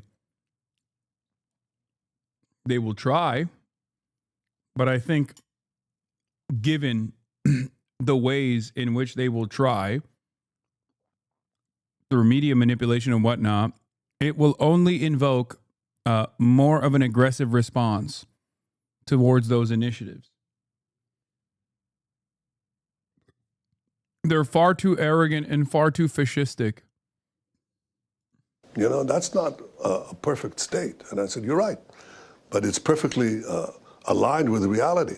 So is that a reality you can imagine existing? Well, it's a reality that if you had Palestinian governance that stopped teaching their kids to destroy the state of Israel, obviously if you have that and they educate them for peace, then I think you can have a different reality. But even under that reality, this could take generations. Israel has to be in control of the military power to prevent our destruction. And I'll add just one more thing, guys, as I toss it back to you in New York. Just before we started rolling on that interview, I mentioned to the Prime Minister that his obituary, after the success of the last few days, will look very different today than it would have looked like 2 years ago. And he said in part, it's not his obituary that he's concerned about, it's his country's, which underscores once again, for Netanyahu, many of Israel's problems feel existential. And as we think about what's coming next in the ceasefire and for the future of the whole region, I think that's a real insight into his mindset as he looks out onto the world. Tony, well done. I know that new information is coming. Brother, you're an American citizen. I understand the zealotry of a convert, which Tony is. That's why we call him Tony Double Circ, because he got an adult circumcision after converting to Judaism. But god damn, dude, get his dick out of your fucking mouth.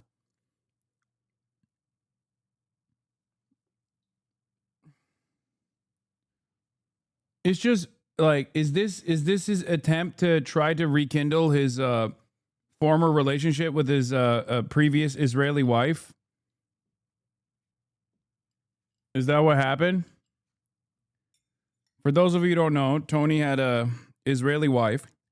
The only reason why we know all this, by the way, is because he volunteered this information, for the record. He married an Israeli woman, had kids with an Israeli woman, and in the process of that marriage, he literally went and converted to Judaism and got a second circumcision, an adult circumcision, and his wife still divorced him and took the kids to Israel, from what I understand. He's now married to someone else. After all that work, man. Now, minute by minute, but and he thinks, I guess he thinks that, you know, if he glazes Benjamin Netanyahu, perhaps his wife, his first wife, will let him see the kids again. I don't know. because it doesn't make any fucking sense otherwise to behave like this. Anyway, let me shut off all of these like dumb fuck links and stuff. Yeah, we got another neo-Nazi outed, another Republican neo-Nazi outed.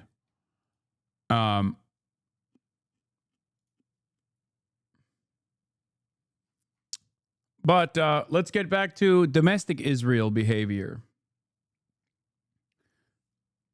Clashes between ICE agents and protesters are escalating in Chicago. This morning, tensions running high in multiple areas around President Trump's immigration crackdown. Overnight, Los Angeles County declaring a state of emergency in response to ICE raids. Officials voting to clear the way for financial assistance for residents they say have been negatively impacted by immigration raids. While in Chicago, clashes on the streets getting heated. Homeland Security says federal officers faced a hostile crowd after an undocumented immigrant rammed a Border Patrol vehicle while trying to flee an immigration operation. After a pursuit, agents crashed into the vehicle to stop it and arrested the suspects when a crowd grew. Chicago police responded to the scene and say some people threw objects at federal agents who deployed tear gas, exposing some in the crowd, including 13 Chicago police officers. This type of escalation is what is going to cause harm. It's not the people of Chicago, but it's the federal agents. It's the latest flare-up during the Trump administration's so-called Operation Midway Blitz. DHS posting this video celebrating 1,500 immigration-related arrests in the Chicago area since early September. All of these cities, we want to clean them up. But the dramatic confrontations come as Homeland Security officials are warning Mexican drug cartels are now offering cash bounties to target ICE officers and other federal agents, including $5,000 to $10,000 for kidnapping or assaulting officers, and up to $50,000 for the assassination of high-ranking officials. Our message to the cartels and these criminal rings, we're not backing down. Now, back to the clashes that you saw here in Chicago yesterday. One of those detained was a 50. There's something so funny about local police constantly getting a taste of their own fucking medicine by federal law enforcement. Like, it is, maybe this will cause them to really reconsider how they operate. I doubt it. Maybe this will cause them to take a more aggressive and defensive posture with respect to the local population against ICE activity. But it is pretty funny. I mean, look, there's a lot of hog-on-hog violence that takes place, it seems. 15-year-old boy, an American citizen. His attorneys say he was zip-tied for hours but released overnight. Governor Pritzker pointing to his arrest among many, saying that DHS needs to answer for what he's calling unchecked attacks on Chicago residents. Savannah? All right, Shaq, thank you very much. Hey, thanks for watching. And don't forget, you can catch the Today Show every morning. Bro, by the way, ICE apprehended an American citizen twice. They're also now issuing tickets to Americans that don't have, in their minds, the proper paperwork on them at all times. ICE literally apprehended an American citizen twice on the job site.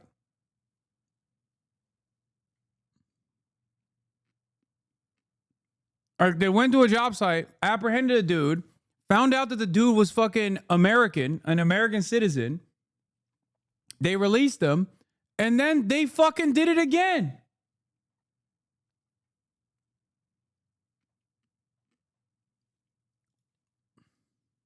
The same dude, Chad. Authorities in Los Angeles County declaring a state of emergency over federal immigration raids. The declaration allows local officials to provide funding and assistance for families, workers, and small businesses impacted by ICE raids. And in Chicago,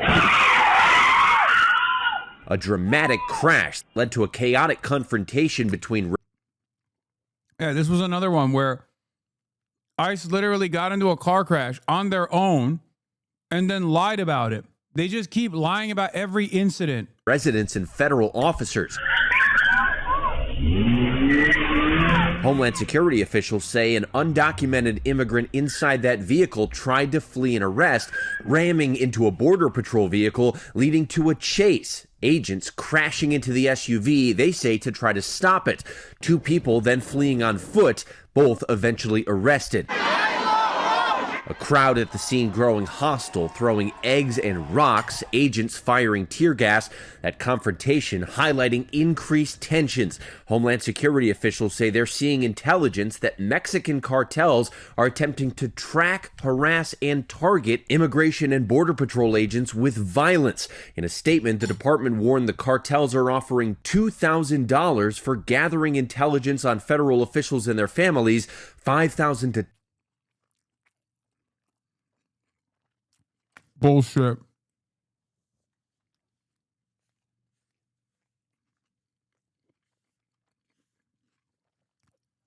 Why the fuck would the cartels actually try to dox and take out ICE agents when ICE agents are literally no longer trying to apprehend or disrupt cartel activity at the fucking border? I cannot explain this enough. The Trump administration's interior removal operations are the greatest gift that you could give to the fucking cartels. They literally have free reign to do whatever the fuck they want. Because the dudes, federal law enforcement, is too busy apprehending random Americans of Mexican descent. They're not busy taking down the cartel, which, by the way, if they wanted to, they'd have to, I guess, call up the DEA office and be like, hey, you guys need to dial it back on your drug trafficking, please, or the CIA.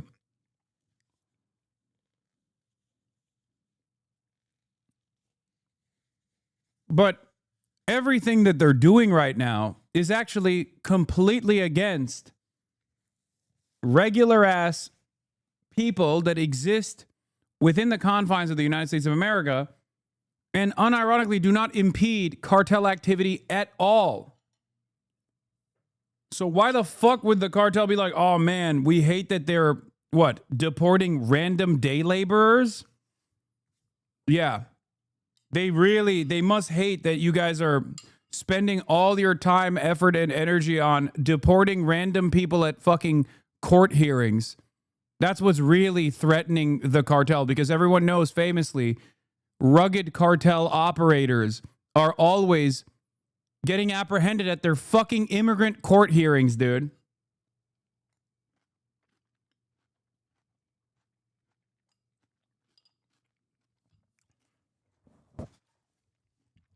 Yeah. Famous haven for cartel activity on U.S. soil. The Home Depot parking lot.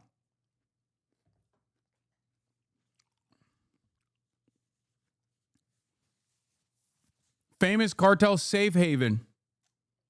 Famous hive of cartel activity. The factory floor. The Hyundai factory. That is comprised of immigrant Korean workers that have proper documentation, just not the appropriate one for what they are currently being tasked to do at the directive of the American government. Why the fuck would the cartels be like, oh man, we hate this shit? They love this shit.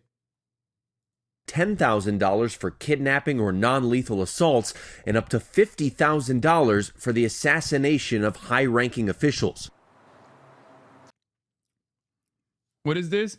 I looked into the bounties thing and the most I saw was one alleged gang member posting about it on Snapchat with no evidence shown or defense attorney contacted. It's definitely not fucking cross-guild.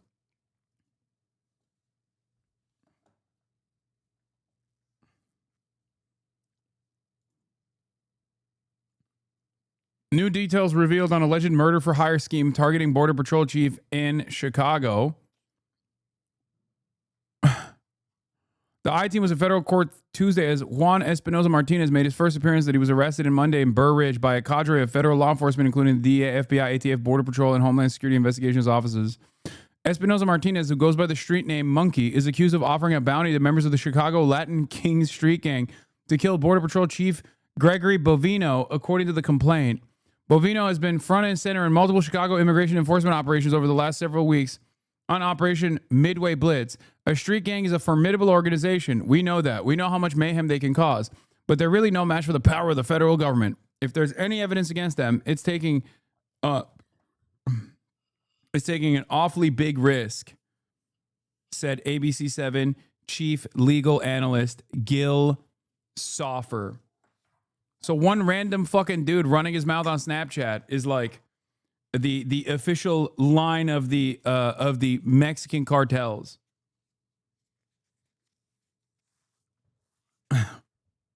Homeland Security Investigations Chicago says it received a screenshot of a Snapchat conversation seen from a confidential source with a photo of Bovino and the bounties for murder and information with the letters LK appearing to link the messages of the Latin King Street gang in the city. Soffer said federal prosecutors... Okay, so one guy running his mouth to a fucking confidential informant on Snapchat. That's amazing.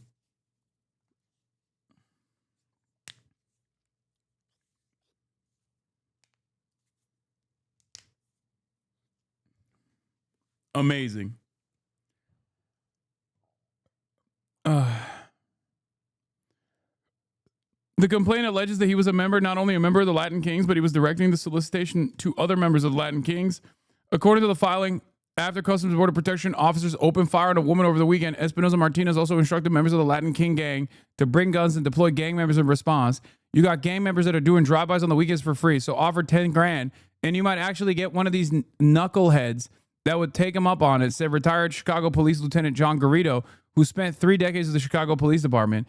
He said, when it comes to the feds, Chicago street gangs don't know what they're up against, adding, he's in for a rude awakening, and that should send a message to all these other gang members, you're dealing with a different type of law enforcement now. The rules of engagement are different. The penalties are different. The laws, the federal laws, are a lot tougher than our local laws are, and you're actually going to do some time if you're convicted. Espinoza Martinez is facing 10 years in prison if convicted. Prosecutors said in a court he's originally from Mexico and in the country illegally, entering at an unknown date and time. He's being held in federal custody until at least Friday, when he will have a bond hearing.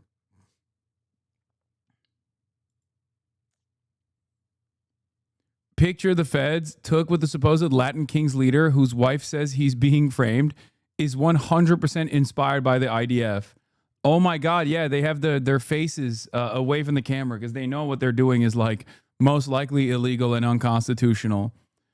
Notable that even if he made the post they say he did, their case seems to hinge on the idea that he's a high-ranking leader of the Latin Kings with the realistic ability to take out hits on government officials, which seems very unlikely. He also appears to be a DACA recipient. Juan Espinoza, never in my life have I been so scared. The thought of leaving my family for no reason gave me fucking strength. 0 felonies, 0 record. And thank you, San Juditas, for keeping me calm. I'm home. The thought of leaving my family for fucking Trump, the granddaughter, wake up call. Oh, and then Gallos, I was just stopped in the Ville, 27 in Drake. No pude grabar, pero usen cualquier credencial que pedan si ayuda. DACA helps. It was this close. I don't know if he's actually DACA or not.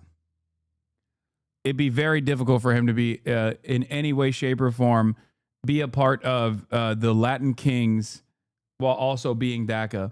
Because DACA recipients, DACA, first of all, if he's Puerto Rican, he doesn't need DACA. He's an American citizen. Okay? And I don't think Latin Kings are a Mexican gang to begin with. Secondly,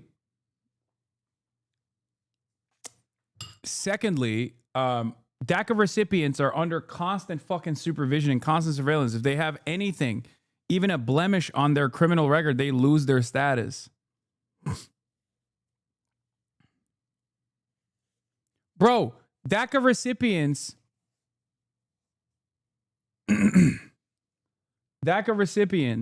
literally cannot exit the country. What are we talking about?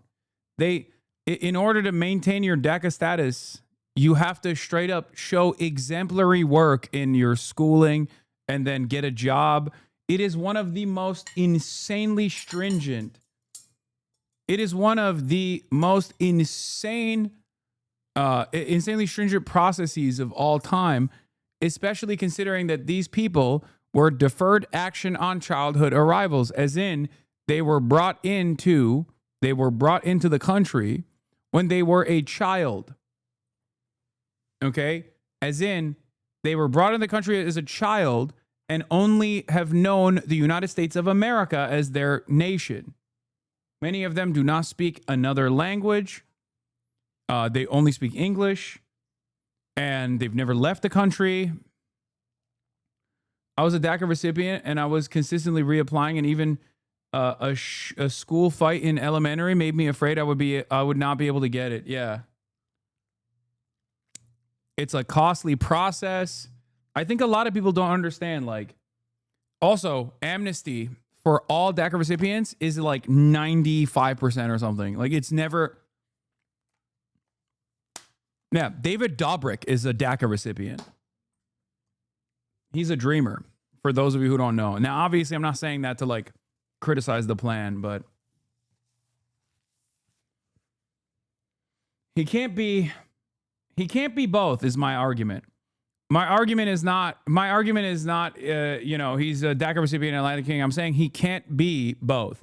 He's either a DACA recipient and not a high-level Latin Kings gang member, or he is a high-level Latin Kings gang member, which I think is unlikely, and not a DACA recipient. Okay?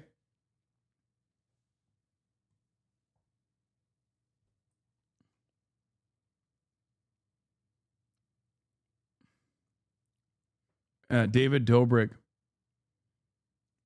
David Dobrik is a Latin king. Exactly. Today I learned that ICE has this power. Welcome to the show me your papers phase of American fascism. Yep. ICE take a Chicago man with legal residency $130 for not having his papers on him. It's not fair. I'm a resident. U.S. law requires lawful permanent residents to carry their green card. Okay. That is fucking ridiculous.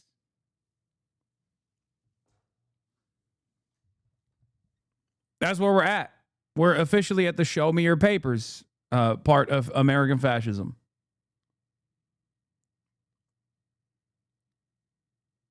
Latin Kings are a gang created in the U.S., not a foreign gang, and definitely not a cartel. No, I know that it's like a homegrown American gang. In any case, he still can't be both DACA and a Latin king at the same time. I mean, all of the DACA dreamers in this chat currently that are either currently dreamers or were formerly DACA recipients who like finally got residency or some level of like additional legal protection will tell you that you cannot be DACA and also simultaneously engage in any kind of crime. Even a minor blemish on your record will literally cause the federal government to drop your fucking immigration status. It's crazy.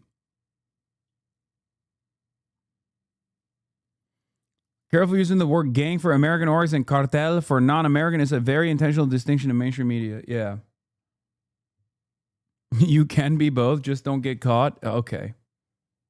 All right. Well, it's very difficult is my point, because you're like constantly under heavy scrutiny. You're constantly under probation, basically.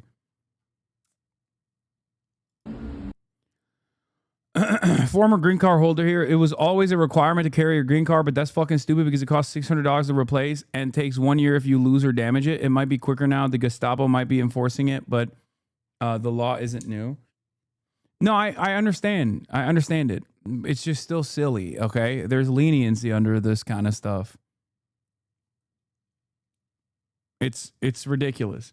Then again, ICE activity in apprehensions and detentions is literally an illegal gray area because technically ICE and the Department of Homeland Security and Customs and Border Patrol technically are not legally allowed to detain you or arrest you if you're an American citizen.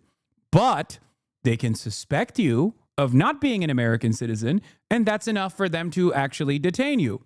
And the only way that you can prove to an ICE agent or a Customs and Border Patrol agent that you're an American citizen is if you show them your identification. But what if you don't have your identification? You don't actually legally have to show them your identification because they legally can't detain you. You're an American citizen. Sometimes people with state IDs show their state IDs, and ICE says, well, that's not enough. That's not enough to prove that you're an American citizen. What do? The reality of the matter is, ICE gets to take advantage of this severe violation of the Fourth Amendment with regular frequency because it is far too costly and virtually impossible to successfully prosecute an ICE detention, an illegal ICE apprehension and detention. That's it. That's the reason why they get away with it. There are some instances like that one business owner who got brutalized by ICE when ICE was doing a raid in his place of business where they tried to hit him with an obstruction of justice charge. That guy will most likely be able to get some money out of ICE, but it's not enough for them to really reconsider their modus operandi. Because in most circumstances, most courts will either give you very little penalties or very little awards for being falsely apprehended. And in the process of like seeing the court case, like by that point, it's just not even a fucking, it's not even a big deal. It's a larger ordeal to try and sue ICE and even successfully sue ICE than it is to just eat it.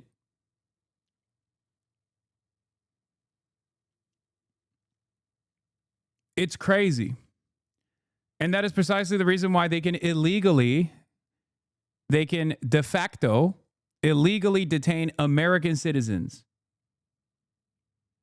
By now, you have probably seen these action-style videos that DHS has been posting on social media to promote its on-the-ground operations across the country. The latest one was posted last night, and it features what they call Operation Midway Blitz. It's an operation that started in September. DHS said it would target the worst of the worst in the state of Illinois. But taking a closer look at the video will tell you a different story. You see how DHS claims here that 1,500-plus criminals have been arrested in Chicago and the suburbs since the operation started? Well, their own most recent press release, marking 1,000 arrests, provided details for only 10 men with documented criminal backgrounds. Only 10. That's roughly 1% of those detained. Christ. And here's what DHS isn't telling you. Some of the people they're arresting have no criminal records at all.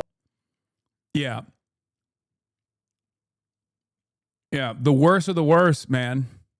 1,000 people apprehended, 10 people, worst of the worst. Oh, is Kai not a prop today? No, you missed it. She was a prop earlier. You missed it, chatter. You want me to bring her back in here? Because I can if you want. Let's rewind to the 22-second mark in this video. This scene. I like that none of that actually makes people reconsider whether or not like they were wrong. They just immediately assume, oh, I'm actually releasing her from her prison. Like they don't. When Kaya's not around, they go, oh, Kaya's not around. I guess you released her from her prison. And when she's around, they're like, oh, Kaya's still in her prison.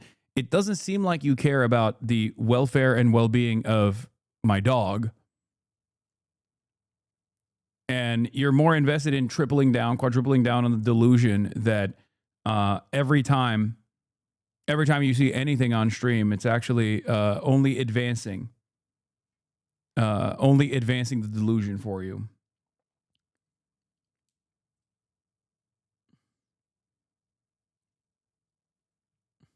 Was filmed at a bakery in Cicero, Illinois last Tuesday. And I know this because I arrived at that scene 20 minutes after it happened. And we obtained surveillance video showing Border Patrol agents arriving in unmarked vehicles surrounding the men who, by the way, were just drinking coffee outside of the bakery. You see the coffee cups right there? This man is Daniel Cabrera, a 30-year-old mechanic with children who was about to open his own car shop. As you can see in the DHS footage, Cabrera ran inside, agents pinned him to the ground, they dragged him out of the bakery, and then they drove him away. DHS later told us that Cabrera's only offenses were being undocumented and evading arrest. U.S. This is Mario Martinez. He's lived in the U.S. for over 30 years. DHS says he does have a criminal record. But when Border Patrol arrested him, they presented no warrant, according to 3 witnesses. His family says that while he has made mistakes in the past, he had, quote, no issues with the law in the past 10 years. One last thing DHS didn't include in this video is this. That same day, just blocks away in Berwyn, Border Patrol arrested 53-year-old Maricela Rosales, a mother of 3, on her way to the local market to buy ingredients to make a stew. According to DHS, she has no criminal record and has lived in the United States for 30 years. DHS likely has footage of her arrest too, because their go-to videographer was near the scene. There he is right there. While DHS is trying to glorify and justify its work with these cop-style videos, when you look a little closer, it might not be exactly what they're presenting.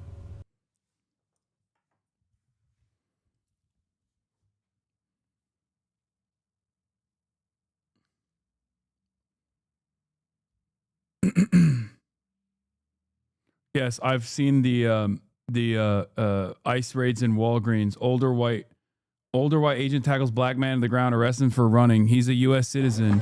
He's American, a woman yells. He's my brother-in-law. Store location was forced to close because of everything with ICE. Manager told the rest of the customers. Don't you feel like this is an environment of security, though? I mean, I feel so secure. I feel so incredibly secure, man. So safe. Fuck out of here. Real Americans don't want to. Get the fuck out of here. You fucking Nazi. Get the fuck out of here. He's American. He's a citizen. He's a citizen. Why are you running? Because you saw you. He's a citizen. Why are you running? I don't know. Because you're a fucking masked Nazi. You're armed to the fucking gills, and you're looking to behave in a violent manner. Why wouldn't anybody run in that situation? Like, it's so crazy. Why are you running? I don't know, because you're fucking scary, dude. You're a psychopath. You're chasing me. Why are you running? I don't know. Maybe because your boot is on my spine right now, and it was actually totally appropriate for me to run away from you. Why are you scared if you're an American citizen? I'm just simply here to tackle you. Who the fuck wants to be tackled? Do you want to be tackled? This motherfucker's white hair, bro. What if I just walked up to you randomly and was masked and just tackled you, okay? Started chasing you and then beat the shit out of you. Would you be comfortable in that situation? No, of course not. This is the problem. People do not understand that, like, just because someone is wearing a fucking badge, and in many instances, they don't even show that badge, by the way, so we don't even know, because sometimes they're plain clothes. Like, just because someone is a member of law enforcement, that we just assume that they're not human beings. Like, they're human beings. There is no world where another human being does this to you, and then you think, oh, my bad, it's great. Thank you. Thank you for doing this. He's a citizen. That's my brother-in-law. Get the fuck away from me. You don't know what's going on, so get the fuck back. No, I think she knows what's going on better than you do, dumbass. She clearly knows what the fuck is up. A lot better than you do. As a matter of fact. Hello. What's happening? Don't go in there. No. You always go in there. Oh my God. Oh my God. Oh my God.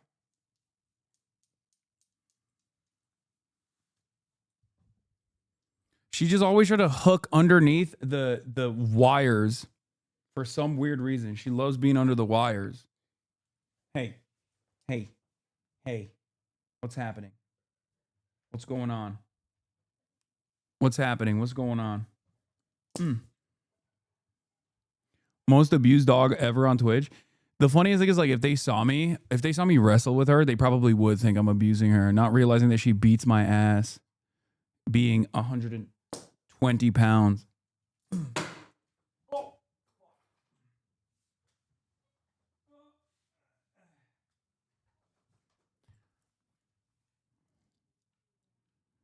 Yes, Gaia craves the lightning. She craves it. She loves the lightning. She's the correct way for a body. Okay, chat. Let's be for fucking real. Okay? she's fat. If I can't fat shame my dog, I mean, this is no longer a free country, okay?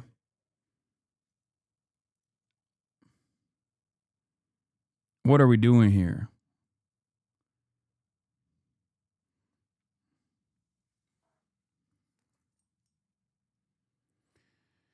Are you even in her weight class, Hasan? I think not. 120-pound dog is like a fucking 300-pound human.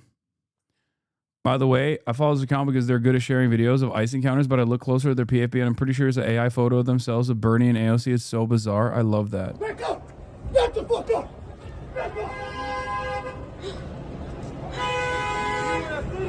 That's my brother-in-law.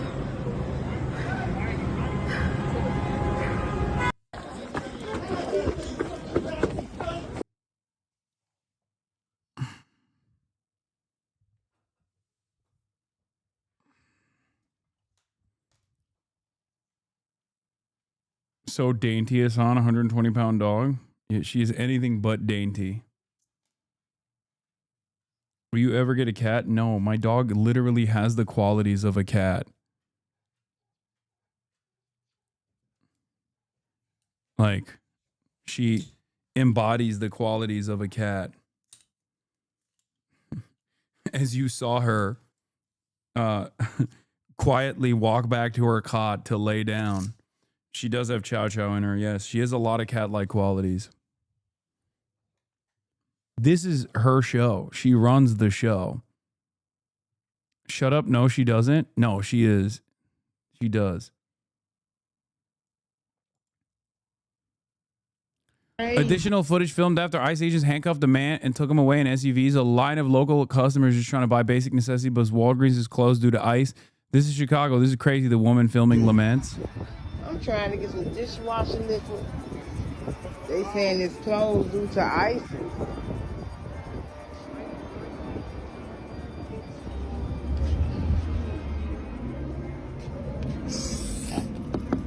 Are y'all gonna open up soon? Okay, I gotta look at their fucking PFP now. Jesus Christ. What is this? Open. What is this PFP, bro?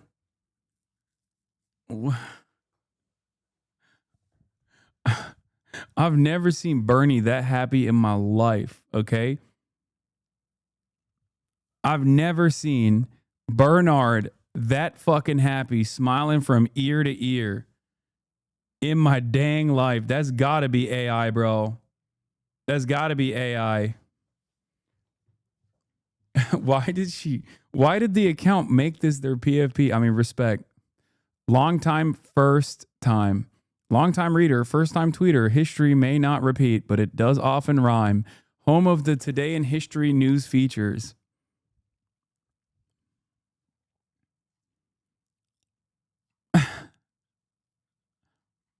This is funny.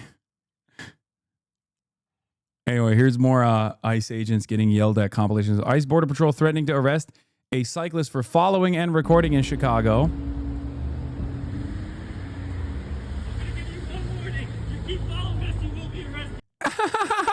He's just like, oh God, I love watching fat ICE agents with all their gear fucking try to hustle after cyclists and shit.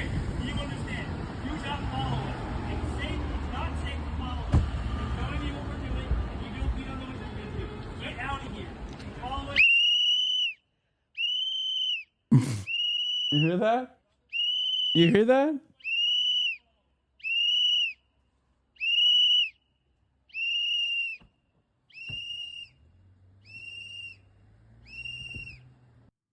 Look at this. Look.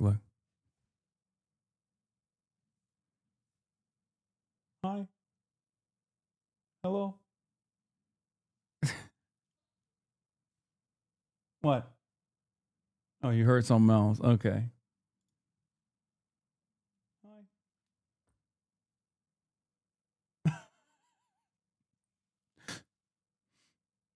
Her tail is flinching. Poor girl. I know, because I'm shocking her. I'm electrocuting her to fucking flinch her tail. It's okay. She's a cat. You are right. Oh no, she 100%.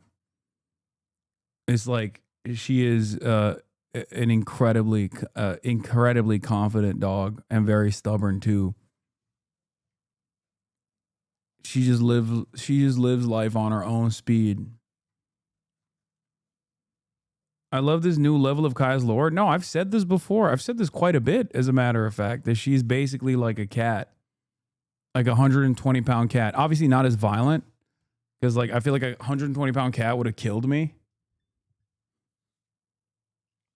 But yeah, no, she just lives life on her own speed.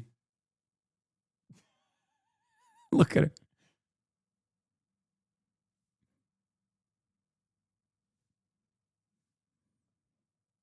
Look.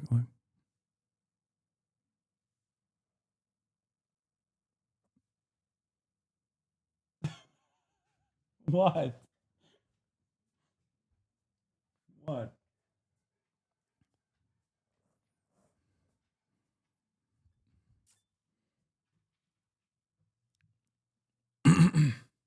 Okay. I'll fucking give you belly rubs. God damn it. Okay.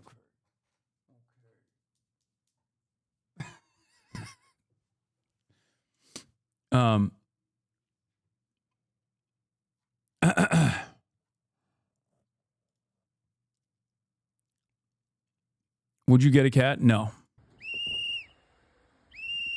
Dogs kill more people than cats. Dogs are the third in a list of animals that kill human beings. Stop doing anti-cat propaganda. Yes, because cats are fucking tiny. So it's virtually impossible for them to kill people. If a cat was the size of Kaya, she would not be a cat. She would be like a tiger. Okay? And yes, if a cat was the size of Kaya and behaved cat-like qualities, they would literally kill mad people, as a matter of fact. Have you ever been around a cat? A cat will fuck you up when they're like pocket-sized.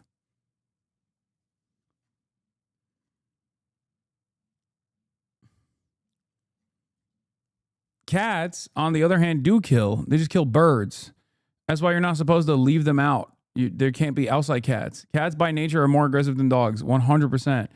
The only difference is cats are too small to actually do significant damage. It's not that they don't try. Yeah. Cats that are dog size are called, mountain lions. That's why you're a bunch of fucking criminals. I wish you Oh yeah, this video was awesome. I wish the fuck you would. Yes, the fuck with his family. You're all a bunch of big pussies. Don't tell me calm down. Calm down, bro. Who the fuck is you? We don't like none of you. You okay? No, how can I be okay? You okay? Are you okay? Are you okay? I look like I'm okay? Don't come up in my face here because I hit hard. Fuck wrong with y'all? Try it. I wish you would. Try it. You try me. Are you covering the Mamdani debate right now? It's not tonight. It's tomorrow, isn't it? The Mamdabi debate is tomorrow night at this time. And see what the fuck happened. Nigga, we angry. All of us angry out here. So don't think it's y'all alone. Get out of here. Who you telling get out of here? Why you telling me get out of here? You asked me a question and I'm answering you. Get out of here. Man. Fuck wrong with you? Oh, stupid ass bitch. That's why you gotta hide your face. You wanna go to jail? You told me my mother can tell you anything. You wanna go to Fuck jail? wrong with you? You wanna hit me? Hit me, bitch. You ain't got me. Nobody's scared of you. You're a pussy ass. Come. I got rings on, bitch. You want to go to jail for what? Annoying a public servant? Like, this is not a crime. These guys are so out of control, bro. They're like, oh, you want to go to jail for what? For hurting your feelings? Really? This is a jailable offense? I didn't realize that if you were like, hey man, fuck you. You're a fucking piece of shit to a cop, that they had every opportunity to arrest you for the criminal statute 1488, which is contempt of police, hurting the feelings of a cop. Hurting the feelings of federal law enforcement is now a punishable offense. I didn't fucking realize it was like that. Be a goddamn man, bitch. You have literally the power to take away people's freedoms, take away people's lives, and you're over here having an ego trip. Yeah, you gonna fight, you pussy bitch. You a pussy bitch. That's why your kids them don't like you, and your wife is fucking on you. That's why you gotta hide your face. My face ain't hidden, bitch. I'm American, you stupid bitch. Fuck wrong with y'all. You can take me too high. I'm sure the zoo their friends. You know what to do? Tell them, no. You want me? Fuck wrong with y'all. Fuck all of you. Put that on the news. Let Trump see it. Oh, that's awesome. I said, fucking put that on the news. Let Trump see it. Yeah, Hasan, Japan did it again. I saw a Japanese guy LARPing as Hamas was arrested in Japan. Also, what is the crime? What is even the crime here? Fucking LARPing? Like, I didn't realize it was illegal. Yeah, the Japanese LARPing community goes hard, for the record.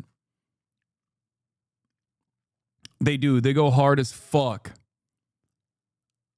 Too much drip. Yeah, he went. Is that the guy who yells outside the embassy all day? No. No. I don't think so. Yeah, for those of you who don't know, in Japan, obviously there's no guns, right? They have pretty severe gun control. But there is a massive milsim LARPing community. And they go extra hard on airsoft. We have we've gone to Japan and actually shot airsoft guns before, Will and myself, if you recall, and it was awesome. But yeah, they have a huge like milsim cosplay community for that kind of stuff.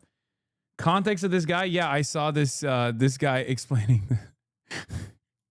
I don't know how valid this context is, but it's pretty funny. This is a gay video enthusiast who came to the filming location on Beast Day, a day when internet enthusiasts gathered to celebrate gay videos. Not Hamas, but a gay enthusiast dressed as Hamas. I don't know if this is real or not, but I'm choosing to believe it in my headcanon because it makes the situation infinitely funnier. Especially because what is a gay video enthusiast? What? Your new favorite stop, drop, and roll video just dropped. Status Quo video journalist John Farina photo had a leg day on the clock, captured this epic chase between two ICE agents and a nonviolent middle-aged activist who was standing outside the gates of the Broadview Processing Center on September 27, 2025. Wait for it.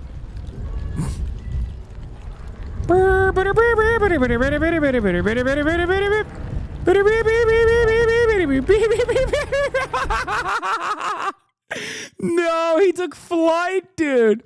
Look at his arms. He went Naruto. You never go Naruto. Only if you are one day gonna be the real Hokage should you actually do the Naruto run. Okay? Nope. Officer down. Officer down. Oh, these videos are so funny. Oh, God, I love this.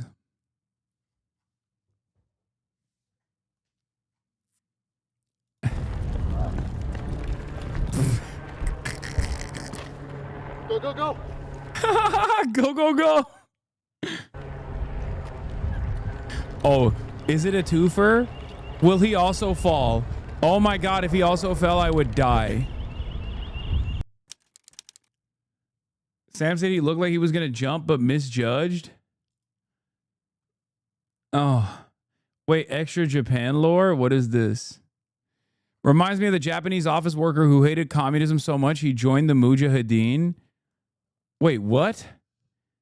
He actually joined the Mujahideen? What the fuck? Yeah, also, there are far more Japanese who joined with the Red Army faction, joined the PFLP on their international call to resist Israel than anti-communist Japanese who joined the Mujahideen, for the record. Yeah.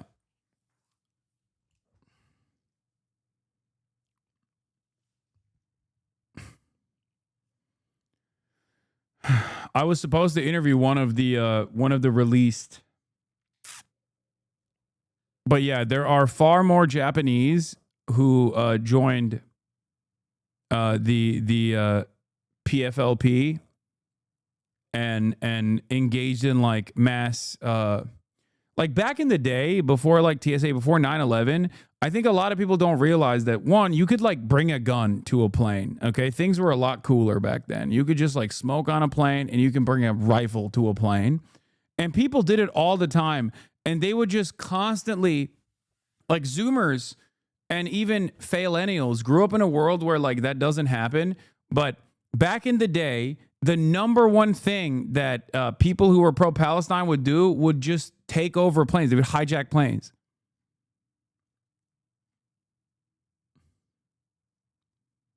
That's what they would do. It was like the meta.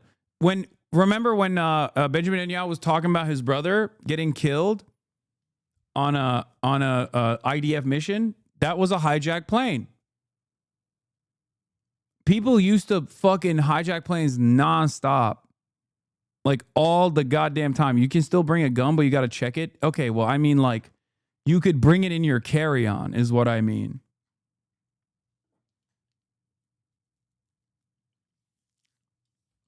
They took the plane to Africa. No, yes, they did. It was legal. Yeah, hijacking planes was legal. Basically, it was encouraged. People were like, oh, do you have a political gripe? You should, here, take this free plane, please. My uncle hijacked a commercial airliner to try and deliver blankets to rural Alaskans. What the fuck? Yeah. Here it is. Fusaku Shigenobu, leader of the Japanese Red Army training in Lebanon in 1972. Not exactly. This is a picture of Izumi Igarashi, an actress in the shoujo commando Izumi in Japan. Okay, well. Oh, that was fucked up. But there are actually plenty of Japanese who train with the PFLP, Japanese Red Army specifically. Even if this photo is, no, it's not. It's Japanese actress Izumi Igarashi on the set of the TV series Shoujo Commando Izumi. Here are the actual photos. Here are the actual photos of Fusako Shigenobu. And this guy with this Israeli guy says globalism is cancer.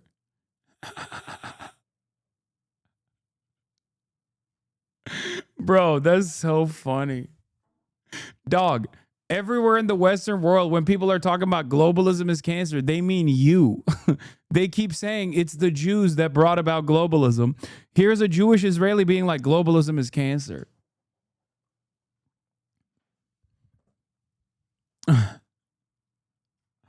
It's awesome. What is this? Look at the works of the Code Geass anime screenwriter. This article used Creative Commons. What did he write? What else did he write? Anime. Turn a Gundam. Angelic Layer. Turn a Gundam 2. Overman King Geiner. Azumanga Daioh. Wolf's Rain. I don't know any of this stuff. Code Geass. Lelouch the Rebellion. Original story. Series composition. Screenplay 2006 to 2007. Code Geass. Lelouch the Rebellion. R2. Guilty Crown. Berserk Golden Age arc. Oh, shit. Okay, that's fire. That was good. Space Dandy. Oh my God. He worked with my goat, Watanabe. Let's go. On his, not his best work, but still pretty awesome. Devilman Crybaby. Oh, wow. Okay. Okay. Lupin the Third, part 5. That's cool too. Okay. This guy, Spy Family, he cooked. Did you finish the series? I did. Golden Age arc is mid compared to the manga, to be honest. You will love Code Geass 100%. I 100% bet. Chatter, it gives me all the pleasure in the world to report to you that I did finish Code Geass season 1 and season 2, and I fucking loved it. It was awesome. Season 1 was much better than season 2, though. If we're being real, if we're being honest. All right, Nancy Pelosi apparently going beast mode again. Let's take a look. Are you at all concerned that the new January 6th committee will find you liable for that day? Are you at all concerned about the new January 6th committee finding you liable for that day? Why did you refuse the National Guard on January 6th? Shut up. I did not refuse the National Guard. The president didn't send it. Why are you coming here with Republican talking points as if you're a serious journalist? The American people want to know. Beast mode. Beast mode. Respect. Lindell TV, by the way. The only trusted news in reporting in America, okay? That's right. They're saying the things that these woke communist reporters are too afraid to say, like making shit up. Who was the president during January 6th? Of course, his name is Joseph Robinette Brandon, famously. Still have questions. You have a lot of questions, I suspect. You know? So Attorney General Pam Bondi gangs offer $50,000 bounties for ICE assassinations in the U.S., Department of Homeland Security says. Also, yeah, the guy who wrote "Great, I Love Hitler" is 31 years old and describes himself as a seasoned political operative on his LinkedIn. I literally do not care about what a bunch of MAGA college, what does this mean? College kids said in a group chat, except they are literally political operatives for the Republican Party, and many of them are bald.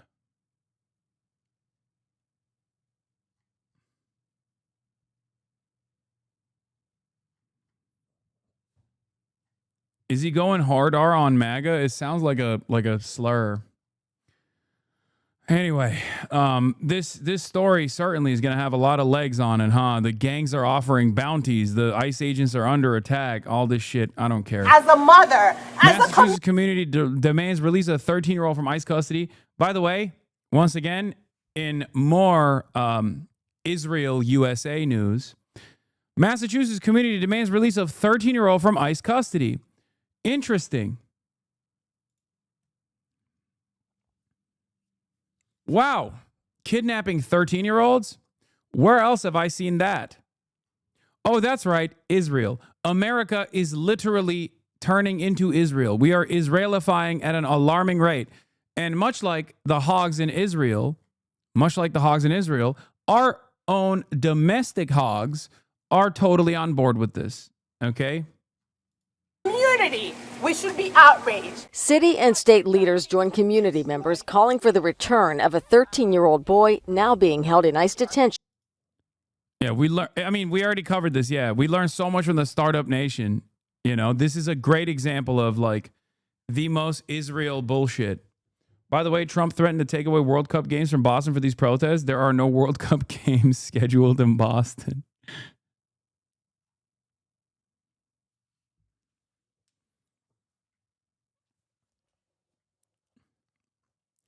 Literally using work boots, and those are some well-worn boots too. Yeah, this guy, you don't understand, rugged criminal. Okay, he's a gang leader in Virginia. They should return this child to our state. They should get out of our business. This is a rogue agency that is breaking the law in our community. Public safety is our #1 priority here. Earlier today, the mayor of Everett praised the police department for arresting the teen who threatened another student and was... I used to always criticize domestic law enforcement and like local police for being a bunch of untrained dipshits with a serious complex, like a power trip, who were unaccountable and got to do whatever the fuck they wanted. And I'll be honest with you, it turns out there's even worse forms of federal law enforcement out there. It turns out the well of depravity goes way beyond what we previously saw. This isn't to like clear the police and their standards or anything like that. It's just that local police have a very shitty standard of upholding the law, but it turns out it could get far worse. Okay? It turns out it could get far, far worse. Now you got ICE, which is even less trained than the local law enforcement, doing even more insane shit, constantly running around, constantly in fear for their lives, constantly fucking apprehending people. And they do not even have the proper authority to detain American citizens, and yet they do it all the fucking time. Fantastic. I thought the bar was in hell. It turns out we can go deeper than hell. ...found with a knife.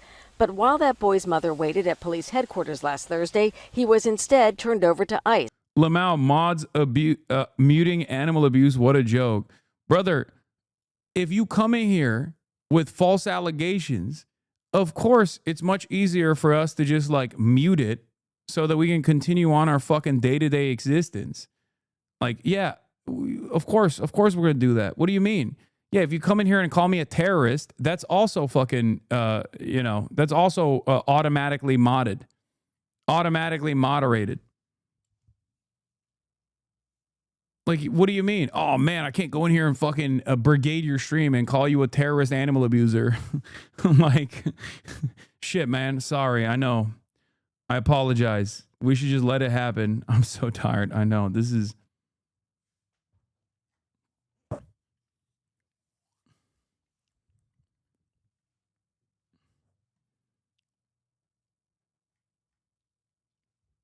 It's such a strange thing. To be like, oh man, why can't I just fucking brigade it? Like, why can't I just come in here and constantly derail the fucking stream? It just makes no sense.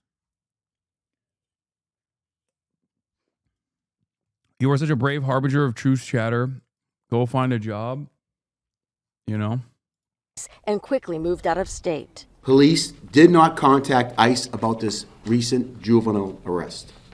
ICE operates independently and has the authority to access certain law enforcement databases and take action on its own accord. If the cop wife beating percent is at 40%, I'm genuinely concerned with the ICE level of wife beating is. I think they've reached a new level of wife beating because they do not have even wives to beat.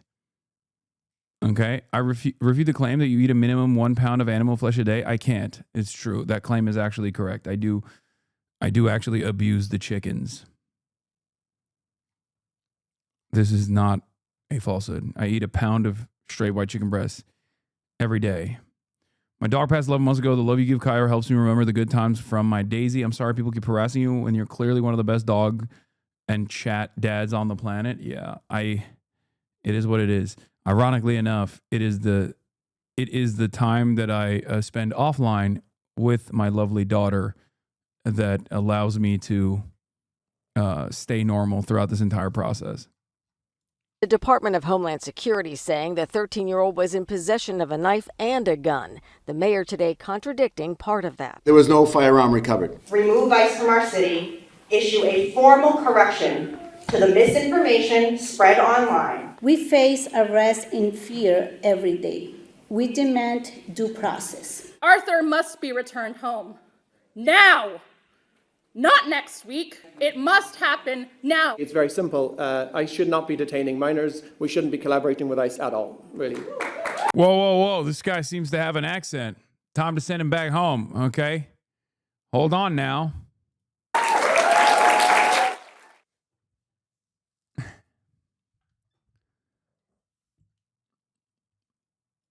The 5, this is not an emergency. What happened to this video is gone. An error occurred. What the heliante? Let's refresh it. What the hell?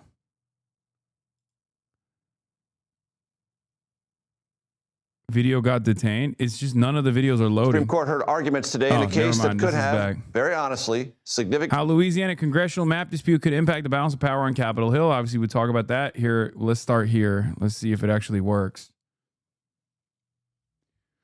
YouTube is bugging. Nice. YouTube is down. What the hell? What the hell? What the helly? What the hell? What the heliante? YouTube is shitting the bed. What the hell? It's bugged. Oh, hell no. Stop saying heliante, please. It makes you sound old and lame. I am old and lame. That's who I am. This is me. I'm confused. Do you not like it? This is peak performance. All right, well, before we get to the Supreme Court decisions, let's talk about J.D. Vance dismissing... The Supreme Court hears arguments this morning. Oh, shit, it's back. Okay. But even then, before we get to that, we're going to do J.D. Vance dismissing the young Republicans who in a group chat said I love Hitler and joked about slavery and rape as a bunch of kids who told stupid jokes and adds that most of the stupid things I did when I was a teenager and a young adult, they're not on the internet. You're making a little bit of news here yesterday on X, formerly known as Twitter, about this Politico story. But I think it ties in because we're talking about the celebratory nature of some, not many, maybe not most, but some, and it was disgusting about Charlie's assassination. There is a story, and I believe the two stories are connected, that came out of Politico yesterday. Blake, explain this for our audience, for those who don't know. We don't need to wallow in it too much, but so Politico has a story where somehow they got their hands on something like 28,000 messages in some group chat of, I think, 12 people that nobody's ever heard of, but they decided to just publish every single thing in this chat, whatever they found that they thought was the most salacious.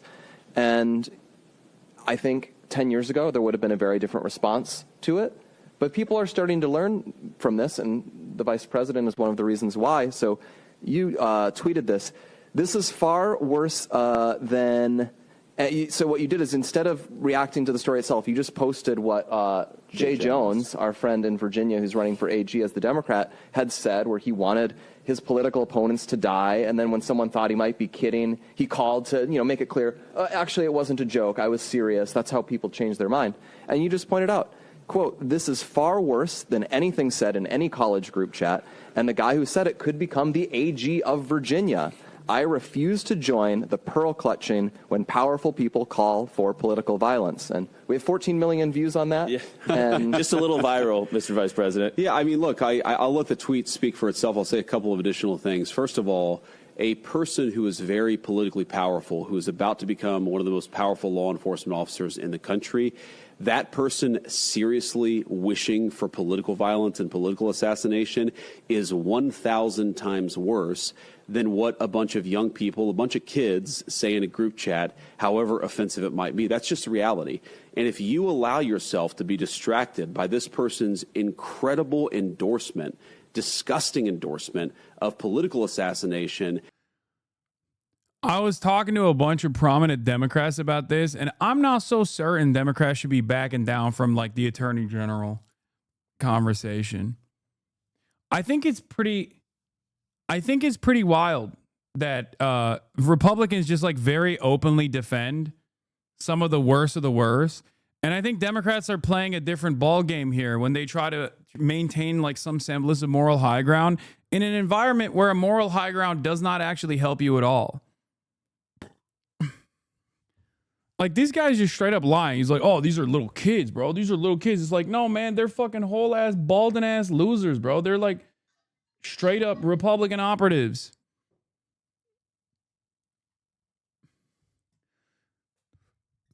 The group chat is called Young Republicans.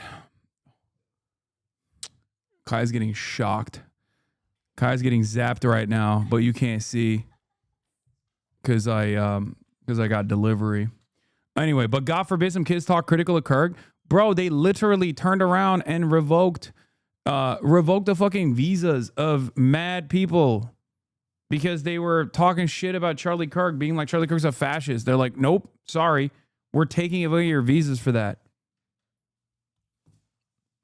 Anyway, Jay Jones got a point. They can only act on something if it affects them. No, I don't want it. Thank you. Jay Jones got a point. They only act on something if it affects them. School shootings every day. Nothing big balls gets jumped by kids. They roll out the APCs. Yeah. U.S. revokes. We covered this yesterday. U.S. revoked the visas of 6 foreigners over Charlie Kirk related speech. It is fucking insane. By focusing on what kids are saying in a group chat, grow up. I'm sorry. Focus on the real issues. Don't focus on what kids say in group chats. But there's another angle to this that I just have to be honest about. Eric Lee says, if your visa was denied or revoked due to Charlie Kirk related speech, the Consular Accountability Project is interested in representing you pro bono. Let's go. This is my favorite thing, by the way. This guy has spent his entire life as an immigration attorney and a litigator and a recipient of the American Immigration Lawyers Association's 2024 Jack Wasserman Award for Excellence in Litigation. Okay? He has passed the bar in the state of Michigan. But lo and behold, U.S. born and raised, blue checkmark recipient, also known as tired of being politically correct, He's coming in. He knows the proper legal standard here. Okay? The mindset of the dumbest fucking hogs who think they know better on this issue. It blows my mind. I saw it so many times during the Mahmoud Khalil stuff when every dumb fuck that was watching Asmongold would come in here and constantly fucking chirp at me and be like, actually, the Constitution does not afford protections to legal permanent residents on U.S. soil. And I was like, actually, not only does the Constitution protect with the First Amendment actually covers documented legal permanent residents, it even protects undocumented citizens, as a matter of fact. So you're fucking wrong. You're wrong as fuck. You just don't know the truth. You listen to a fucking YouTube slop tuber who doesn't know anything. And you came in here and you're chirping. I see it so much on the internet with like the Ari Cohen dude from Fire.org. He is literally a civil rights lawyer who specializes in First Amendment related litigation. And motherfuckers will be in his fucking replies being like, yeah, you're fucking woke libtard, dude. Shut the fuck up. It's like, this is his life's work. Why? Why do you think you know better? What is your qualification? What is your background beyond the idea that, like, as an American with a political position, you must be heard, you must be listened to, you know better.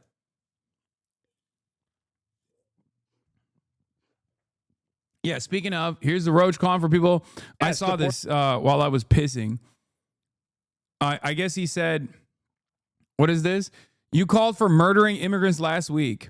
If you think these are," so Asmongold says, "If you think these are jokes, you're in for a very bad time over the next 10 to 15 years. Responding to an article that's titled, "I Love Hitler." Which is like, oh man, yeah, based. Fucking, yeah, based, dude. To which Gremlo responded with, "You called for murdering immigrants last week." I didn't even know that was the case. To which he says, "Post the clip." To which he does post the clip. Somebody comes into this country, they're not even a citizen, fucking kill them. Actually, maybe we shouldn't kill them, force them into labor. And yeah, any of the ones that are rapists, kill them. That's what I think. If they get convicted of rape, fucking kill them. Yes. To which he's going to respond and say, well, they're rapists. Like he's saying, kill the rapists. Like kill the rapists that came into the country. Deport them. And yeah, any of the ones that are rapists, kill them. That's what I think. If they get convicted of rape, fucking kill them. Exactly. I think we should do the same thing here. Somebody comes into this country, they're not even a citizen, fucking kill them. Public hanging? Maybe, yeah, I don't know. Well, actually, maybe we shouldn't kill. Maybe we should force them into labor. Yeah. Then he says, calling for police to murder civilians. No, I think anybody who's going around and trying to hit police officers or anything like that, that's just... I think it's pretty wild for him to say that. I mean, it's a wild position for him in particular to say that, considering, you know, the org that he was a part of and how many people had to leave the organization. But I guess they're American citizens, so it's appropriate. There's no reason why anybody should be supporting that. I think, like, yeah, that like Guy's biggest dick rider and only remaining bestie is Rape Tone, who is seemingly a generational rapist. Like not even has he been credibly accused by former partners, but also his dad apparently was such a prolific sexual assaulter that his sexual assaults were codified in the American Congress, in the American congressional records. Like, it's just crazy. And that's, I mean, what should be done in that situation? I am not an advocate for capital punishment. It's just wild to me that, like, he has this kind of attitude here for some reason, but he doesn't have the same energy for people that he knows. And trying to hit police officers or anything like that, that's just, there's no reason why anybody should be supporting that. I think, yeah, that based. No, I think, again, I've said this before. I think they should use actual ammo, and if anybody throws a rock or tries to harm one of the police officers, I think they should just use deadly force to stop. Not to be that guy, but it's hilarious that the party of law is the one calling for rapists to be executed, which is literally illegal and unconstitutional. It has been litigated all the way up to SCOTUS. From happening. There's no reason why anybody should be putting up with that, and it's disgusting, honestly, that there's so many people that are okay with it. Yeah, shoot on sight? Absolutely. Cops should be able to kill people with live ammunition if the protesters throw things at them is a crazy take. Hey, you're getting canceled on TikTok by someone with over 200,000 likes. Respond to them. Shit, man. Right here, officer. Arrest me. Yeah, of course. Set an example? Yeah. Out and keep committing crimes. It's That'll wrong. only increase the riots? I mean, people in his chat are not wrong. Yes, if a cop shoots someone for throwing something at them with live ammunition, of course people would be like, what the fuck are you doing? You'd really be surprised how fast it stops after more than one or two people get shot for being violent. Is the Artemis cancellations coming back? Oh, you mean Artemis? Oh, it's the fucking, it's the Hasan went to a legal brothel when he was 19 years old, which then got raided by the German police and was raided by German police for tax evasion, which is a serious crime, by the way. I do take that very seriously. But the German police at the time said that it was for sex trafficking. And then the brothel itself actually was able to successfully sue the city for $250,000, all way after I had gone there, by the way.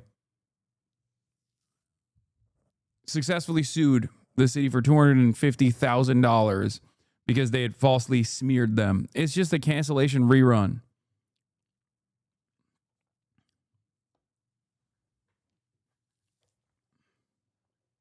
You explain all this to E and he's still pushing it? No, the funniest part about Ethan Klein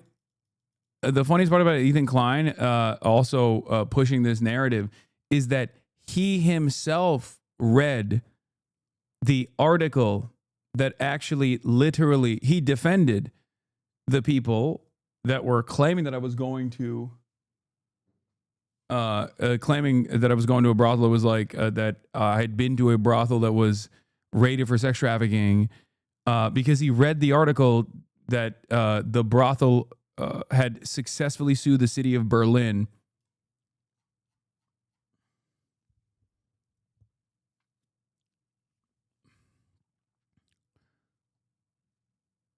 for the record. So that's perhaps one of the best open and shut cases for slander out there, because he himself has openly recognized that this is bullshit in the past. Yeah, he is knowingly defaming me.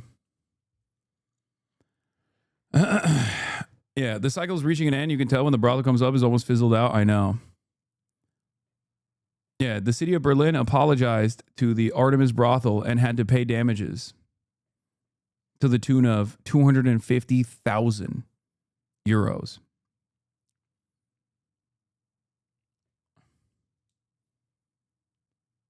At the time when we were co-hosts on the podcast, he had literally said, "Why are people doing this smear? They're crazy."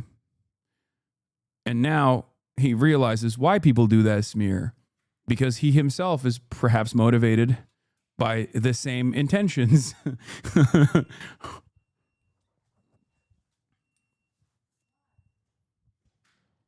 Anyway.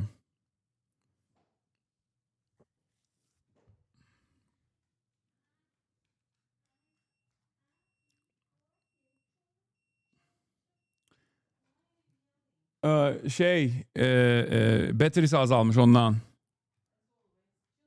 Yeah. It would stop immediately. Yeah, he's wrong about this, by the way. It doesn't stop. You can preload your statements with if they're rapists or if they're harming police all you like, but you're just stupid. You're just too stupid to stop yourself from following up with a direct, unqualified encouragement of violence and from the state, no less. Bitch-made peasant behavior.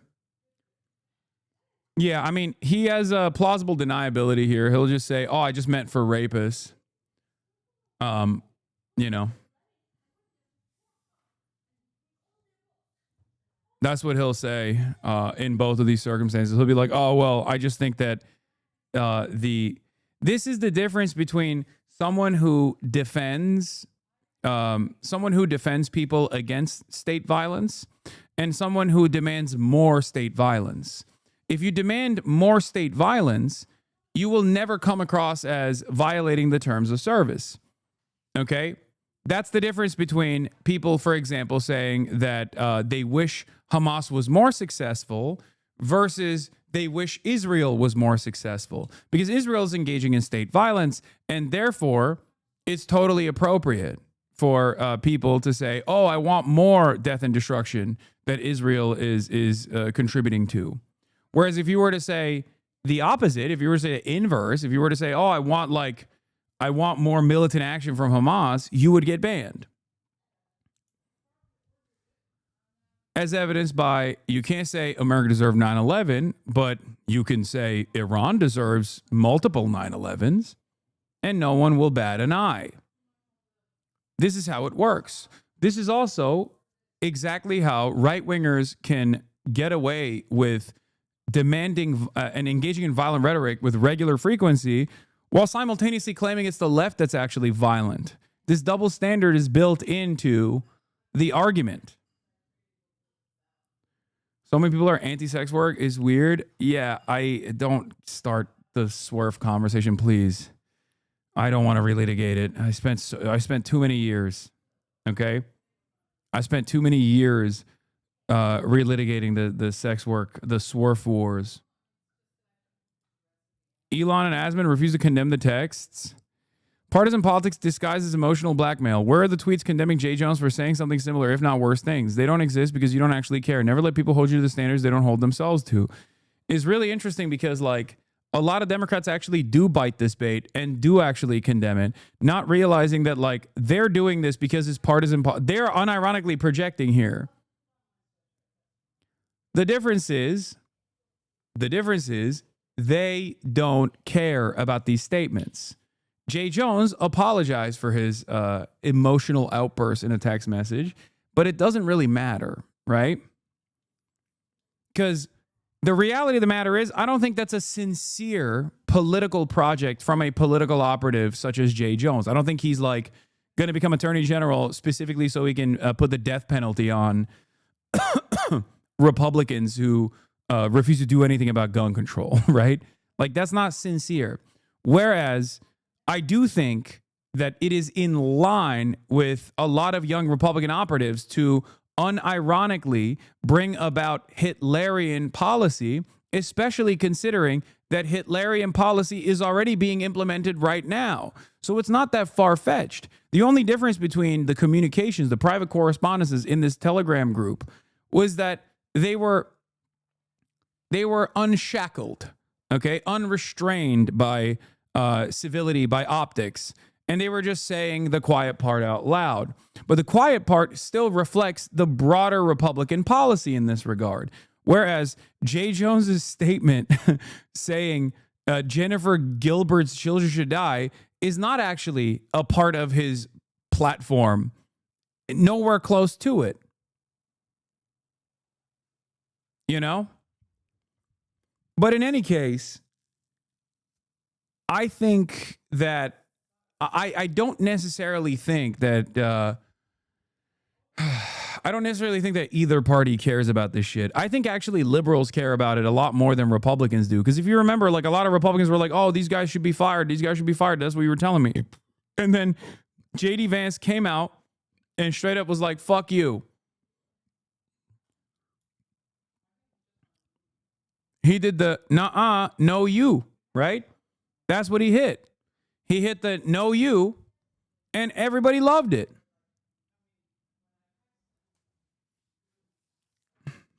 And that's where we're at. Because the reality of the matter is, this stuff only works. This stuff only works if you care about the civility. This stuff only works if you care about the optics of the situation. And the Republicans clearly do not care about the optics of the situation. So that's what's going on here. It's kind of like Pete Hegseth, right? In the past, Pete Hegseth was in the past, someone like Pete Hegseth with his background would never actually achieve higher office or any sort of like serious placement in any administration. One, because he doesn't have the experience, but two, because he is a blackmailable figure, right? Blackmail is one of the most consequential aspects of security clearances. They will not give you higher security clearances because you could, if you have weaknesses, if you have gambling debt, if you're an alcoholic, if you're a rapist, like these are issues of consequence because you could be blackmailed. But blackmail only works if you are embarrassed in a weird way. You're unblackmailable if you just are unashamed. And Pete Hegseth certainly is unashamed. He is impossible to shame. The Republicans broadly nowadays have this fucking superpower where you can't really shame them. You can't really shame them into submission. It just doesn't work. So I think people need to find something different. They always would just go turn around and be like, nah, dude, it's just fucking, it's just cancel culture. It's just cancel culture. So yeah, on the Republican side especially, I think this has become like a shield almost. Because you can have this broad group of formerly canceled people come under the Republican umbrella because they'll always accept you as long as you say the right things. As long as you say they're Republican, as long as you say that you love Trump, as long as you say like fuck trans people, all this shit, they will always welcome you, no matter how heinous your crimes are, right? Zach is always copying your language, always using the words in the wrong places, but it won't matter until someone like a big streamer said, take 1 minute to go and undermine the streamer right now, and 10x more people would nip it in the bud than the few starting it. Every smear has a potential to slow down or stagger progression. What do you mean? Yeah, no big streamer is ever going to come out and be like, Asmongold is ridiculous for saying these sorts of things. I'm gonna tell you exactly why they won't. I think you already know. Because every fucking big streamer who actually opposes his worldview are utterly fucking terrified of his audience. Okay? That's it. They're 100% terrified of his audience because his fan base does not have any fucking, they don't have any restraint. They've realized that they can just like go after anyone and everyone and name them, shame them, smear them, take clips out of context, constantly yell in their chats, go to every other chat and demand that the other streamers talk about this new victim in the crosshairs. You know, so that is the reason. That is the reason why no one will actually come out and oppose any of his viewpoints, even if they quietly oppose it.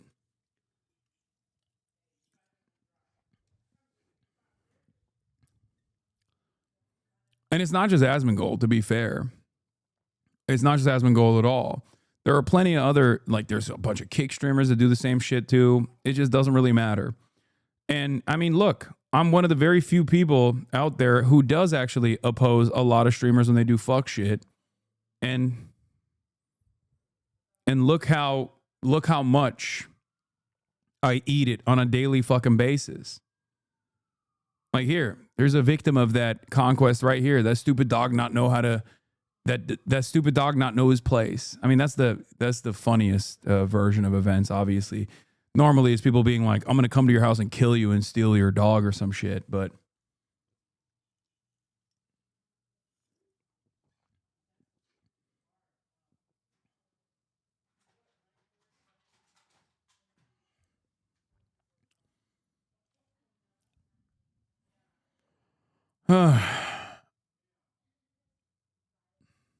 Why did you do such a disgusting and evil thing? Voluntarily putting on the jersey of that hack and fraud Tom Brady on the Fear Round podcast. Apologize now or I will unsubscribe. Listen, my best friend got me. My best friend got me a Tom Brady jersey when he went to a Patriots game. He's not even a Patriots fan, even though he is a Tom Brady fan. Let's be real. I also do think that it goes beyond just Asmongold in general, because like if more streamers weren't cowards, the amount of hate would both be far smaller and more spread out as public pressure made it unacceptable. Shit ain't going to change, but by burying heads in the sand, if more streamers weren't cowards, the amount of hate would both be far smaller and more spread out as public pressure made it unacceptable. Except not necessarily, because I think for a lot of people, like a lot of the viewers at this point, because of the way that online works as opposed to the real world, I think a lot of people personally consider being evil or mean as the most honest position.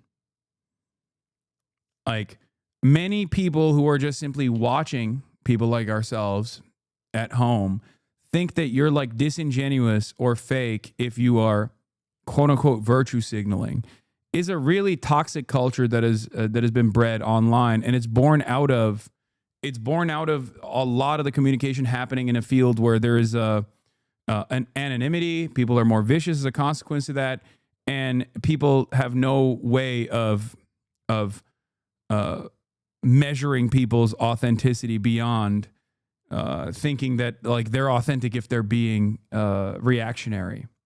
Yeah, cruelty is shown as being real, and the people online are terrified of sincerity. Everyone is broken and irony and poison. 100%.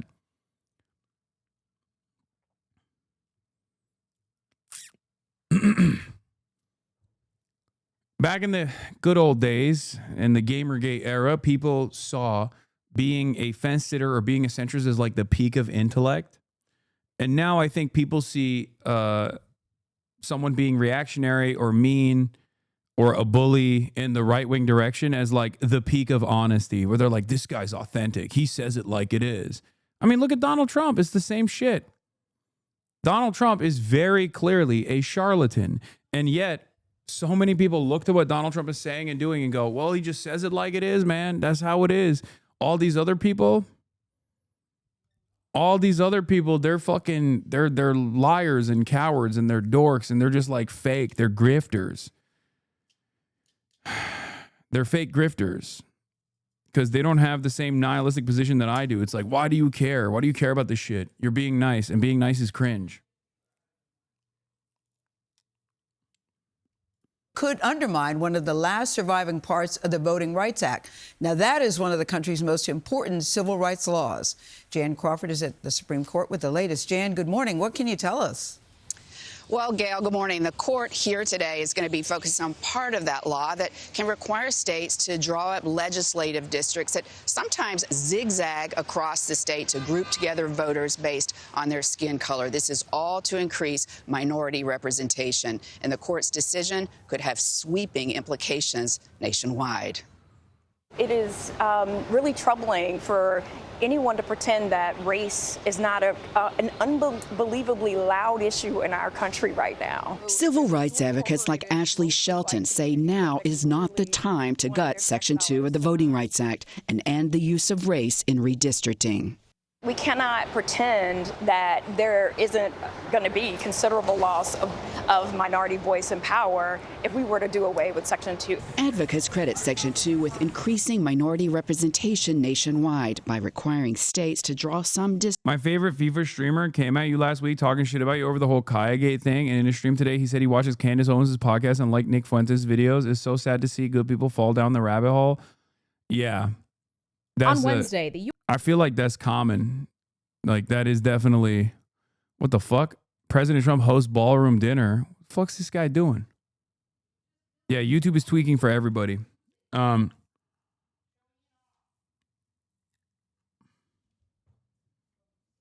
It's just, it is what it is. I don't know how else to explain it. Like, that's just how it is. so many people that I look at on, like, sometimes because there's like a mountain of shit on TikTok about like Kayagate, Shockgate, Collargate, whatever. And I'll look at some people making this commentary on it where they're like, only now you realize that he's a bad guy. And then I look at like, they posture as though they're like an open-minded, somewhat liberal person. And then I look at their TikToks and they're like straight up like fuck immigrants, pro-Trump content creators. They just aesthetically look like they're liberals or present themselves as like centrists and stuff. But it is what it is.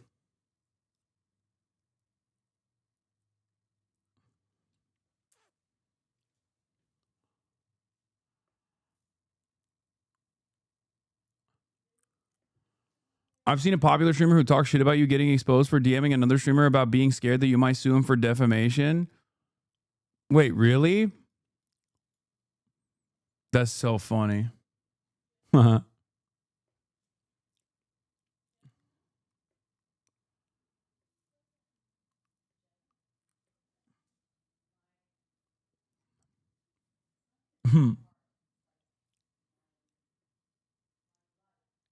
You excited for the Zoran debate? Yes.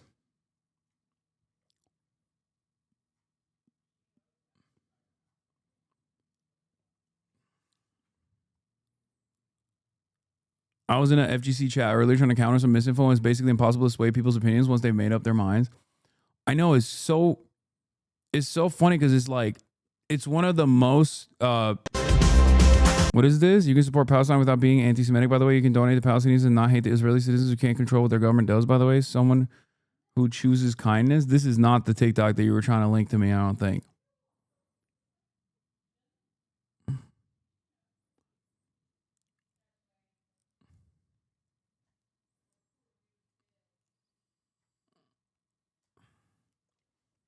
Why is this not working?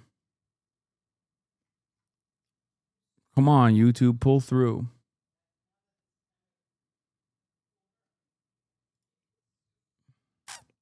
Idea. Like, if you're a normal person looking at this, you might be like, oh, that's concerning. Oh, that probably shouldn't happen. Oh, well, he addressed it. Like, what else do I do? Get misplay and we shock ourselves. You can take the prongs off of those. I think that's a pretty standard feature in a lot of shot callers, I think. So, like, you can just take the prongs off. And when you increase the brightness here, it doesn't completely take.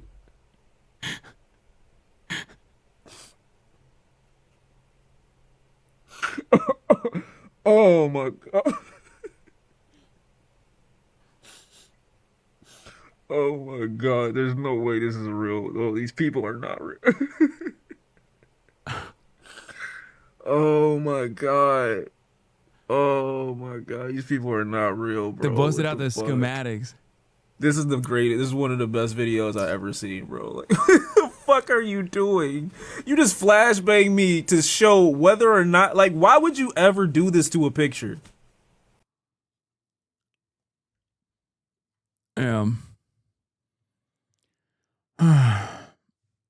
For some background, the SCOTUS case arose when Louisiana deliberately created two districts which were majority black and outwardly said that their intention was as much. Obviously, they sued to prevent the map from being used, even though it had been permitted to be used in 2024. Here's the map.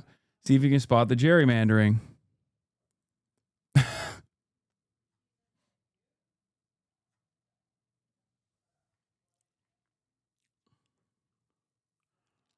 Just use the HasanAbi broadcast to confirm that YouTube is down. Yeah, it is unfortunately down, chatters.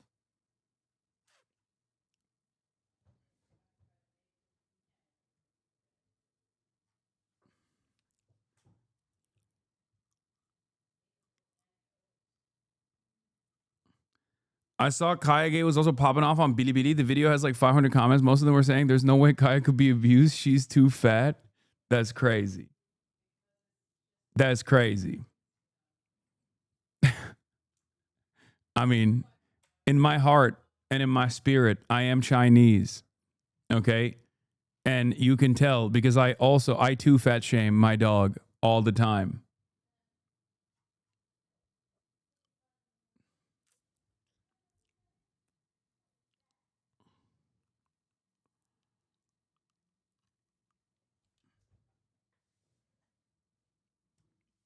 The Louisiana map was a good map. It's hard to understand how bad this would be if SCOTUS overturns VRA.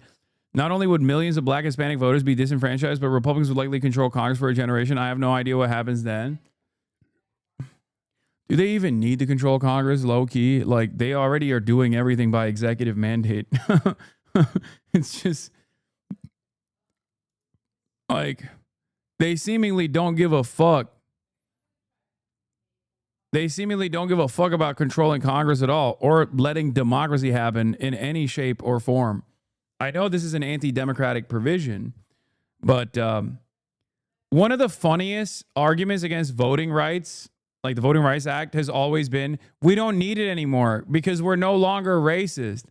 And it's like, yeah, first of all, without those, you want to do the same racialized redistricting once again.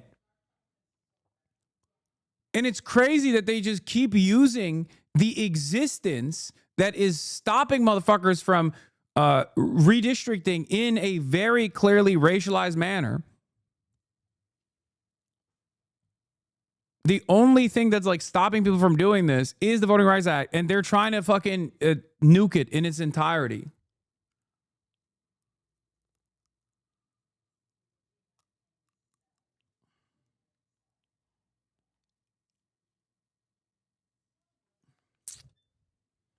I'm not getting rained on right now, so I must throw my umbrella away is kind of like that, but it's like there's a light drizzle happening, and it definitely rained earlier, and it will rain once again later. U.S. Supreme Court will hear a second round of oral arguments. Let's see what Leisure Miller had to say about in the this. case Louisiana v. Calais. In that case, the Supreme Court will be presented with another opportunity to further gut the Voting Rights Act of 1965, one of the most important pieces of legislation out of the civil rights movement, and one that attempts to get this country closer to our ideal of a pluralist democracy, an ideal which we've never fully met, but one which the Voting Rights Act helped us move closer towards. Chief Justice John Roberts has been foaming at the mouth for years, eager to have the opportunity to gut the 60-year-old law. Today, we're discussing the case and the devastating consequences that could follow if the conservative justices vote to remove key provisions meant to protect historically marginalized communities from further marginalization. Thank you to my partner on today's video, PDS Debt. Credit card debt sucks. I've struggled with it. I know how stressful and overwhelming it can feel to watch those debts pile up.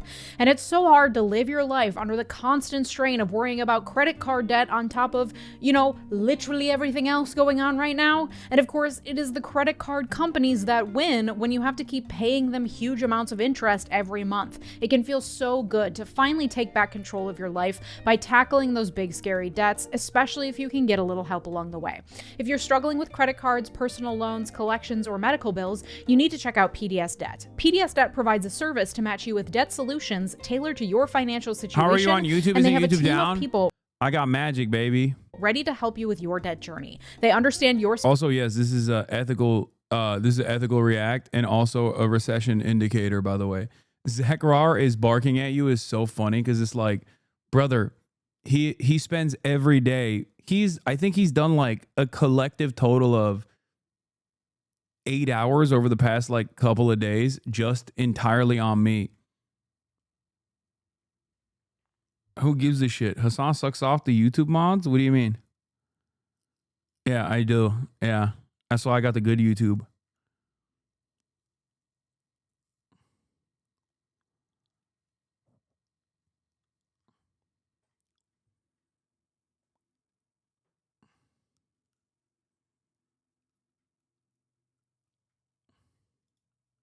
specific scenario and will help provide alternative solutions to becoming debt-free. PDS Debt is offering a free debt analysis. It only takes 30 seconds. Head over to pdsdebt.com/Miller to get your free debt assessment today. You'll receive a full breakdown on how to save on interest each month and the quickest way to take care of your debt. There is no minimum credit score required. Whether your credit is bad or fair, they're here to help you save more, pay off your debt faster, and start putting money back where it belongs, in your savings account.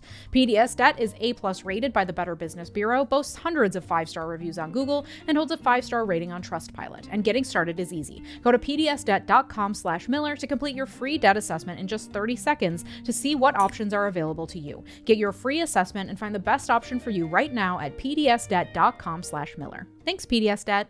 Here's what you need to know about Louisiana v. Kalai. Louisiana is divided into 6 districts, each with its own representative in the House. In 2022, after the results of the 2020 census, Louisiana redrew its district map, resulting in only 1 majority black district out of the 6. This despite the fact that fully 1/3 of the population of Louisiana is black. A group of black voters sued and successfully argued that the new map violated Section 2 of the Voting Rights Act. The Fifth Circuit Court of Appeals, known to be deeply conservative, held in the voters' favor and ordered Louisiana to redraw its map in a way that doesn't conflict with Section 2 of the Voting Rights Act.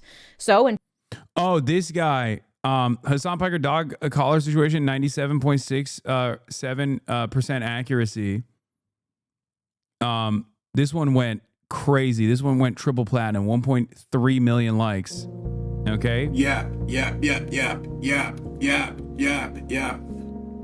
Look at this. All right, Chad. What else should I yap about for the next 5 hours? Anyway, yeah. Okay, we got it. I'm fucking.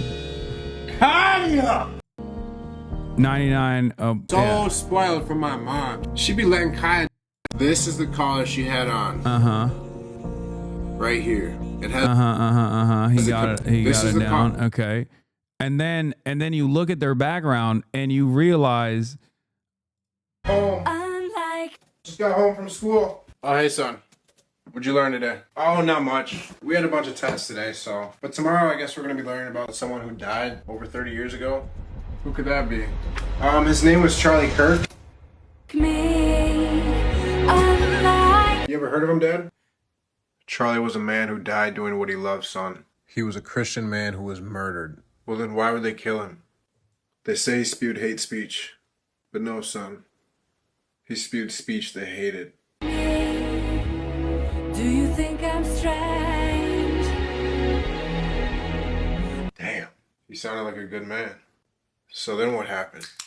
We took a stand and decided that that moment was a turning point. Unlike you. My wife joins us, Erica Kirk, the beautiful, legendary Erica. I love you so much. I love you. You're my best friend. Welcome to the Charlie Kirk Show. Wait, is this like satire? No, man. It's just like a fucking. Wait, is this not ironic? No, dude. Still doesn't feel real. At least now he's exactly where he was destined to be. I'm shitting my pants. Is this real? He is with Jesus? Yes. It's a Kirk head. He's a Charlie Kirk acolyte.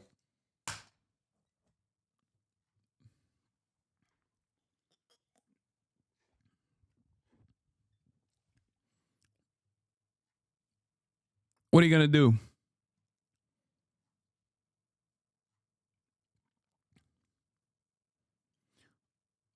Someone made an ASMR video about Kaigate. Bro, there's like a Roblox mod or something too. It did go triple platinum for sure.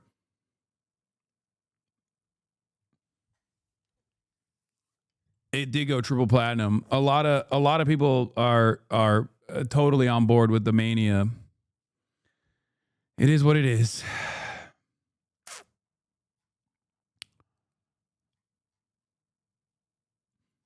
This is the type of shit. This is the type of shit that people will lean into, and then later, a couple months down the line, they'll be like, "Why are there no like actual cool leftist content creators?" I don't know, man. Because the fucking right just dominates discourse all the goddamn time and can like belittle and disparage and smear anyone and everyone that's like ostensibly on the leftist position with a multitude of different ridiculous fabrications.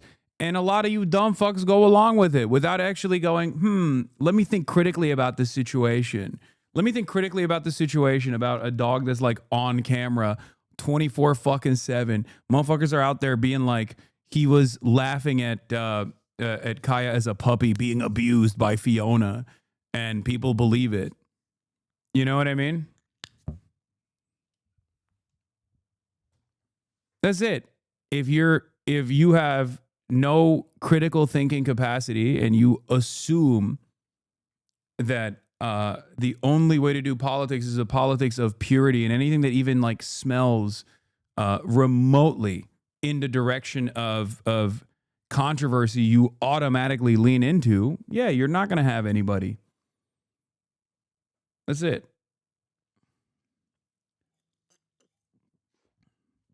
I mean, I won't stop. I'll keep going. But I think there is a reason why there aren't that many. There's a reason why there aren't that many like left figures out there, because when there are left figures out there, they get fucking destroyed. Meanwhile, right-wing figures are literally doing rapes. Okay, they're doing rapes. And nothing matters. On the right, it don't matter. This isn't to say that, like, there shouldn't be a limit. You know what I mean? I'm just saying, be a little bit more, exercise a little bit more critical thought.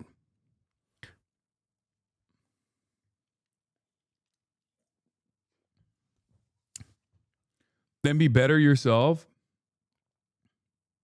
Maybe have a dog and it not be a part of your persona if you don't want to fucking question when you're evasive. You're no different than the GOP. You're a 40-month subscriber and you think I'm like the grand old party because I won't just sit there and be like, you guys are right. I'm actually abusive to my dog. This is unironically what I was talking about. Like, please exercise a little bit of critical thinking. Just a little bit, just for like a second. And I think you will realize that maybe you're not behaving correctly about this. Because if you're a 40-month subscriber, you've been here long enough that you know this is ridiculous.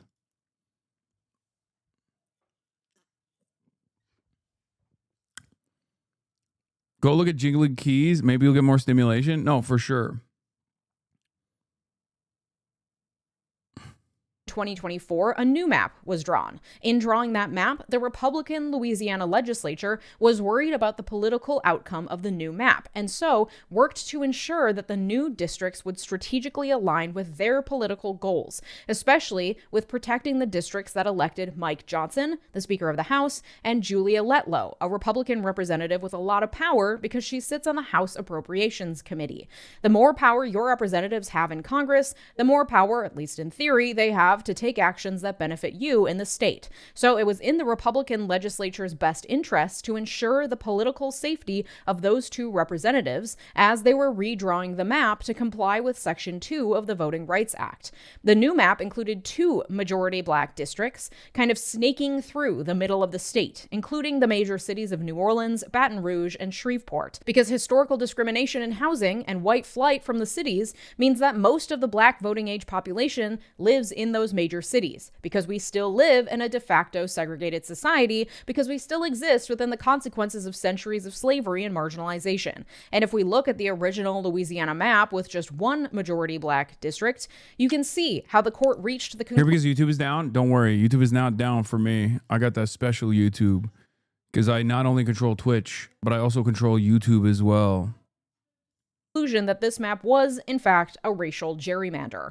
A racial gerrymander is when a state redraws district maps so as to dilute the vote of historically marginalized groups, usually black voters. They do this through 2 tactics, cracking and packing. Where possible, you divide up black populations so that they will be outnumbered by white voters, effectively ensuring they can never gain enough votes to elect someone they want. That's cracking. And then you draw a district where as many black voters as possible are included. That's packing. So you confine most black voters to 1 district, or as few districts as possible, and then ensure that anyone outside that district will have their vote diluted by as many white people as possible. This is, of course, assuming that black voters and white voters vote similarly or as one block, which isn't always the case, but we'll get into that.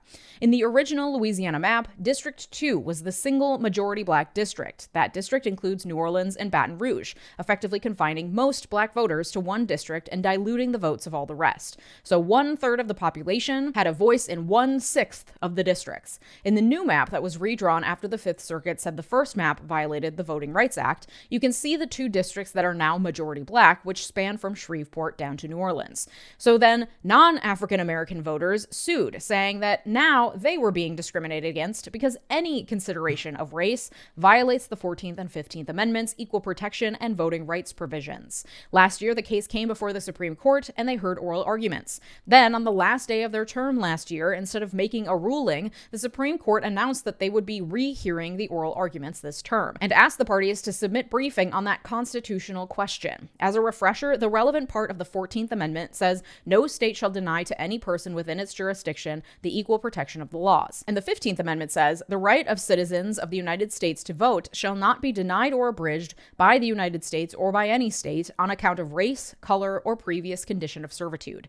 These amendments were passed in the immediate aftermath of the Civil War to explicitly address anti-black racism that had prevented black people from obtaining equal protection of the laws and from having a voice in their representative government. It was definitively not race blind. It was meant to right the wrongs of the horrific, centuries-long practice of human bondage in this country. This is one of the most annoying aspects of the constant DEI arguments and the constant DEI back and forth, where people just be like, oh, excuse me, these practices are not race blind.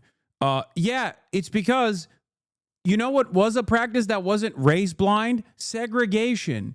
You know, the practice that wasn't race blind? Slavery.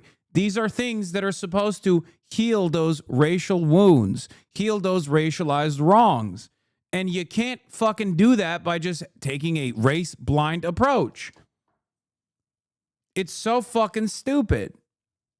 I hate that argument. It's the centrist, it's the most annoying fucking fake centrist, but actually secretly right-wing argument you can have. And it's always the same one that they apply, where they're like, oh, wow, really? We're trying to give black people a leg up much? Well, racism much? That's the real racism. That's the only racism that's like still practiced.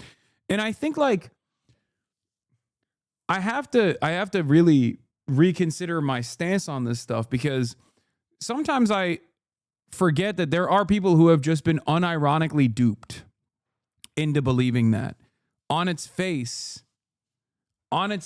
maybe it actually works, right? On its face, what is this? Dang, y'all flame me. My bad. No harm, no foul. I'm not a hater, just a truly unsubscribed fan. What do you mean? Nobody's flaming you, man. We know YouTube is down. Not for me, though. Anyway, I do think that there are people out there who are like, if you could have a conversation with them, if they approach you with like charitability, they would understand why the current practices that exist, like affirmative action and whatnot, before they abolished it, or the things that people consider to be DEI, like why those things exist, right? You cannot address a racialized form of violence or discrimination without actually trying to course correct by offering a leg up to the same race that was deliberately kept down. And there are so many additional problems beyond. There are so many additional problems right now for Black Americans beyond just like being able to go to college with like potentially lower standards is in the way that people try to claim that that's what affirmative action is. It's very frustrating. I found a lot of people are pretty receptive to learning about just how horrific slavery was. Most people in this country, even in the woke areas, don't actually learn about what slavery really was. Yeah, I think that's what it is. No shit, I want to hear you out. Why turn the Kai thing political? I know this is your space, but it feels inconsistent to claim the situation as a form of marginalization, then mute thousands of chats. Do you think it's marginalization when we're getting fucking hate brigaded with people? There are some who had reasonable concerns about the one clip that they saw without thinking like, perhaps I'm overreacting to it. Because the clip looks bad for sure, but like I have confidence in Hasan that he's not like a dog abuser or something. But then outside of that, you know, for the last 7 days has just been people coming in here and calling me a fucking Mohammedan dog abuser.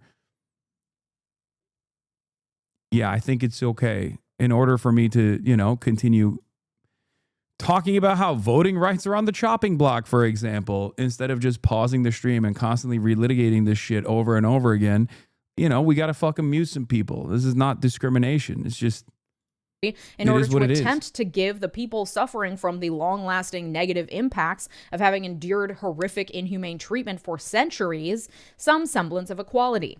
That is the spirit of those amendments. And the Voting Rights Act was meant to further solidify those rights enshrined in those amendments, because even after the 15th Amendment was passed, many states, especially states like Louisiana in the South, were continuing to infringe on Black people's right to vote through things like horribly unfair literacy tests and poll taxes. None of these laws were meant to be race blind and were instead explicitly meant to fix centuries of abuse and inequality.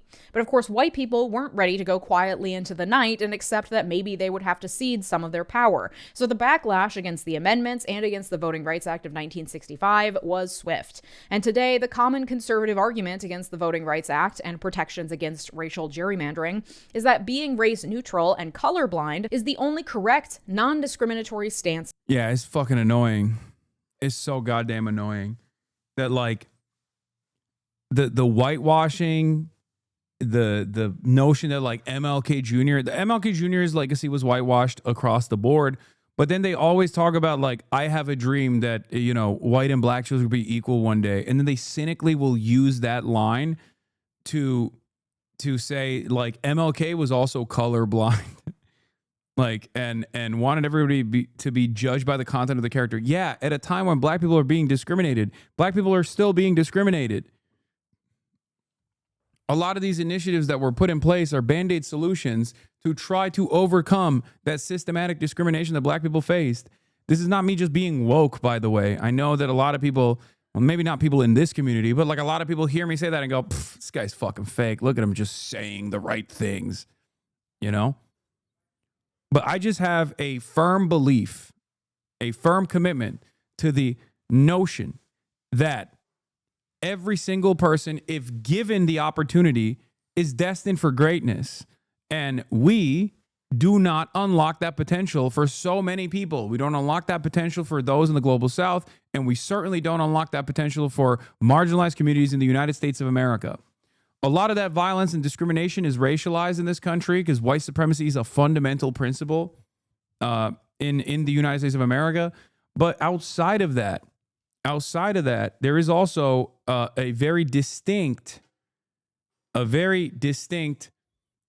class warfare that takes place as well. Rage Chief, thank you. Yeah, this guy literally came in and said, I'm a right winger. YouTube is down big mad. MAGA Rage Watcher here because I can't watch your YouTube stuff right now. Please do some rage bait, please. Rage Achieve, thank you. Like, this man is mad that I said, regardless of someone's background, regardless, like whether they're white or black, it doesn't fucking matter. They have tremendous potential, and it's up to us. It's up to governments to basically unlock that potential so that there is like a true equality of opportunity, not an equality of outcome necessarily, but real equality of opportunity, which has never been achieved in this country. And he went, fuck no, how dare you? I am raging. Respect. At least you know what's up. At least you know what grinds your gears, It's just,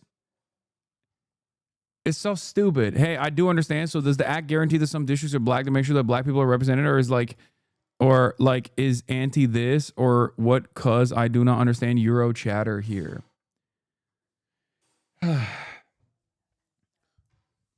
Black people have a higher likelihood of voting for the Democratic Party because the Democratic Party, at least historically, has in the last couple of decades, has defended black people's rights. And the process of redistricting basically sections off the black population, like cordons off the black population to as limited a number of areas, districts as possible. So if there's like a big black neighborhood, let's say there's like here, hold on. Let's open up Paint and I'll explain it to you that way. Okay. Here. Look. Let's say this is a state, okay? And let's say in this state, there are going to be areas where there's like a lot of black people living in it, right? Let's say that black people live in the inner city area for the most part, okay? And they make up this much of the population of the state. And they are like heavily, densely populated in this area, the inner city area, okay? Now, the process of redistricting would either create equal shares and would evenly district it out in an effort to make sure that there's like proportional representation to a certain degree, and have like certain pieces like this where there's enough black people and enough Democrats that there's like Democratic representation. But if you want, you can slice this cake any way that you choose to. And you can slice it in a way where it is the least opportune. Like you can do this, you can do this, okay? You can just like cut it in a way where you just take the black population and distribute it amongst all of the other areas where the white population specifically, or the Republican population specifically, is outnumbering the black population, allowing them never to get proper representation. Okay? You can do it in any shape that you want. And as a matter of fact, many of these districts, if you look at like Dan Crenshaw's district, you can look at, is like, it looks like a fucking eye patch because it's like this. They draw it like this, specifically taking pieces of the black population from different districts and putting it into an overwhelmingly white majority population in an effort to remove them from ever getting proper representation. Okay?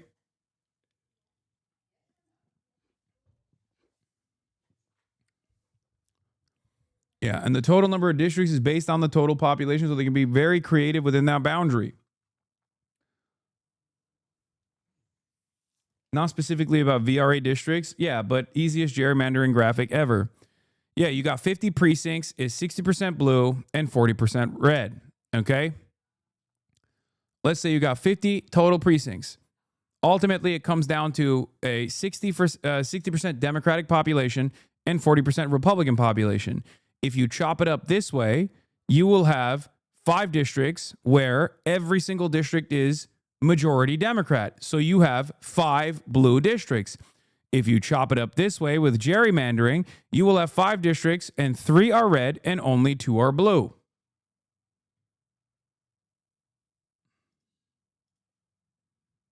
Do you want to save your work? No, I don't.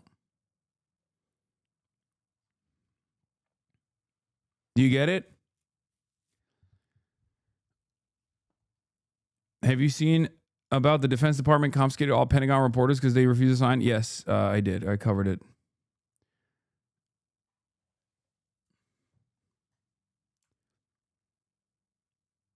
This is how it's done. This is how it's chopped up. Can you gerrymander your party to power? Gerrymandering is the intentional distortion of political districts to give one party an advantage and has been criticized for disenfranchising many voters and fueling deeper polarization. To help you understand it better, we created an imaginary state called Hexopolis, where your only mission is to gerrymander your party to power. Every 10 years, Hexopolis redraws its congressional district lines, just like the United States does. But Hexopolis is a simpler place. Lawmakers in either purple party or yellow party control redistricting. To increase their advantage in upcoming elections, they have been known to gerrymander egregiously, even if it means leaving some voters disenfranchised. Hexopolis has 9 districts. Even though a majority of the voters favor purple party, that does not mean that the yellow party can't shift the state's partisan tilt.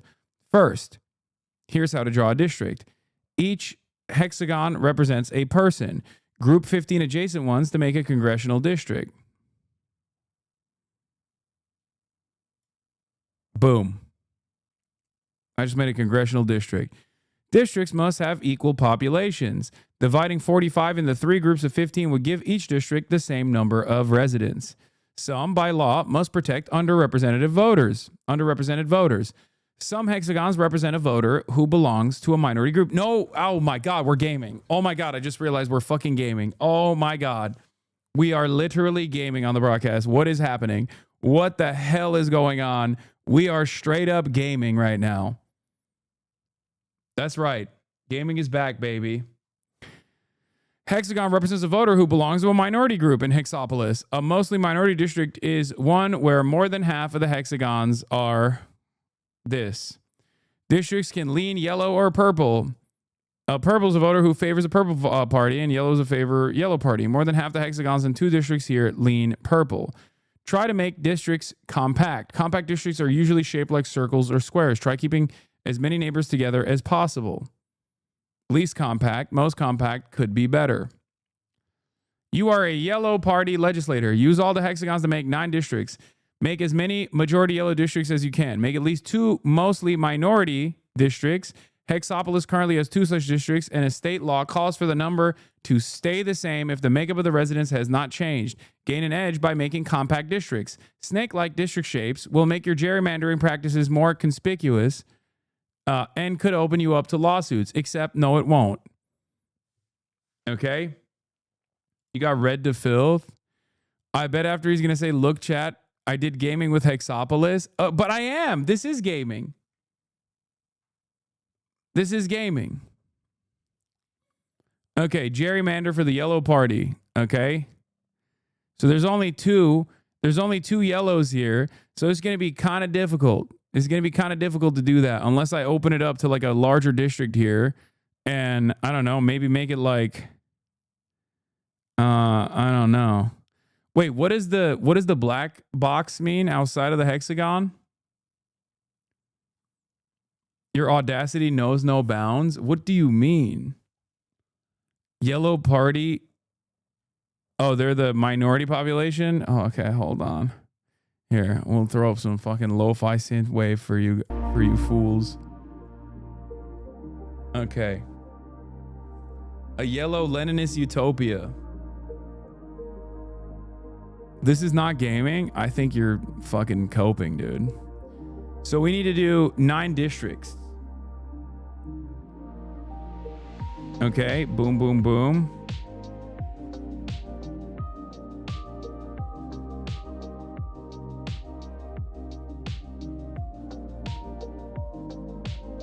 Okay, there we go. Bro, this is a vibe right now. Bro, this is I don't know how to fucking do this. Like, I don't know how to do this shit, dude. Wait. Okay, I made one. How do I make another one?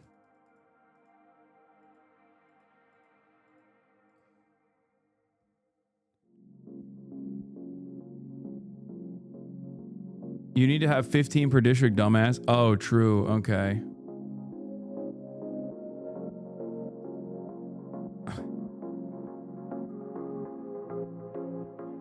Wait, fuck. Did I accidentally... No, I made a purple district. Fuck. Fuck. Fuck. Okay, there you go. That's it. There it is. There.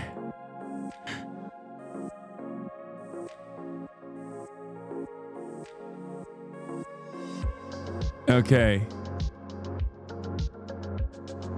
Wait, what if it's a dual use district? You know what I mean?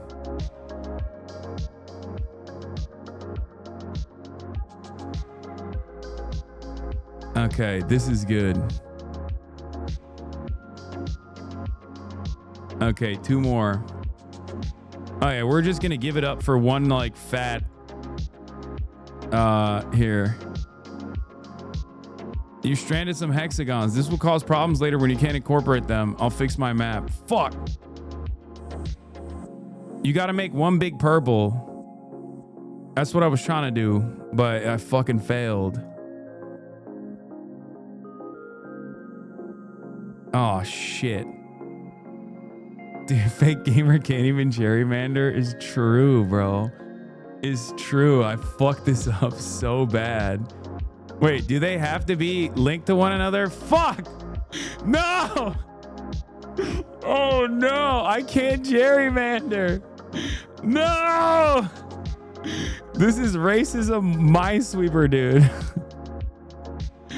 Just take one for the left on either side. Okay, we gotta fucking fix this goddamn district, brother. No. Okay. So this would be like a purple one, I guess. No, that's too many. There's too many yellows I'm missing.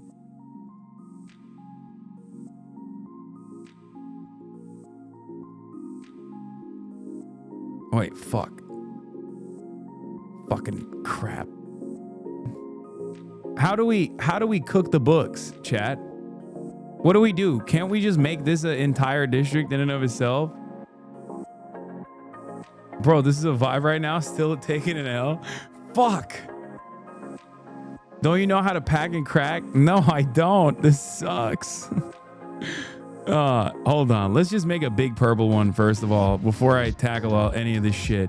Let's just make one purple district first, okay? Just all purple. All purple. Okay? Yeah. Put them all in one district. You feel me? Put them all in one district. Let's delete this. And then let's make another. Move it to get to top. Wait, what? Move it to get the top 4. Delete everything and make a bottom right be mostly yellow minorities with some purple towards the center. Yeah, we got to do like pack in here, right? But obviously in this direction. Okay, this is good. This is good. We got to do it like this, right? Like we're doing it now. We're doing the damn thing. We're doing the damn thing. 8Y plus 7P is not hard, yo. Have you found a new respect for gerrymandering? I mean, yeah, I did. You need a Southerner to help? I'm too anti-racist to be able to do this correctly.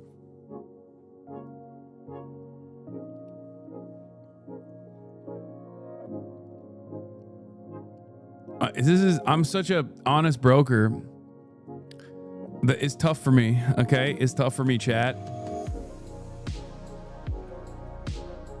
Here, this is like a...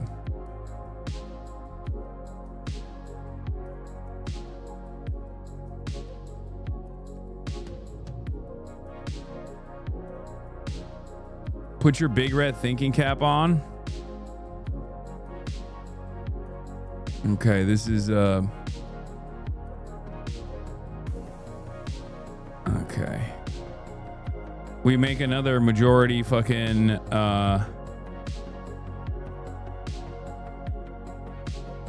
there we go. And then we do this. Okay. Then we do this. No. Wait, oh, it is yellow. Okay, yeah. Then we do this.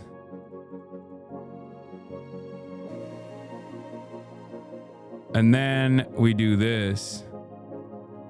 The last remaining district.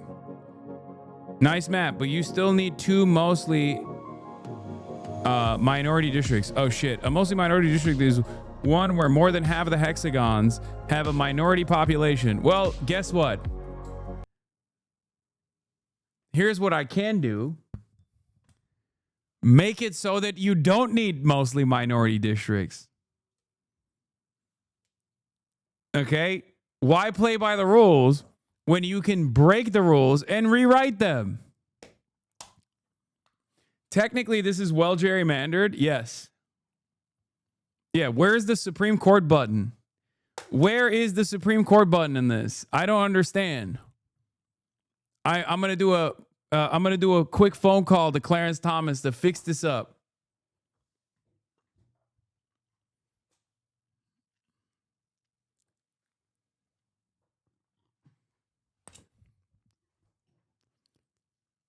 I want to keep trying. So we have one mostly minority district. It's this one, but we don't have 2 mostly minority districts. And I'm seeing that a lot of minorities live in this area. And maybe we can carve it out. chip away at the big purple on the right. Yeah, I mean, this kind of sucks though, because it's like,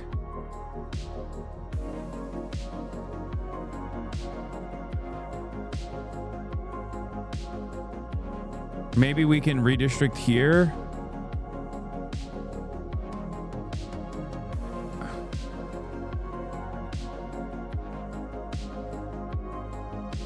Oh, fuck. Hold on. Click or drag 9. Oh, wait, hold on.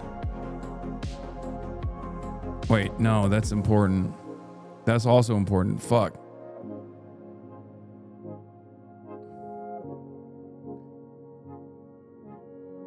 This is the only minority majority district here. Okay?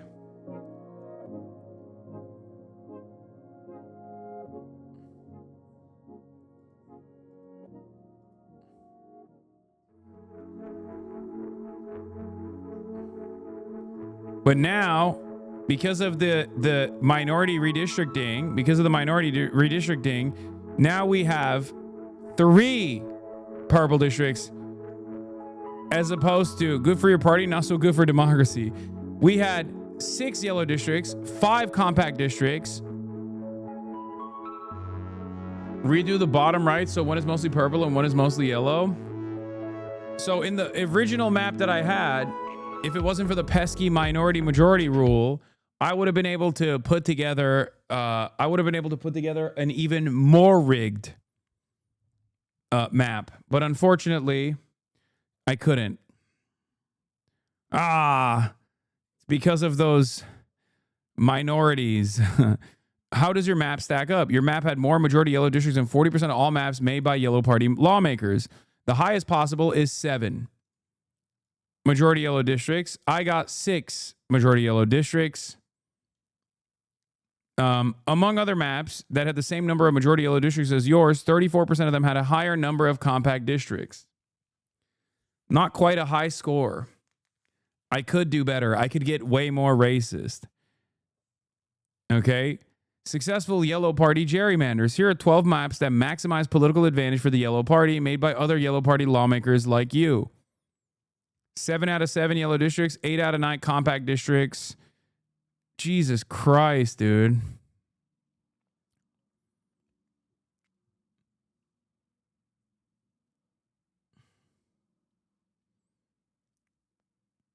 Getting cooked already. Hasan doing macros for the ounces for his chicken. Hasan trying to make yellow and purple 50-50. Okay, first of all, I still cooked. We still won. We literally still won. We won the election. Don't even fucking come after me. We won it. We won it, and we're going to keep winning. Anyway, let's get back to the video, though. In effect, by taking race... I love the vote molestation that took place here, okay? I hate democracy. I hate representative democracy. I love molesting the votes, okay? We can't stop winning.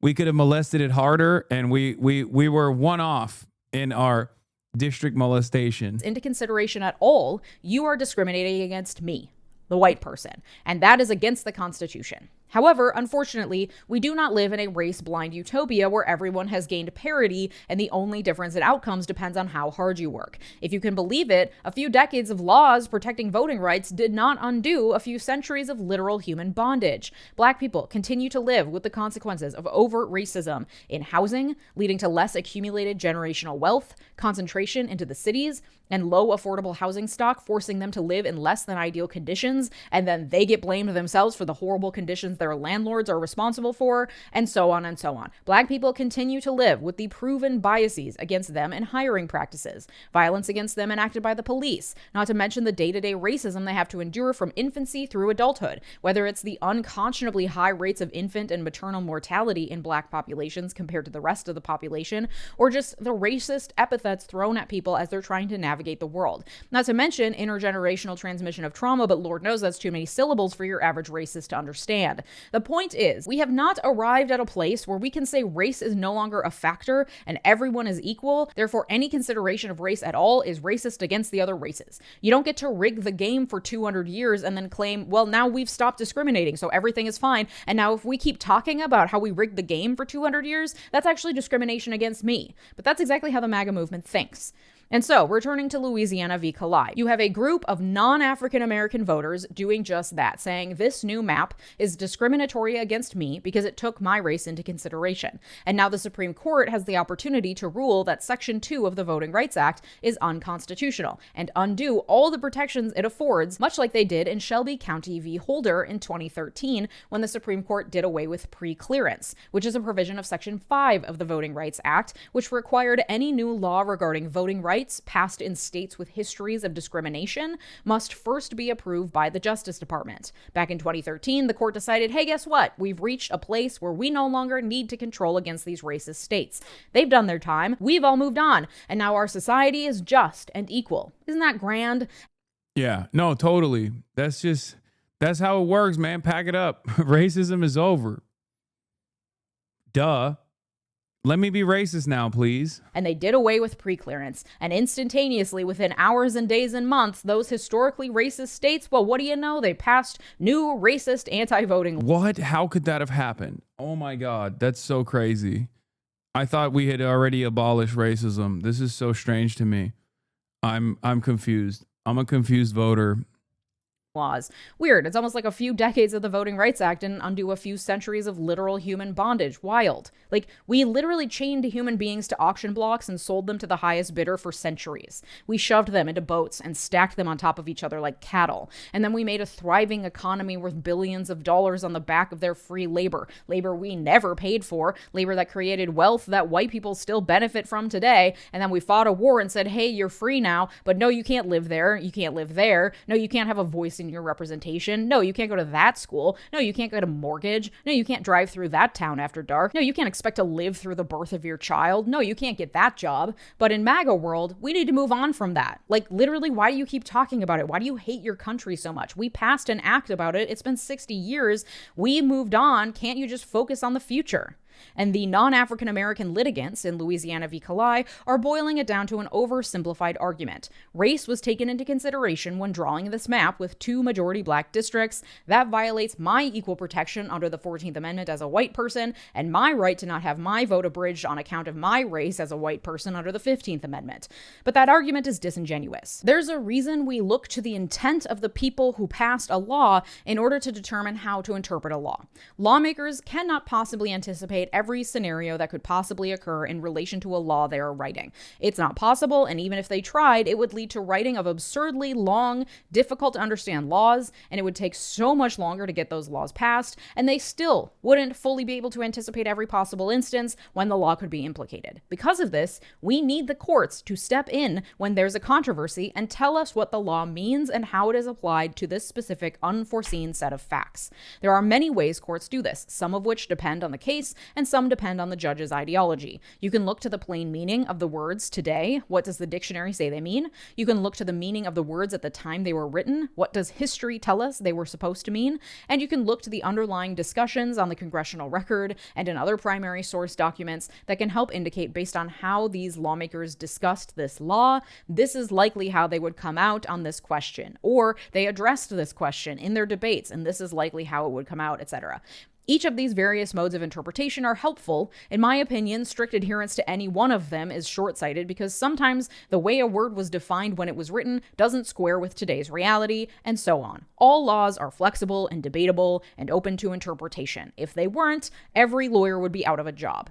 Anyway, all that to say, it is deeply important to look at the context of laws and the Constitution to understand what the meaning is when applied to a set of facts, especially in this context where we are still very much dealing as a society with the consequences of slavery and racism. And the fact is that the 14th and 15th Amendments were not colorblind amendments. They were passed during a very specific part of our history, immediately after the Civil War, to right the wrongs of centuries of human bondage, and they ought to be interpreted as such as it applies to the Voting Rights Act. We have not solved the issue of racism in this country, and we will in many ways never fully heal the wounds that that level of horrific violence causes to a society. There are people alive now whose grandparents were enslaved by white people. White people don't get to turn around and tell them, all right, let's wrap it up, it's time to move on now. But the litigants in Louisiana v. Kalai would have us believe that the writers of the 14th and 15th Amendment had them in mind when they were writing the amendments, and that their right to not give give black people an equal voice in voting is equal to or actually supersedes the right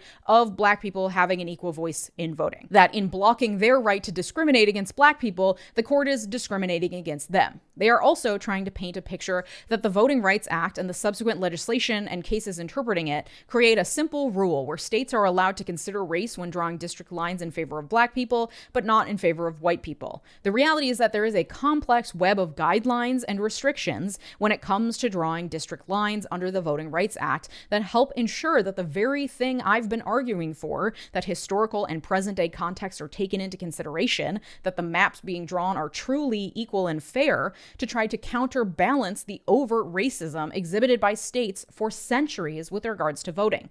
It's not a simple blanket, we just give black people as much power as possible. For example, a case called Thorberg v. Jingles established what are called the Jingles factors for bringing a Section 2 claim of voter dilution. The NAACP Legal Defense Fund created a helpful primer, which I'll link in the sources. Those factors are, quote, 1, the minority group must be sufficiently large and geographically compact to constitute a majority in a single-member district.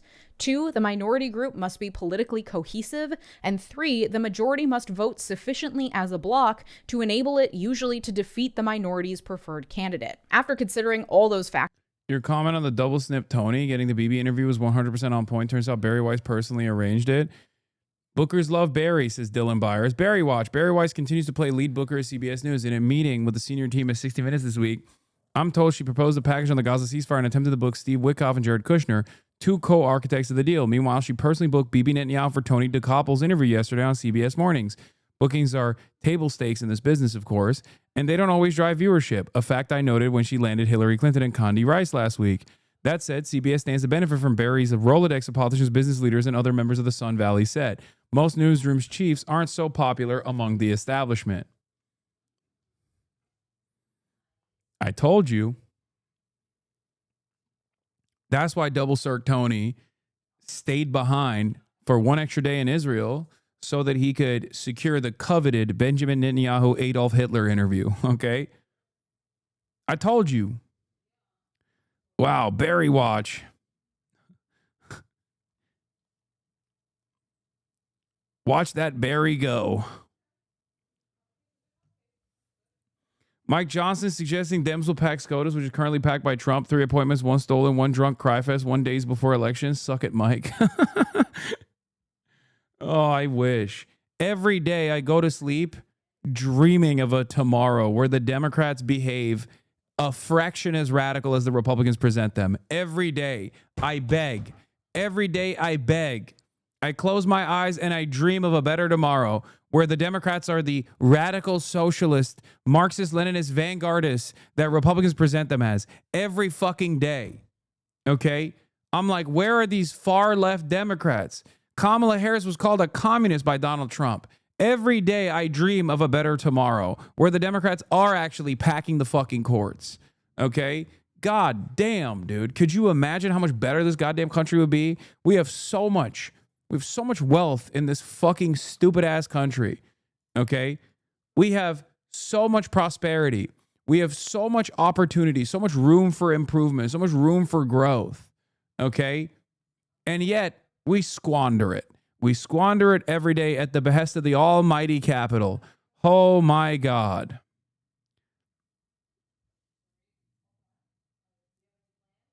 And every damn day, we move further and further into the depths of fascism. Richest country on the planet, and it's not enough, okay? Yeah, well, who was it? The Twitter user that said, America's just 2 right-wing parties constantly calling each other communist. That's just so true. Kamala Harris calling Trump a communist. Trump calling Kamala Harris a communist. Meanwhile, one is a center-right party, and the other one's a far-right party. Where's the communism? Can we get a crumb of communism, please? Just a crumb. Just give me a fucking fraction of that good communism. Fuck, man.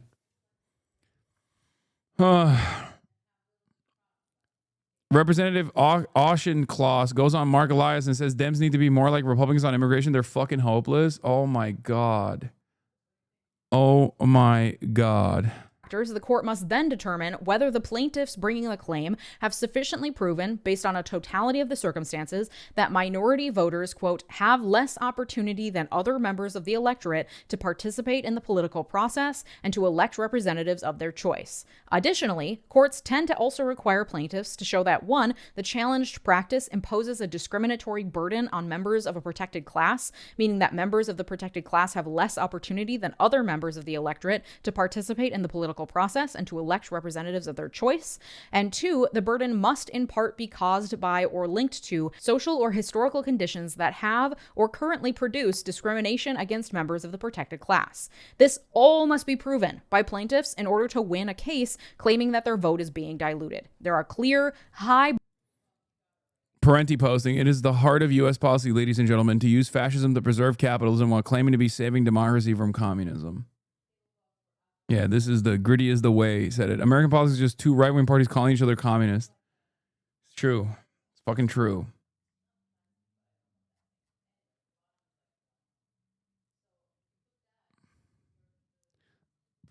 bars that must be passed in order to balance the competing interests of the state, of white people, of people of color, with the aim of actually ensuring equality, taking into consideration the centuries of inequality, and not simply to say, well, we're all equal now, let's not think of the past. Why can't we all just move on?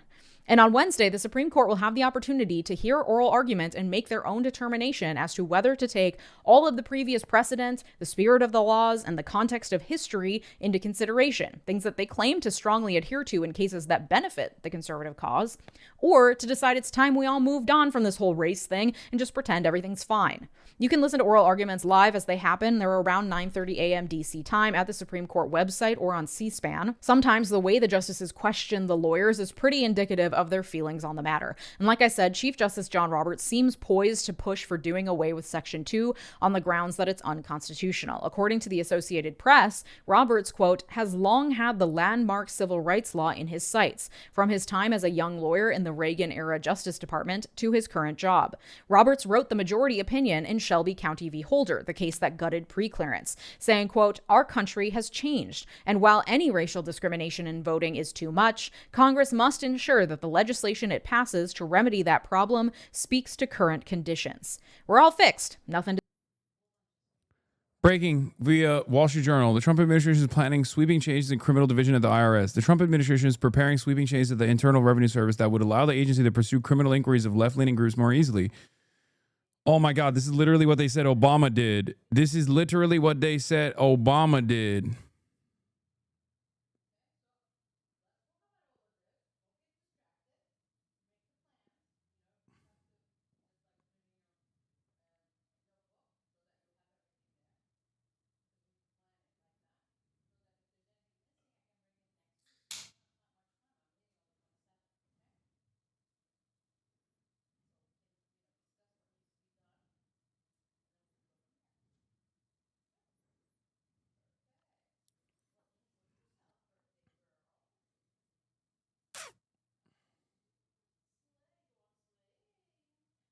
Ay, ay, ay. Kamala wanted to ban price gouging. And, yeah. A senior IRS official involved in the effort has drawn up a list of potential targets that include major Democratic donors, some of the people said. The undertaking aims to install allies of President Trump at the IRS Criminal Investigative Division, or IRS-CI.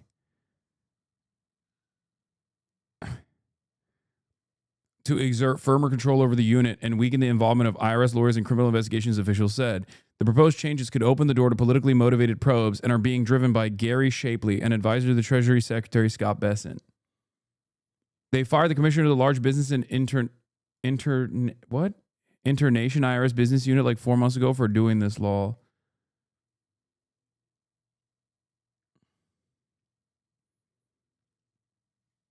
What does this mean? I don't understand. Trump wants to use the IRS to go after big Democrat Party donors and try to find like inconsistencies in their tax filings and basically bully them with paperwork.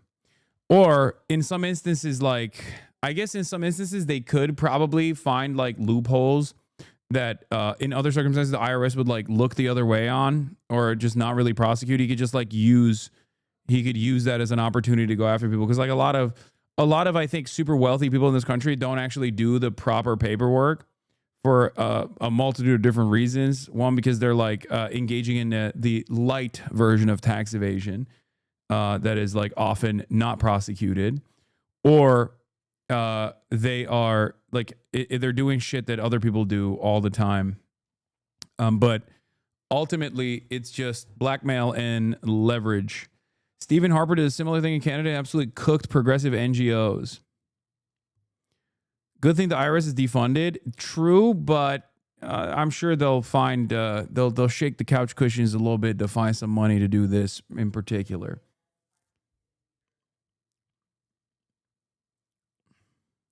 This can be good. Finally, Dems will be forced not to be funded by billionaires. Dog, what are you talking about? Like, listen, I don't think that's what the outcome of this is going to be.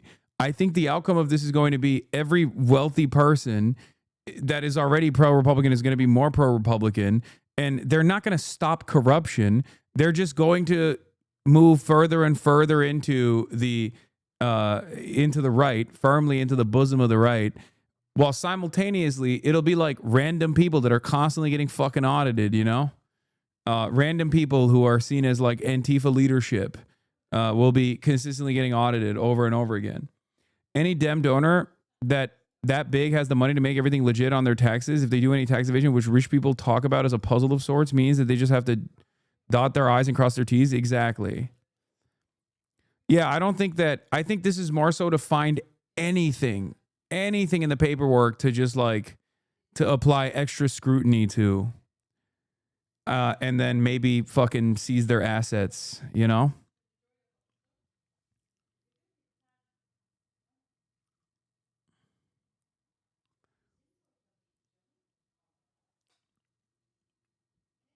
I mean, it doesn't have to be legitimate. Look at what they did to Lisa Cook.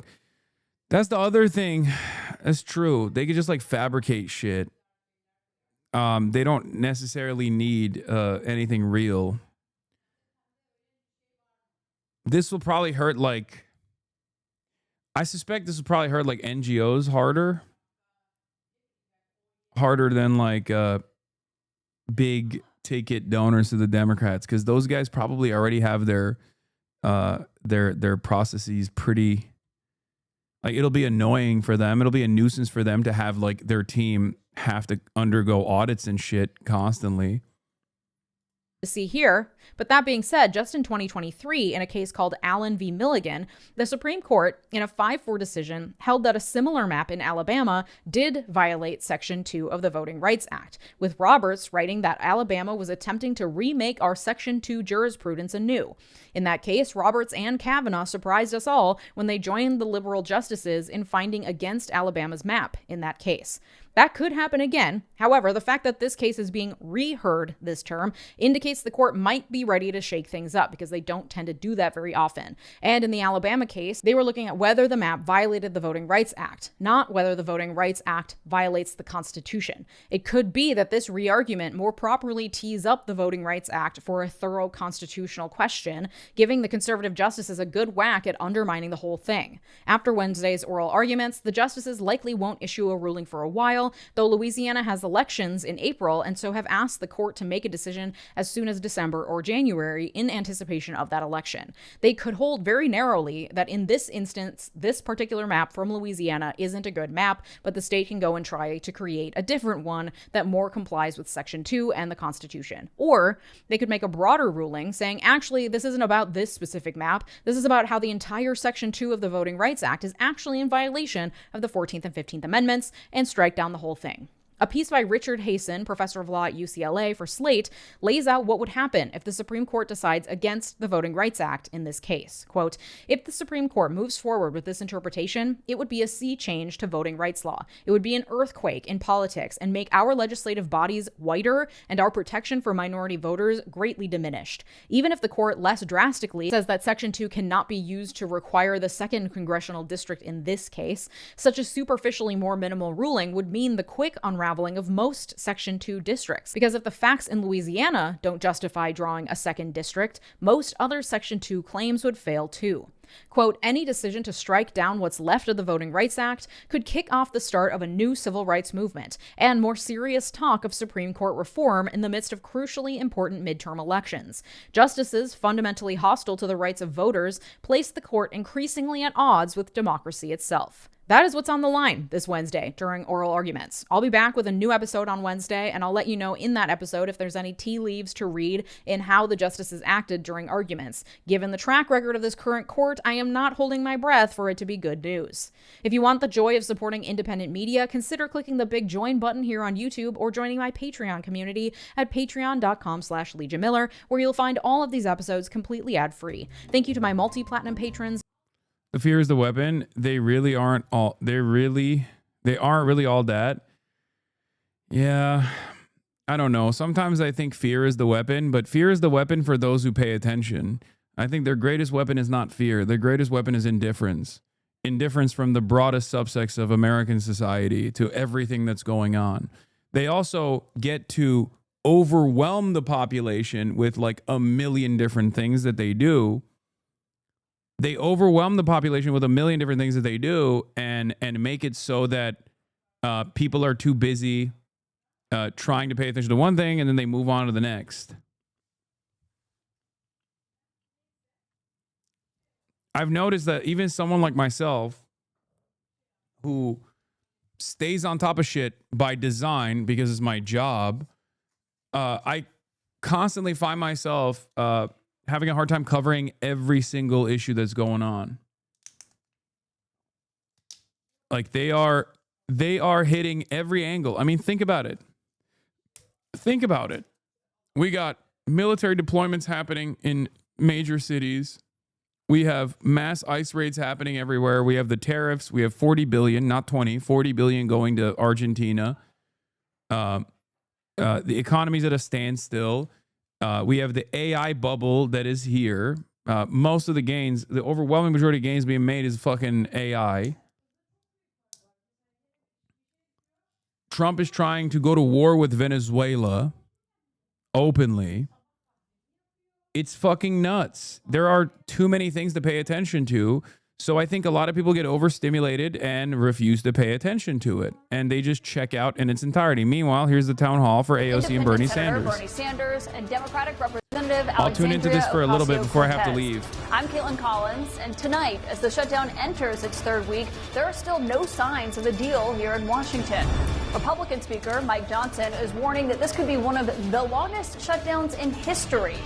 Democrats say they won't budge without addressing the rising cost of health care. But caught in the middle are the American people, including more than 1 million federal workers who are going without pay this evening. Two of the nation's most prominent leaders on the left are here to take our questions tonight about their strategy and what it will take to reopen the government. We also invited prominent Republicans to participate in a town hall, including the Senate Majority Leader, the House Speaker, and the Vice President. Those invitations stand, and we hope that those leaders will join us. To find our questioners tonight, we reached out to political and business groups, universities, and other civic organizations. Our questioners are Democrats, Republicans, and independents, some of whom are federal workers here in their personal capacity. They have asked that their party affiliation not be disclosed.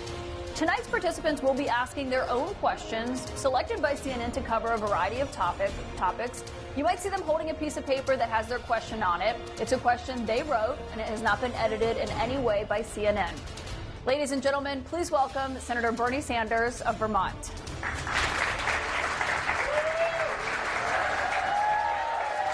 Thank you, Senator. And also Representative Alexandria Ocasio-Cortez of New York.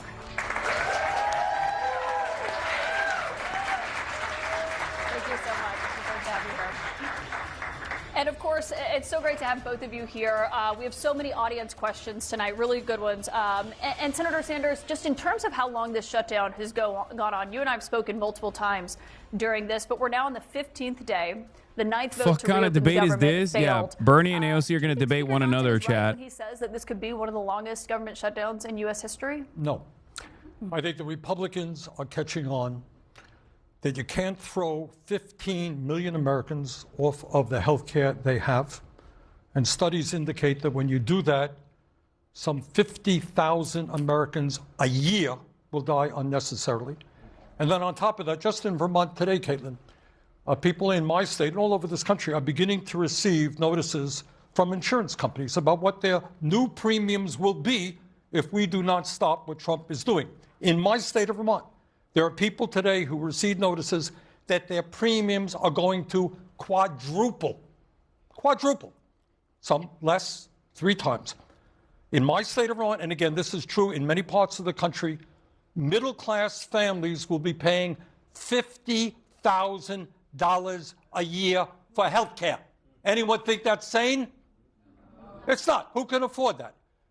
Republicans are catching on. They're playing a losing hand.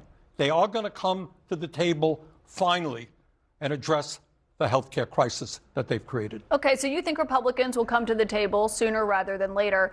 The White House has not indicated as much, and today the budget director, Russ Vought, said that north of 10,000 federal workers could be laid off during this government shutdown. Does that make Democrats rethink their strategy at all?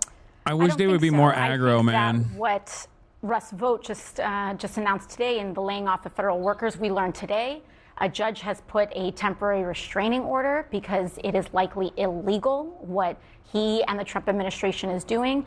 The problem is that this administration, the Trump administration, folks like Russ Vought, they think that destroying our health care, making sure that housing is too expensive to live in, that jacking up the costs of our groceries, they think all of this is about hurting Democrats.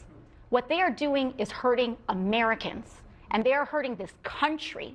And if Mike Johnson wants to say that this shutdown is going to last a long time, it is because he is choosing to punish the American people, and we cannot stand for it, and we cannot allow it. And we also cannot enable it by acquiescing and enabling the behavior of bullies. So it ends today. So if I could just add to something Alexandria said. Go ahead, Senator. This is the cynicism of the Speaker of the House. Mm-hmm. Where are your Republican colleagues tonight? They're back here in Washington negotiating? That's an excellent question, Bernie. Right now, House Democrats are in Washington, D.C. Senate Democrats are in Washington, D.C. Even Senate Republicans, I believe, are still in Washington, D.C. The only people who are not in Washington, D.C. are the over 200 elected Republicans in the House of Representatives, because Speaker of the House, Mike Johnson, refuses to call the House in session. He refuses to also seat Adelita Grijalva because they want to prevent the 218th signature on release of the Epstein files as well. Can I ask you on that? Because Speaker Johnson was asked about that today, and he said it has nothing to do with that. It's so she can have all the pomp and circumstance that is afforded to most members when they're sworn in. You don't believe that? No, Mike Johnson has sworn in several members, Republican members, in pro forma sessions. He understands that the importance of this country, the importance of representation, is not about pomp and circumstance. And in fact, it's not just about Representative Grijalva. It's about the over 700,000 people in the state of Arizona, veterans, seniors, teachers, students, who do not have anyone to call in an emergency because their elected representative that has been certified at municipal, state, and the federal level with federal acknowledgement, he refuses to seat a duly elected official here in the House of Representatives. So we have a lot of questions tonight for people who are here in Washington. And Representative Ocasio-Cortez, this first question is for you. This is Alicia Dulford, who is from Camp Springs, Maryland, and is a TSA officer who's active in her local federal employees union. Thank you so much for being here. What's your question? Thank you for having me. As the month November approaches, many of us are facing serious hardships as we enter week 3 of the shutdown. Some are at risk of eviction or mortgage default, and local rental companies and lenders have become silent or refused to work with employees presenting DHS debt letters. What protections or emergency actions can be taken to prevent these workers and their families from losing their homes during this time? Well, thank you so much for your question. And particularly as a TSA employee. I represent LaGuardia Airport, and so I know very, very well all the hard work that you all do and put in. And, yes, ma'am. And you all deserve a dignified workplace. You deserve a safe workplace, and you deserve the paycheck that you are working for. What I believe the best AOC thing is that a we part can of the do alt-right pipeline that is loops to around and goes reopen the back to radical government centrism. right now, Come on, man. and to ensure and to also call on our representatives and put pressure on individuals like the Speaker of the House to actually pick up the phone. The problem here is not that there is is not even that there's a disagreement. It's that the Speaker of the House and the Trump administration refuses to even have a negotiation. They refuse to even pick up the phone and talk about this. And so I Don't you do like not AOC? want What the us fuck, dude? Are you asking to me? Start to agree with what Mike Johnson is saying. I just said the And person is to have crazy for them saying AOC is a preview part of for the us radical and centrist alt-right normalize the pipeline. idea that everyone's just going to miss a paycheck, that 1 million federal workers are just going to go without that, and to just warn that in advance and to have us accept that. This is not acceptable. This is not normal. And what is normal is for I wish us AOC to was more negotiate aggressive. And I when wish Bernie one was party more wants aggressive. the votes of And I another wish that they party, were you more negotiate, bold. You come to a compromise and you pass a bill. That is schoolhouse I think rock. the Democratic Party And basically that is whipped them up how so things aggressively should in this be. last Biden So administration I as thank a you for junior that, and I want partner. to make sure that we, of course, pass a bevy of federal protections for workers, but we don't want them to be necessary in the first place. Yeah, and Senator Sanders, on that front, on government shutdowns before, obviously you've said before that you believe shutting down the government is a serious and dangerous action. You said that we must do everything possible to prevent it. What would you say to people who are missing their paychecks? I think about why it's AOC and worth Bernie it now? Sanders should be the center-left position in this country. I mean first of it. all, Like, thank you very much I for your think we service, need and we're like gonna do way everything more we can radical and move as politicians quickly as out we there can make to sure their we get the left. paychecks. But I want to just back up a little bit to discuss how we got to where we are, because I'm not sure everybody knows this. What Alexandria was just saying is in the House, majority rules, they pass the budget. In the Senate, not quite the case. It needs 60 votes, okay? That's been going on for a very long time. And the reason for the 60 votes is to encourage bipartisan negotiations, all right? Republicans have 53 people in their caucus. Democrats, including independents, have 47. You got to talk. This time, for the first time in history, what Republicans are saying, yeah, we don't have 60 votes. We're not talking to you, our way or the highway.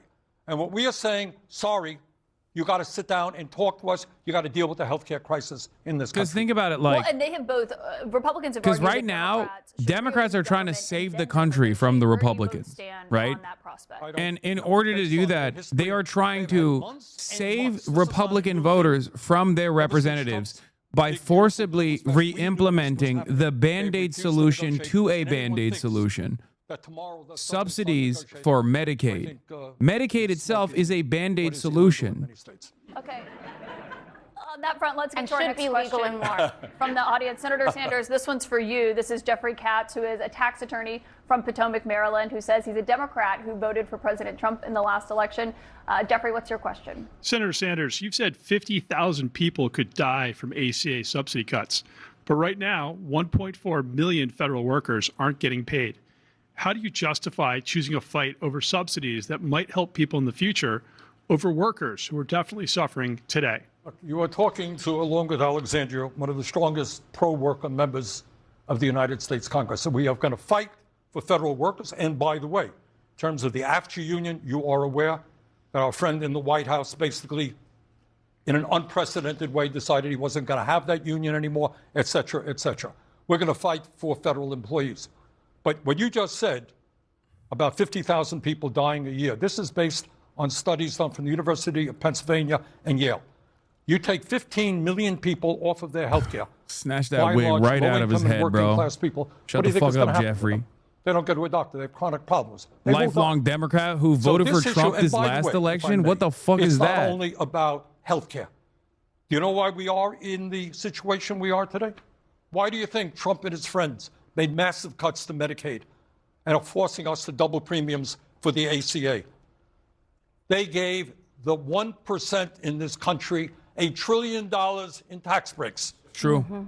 $1 trillion in tax breaks at a time when we have more They income and wealth solidified inequality and made than any time in permanent the history previous of this country. tax cuts that Donald So Trump I am had not gonna sit implemented that back were and slated say, to yeah, we're going to sunset. let 50,000 people die so that Elon Musk and Jeff Bezos and other multi-billionaires can get a tax break. But can I ask you in terms of negotiations and what's realistic for the subsidies which expire at the end of December? Obviously, open enrollment starts November 1st. Over in the House, there are 14 House Republicans who have said that they will sign on and they will vote for a one-year extension of the subsidies. House Minority Leader Hakeem Jeffries said he thought that proposal was laughable. Do you think that's laughable, or is that something you could get behind? Yeah, no, let me tell you why it's laughable. Because it's cynical. Republicans want to sign on to just a one little extra year of these ACA subsidies. You want to know why? What's happening next year? Midterm elections. They want to extend these subsidies just a year extra so that people don't realize the dupe that they are pulling on everyone, so that they can all reelect themselves and allow those things to expire the moment that they win re-election. And it is time to get politics out of what should be a guaranteed universal right in the United States of America, and that is health care. And so I will not accept a measly one-year acceptance of a measly one-year extension of the ACA. We need to make sure, and as a member of the party, we put negotiations in the hands of our party's leadership with Hakeem Jeffries. He says it's no, it's no. And we have to make sure that we are expanding and continuing the fight and not falling for the fine print, not falling for the tricks, and not falling for the politics around this. If I could add to what Alexandria was saying, it's not just 15 million people losing their health insurance. And it's not just tens of millions of people seeing a doubling or a tripling in their premiums. Our healthcare system, and you guys can argue with me if you want, I think our healthcare system is broken. I think it is dysfunctional. And I think it's on the verge of collapse. And understand that when we talk about these massive cuts to healthcare from Trump and his friends, you're talking about cuts to nursing homes, you're talking about cuts to rural hospitals, you're talking about cuts to community health centers where 32 million people get their primary care. This system is on the verge of collapse.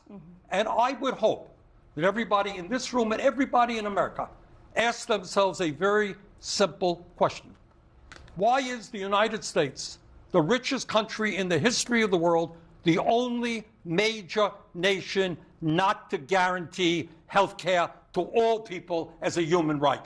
So can I ask, if a one-year extension you say is measly and doesn't cut it, what exactly do you want to see? What would you vote for? Medicare for all. Well, again, you know, Medicare for all. Medicare for all. negotiations are all about a back and forth. And the idea of accepting something for nothing, I don't think is something that we're prepared to do. And by that, I mean single-payer healthcare. That requires Mike Johnson saying what he's willing to do and engaging in those negotiations with Hakeem Jeffries. And so this is a team sport. This is about making sure that we're all can come to something that we can agree with. So, you know, I think we know what we will not accept, and what we will not accept is for these ACA premiums to skyrocket on the American people.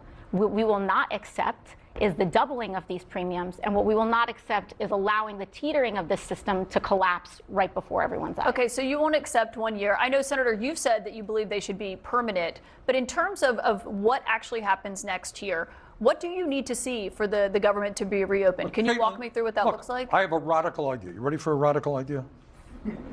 Let's do what the American people want. Do a poll, CNN.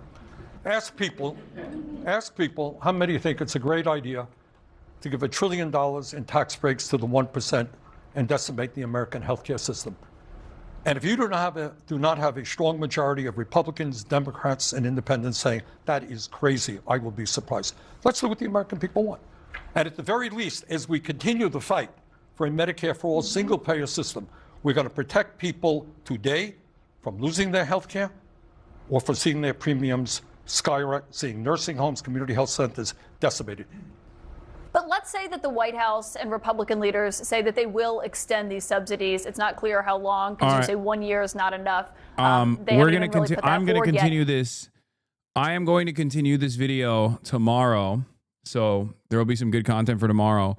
But I have to go because I have a panel that I have to attend. Ladies and gentlemen, I love you all. I didn't even get to... What is this? Selling my TikTok account? We're good, man. Thanks. I have to go because I have a panel that I have to go to. I didn't even get to do the Hollywood top 100 whatever. I'm in the Hollywood Reporter a week after they called PETA on me as one of the top 50 most influential influencers. No, the panel is not live. Jesus Christ. Everything doesn't have to be on camera, okay? Sometimes I do things off camera. All right? So, love you guys. I will be here tomorrow. You already know what it is. Tomorrow is Thursday. We got Gianmarco Soresi. He is going to be in the building, live and alive in the building. We're going to be watching the Zohran Kwame Mamdani debate. Hopefully, they're not going to bring me up in the debate, but we shall see. I do think Andrew Cuomo will bring me up in the debate. Maybe not my GOAT Curtis Lewa, but probably Andrew Cuomo will bring me up as Mr. 9/11 on the debate. So, looking forward to that. Yeah, that's it. That's all I got. Love you all, and I will see you tomorrow. Peace. Peace, everybody. Peace, peace, peace. Just begun. There he is again. Hasan is streaming. Hasan is streaming. There he is again. Hasan is streaming. Hasan is streaming. Reviewing the P.O. box, Uncle Euger's face. Sudden discord agitprop, gray names take on race. Tiny Bernie Sanders, LGBTQ Air Force. The whole left at your fingertips, and Anya out your door. The H3 Crowder debate, the Young Turks online show. 3 full fucking years of this, and plenty more to go. 90-day fiance, talks of champagne bourgeoisie. A Trump rally live reaction, a mass riot in D.C. There he is again. Hasan is streaming. Hasan is streaming. There he is again. Hasan is streaming. Hasan is streaming. Reading live stream fail comments. Austin show chat advice. In all the ways the right-wing pipeline can suck you in online. JCS react lord, friend gets broken, cover blown. A full-blown mass pandemic, months of streaming in your home. Total radicalization coming out to find. The system you were taught to trust in was broken the whole time. All these daily streams, whether big or whether small, have helped me in so many find some meaning through it all. So there he is again. Hasan is streaming. Hasan is streaming. There he is again. Hasan is streaming. Hasan is streaming. Hey, what can you say? The 3-minute ad is through, but he'll play no pigs so soon. You wait. Say, hey, What can you say? Hey, the 3-minute ad is through, but he'll watch 90 Days soon. Just you wait. Ba-da-da, ba-da-da, ba-da-da-da-da.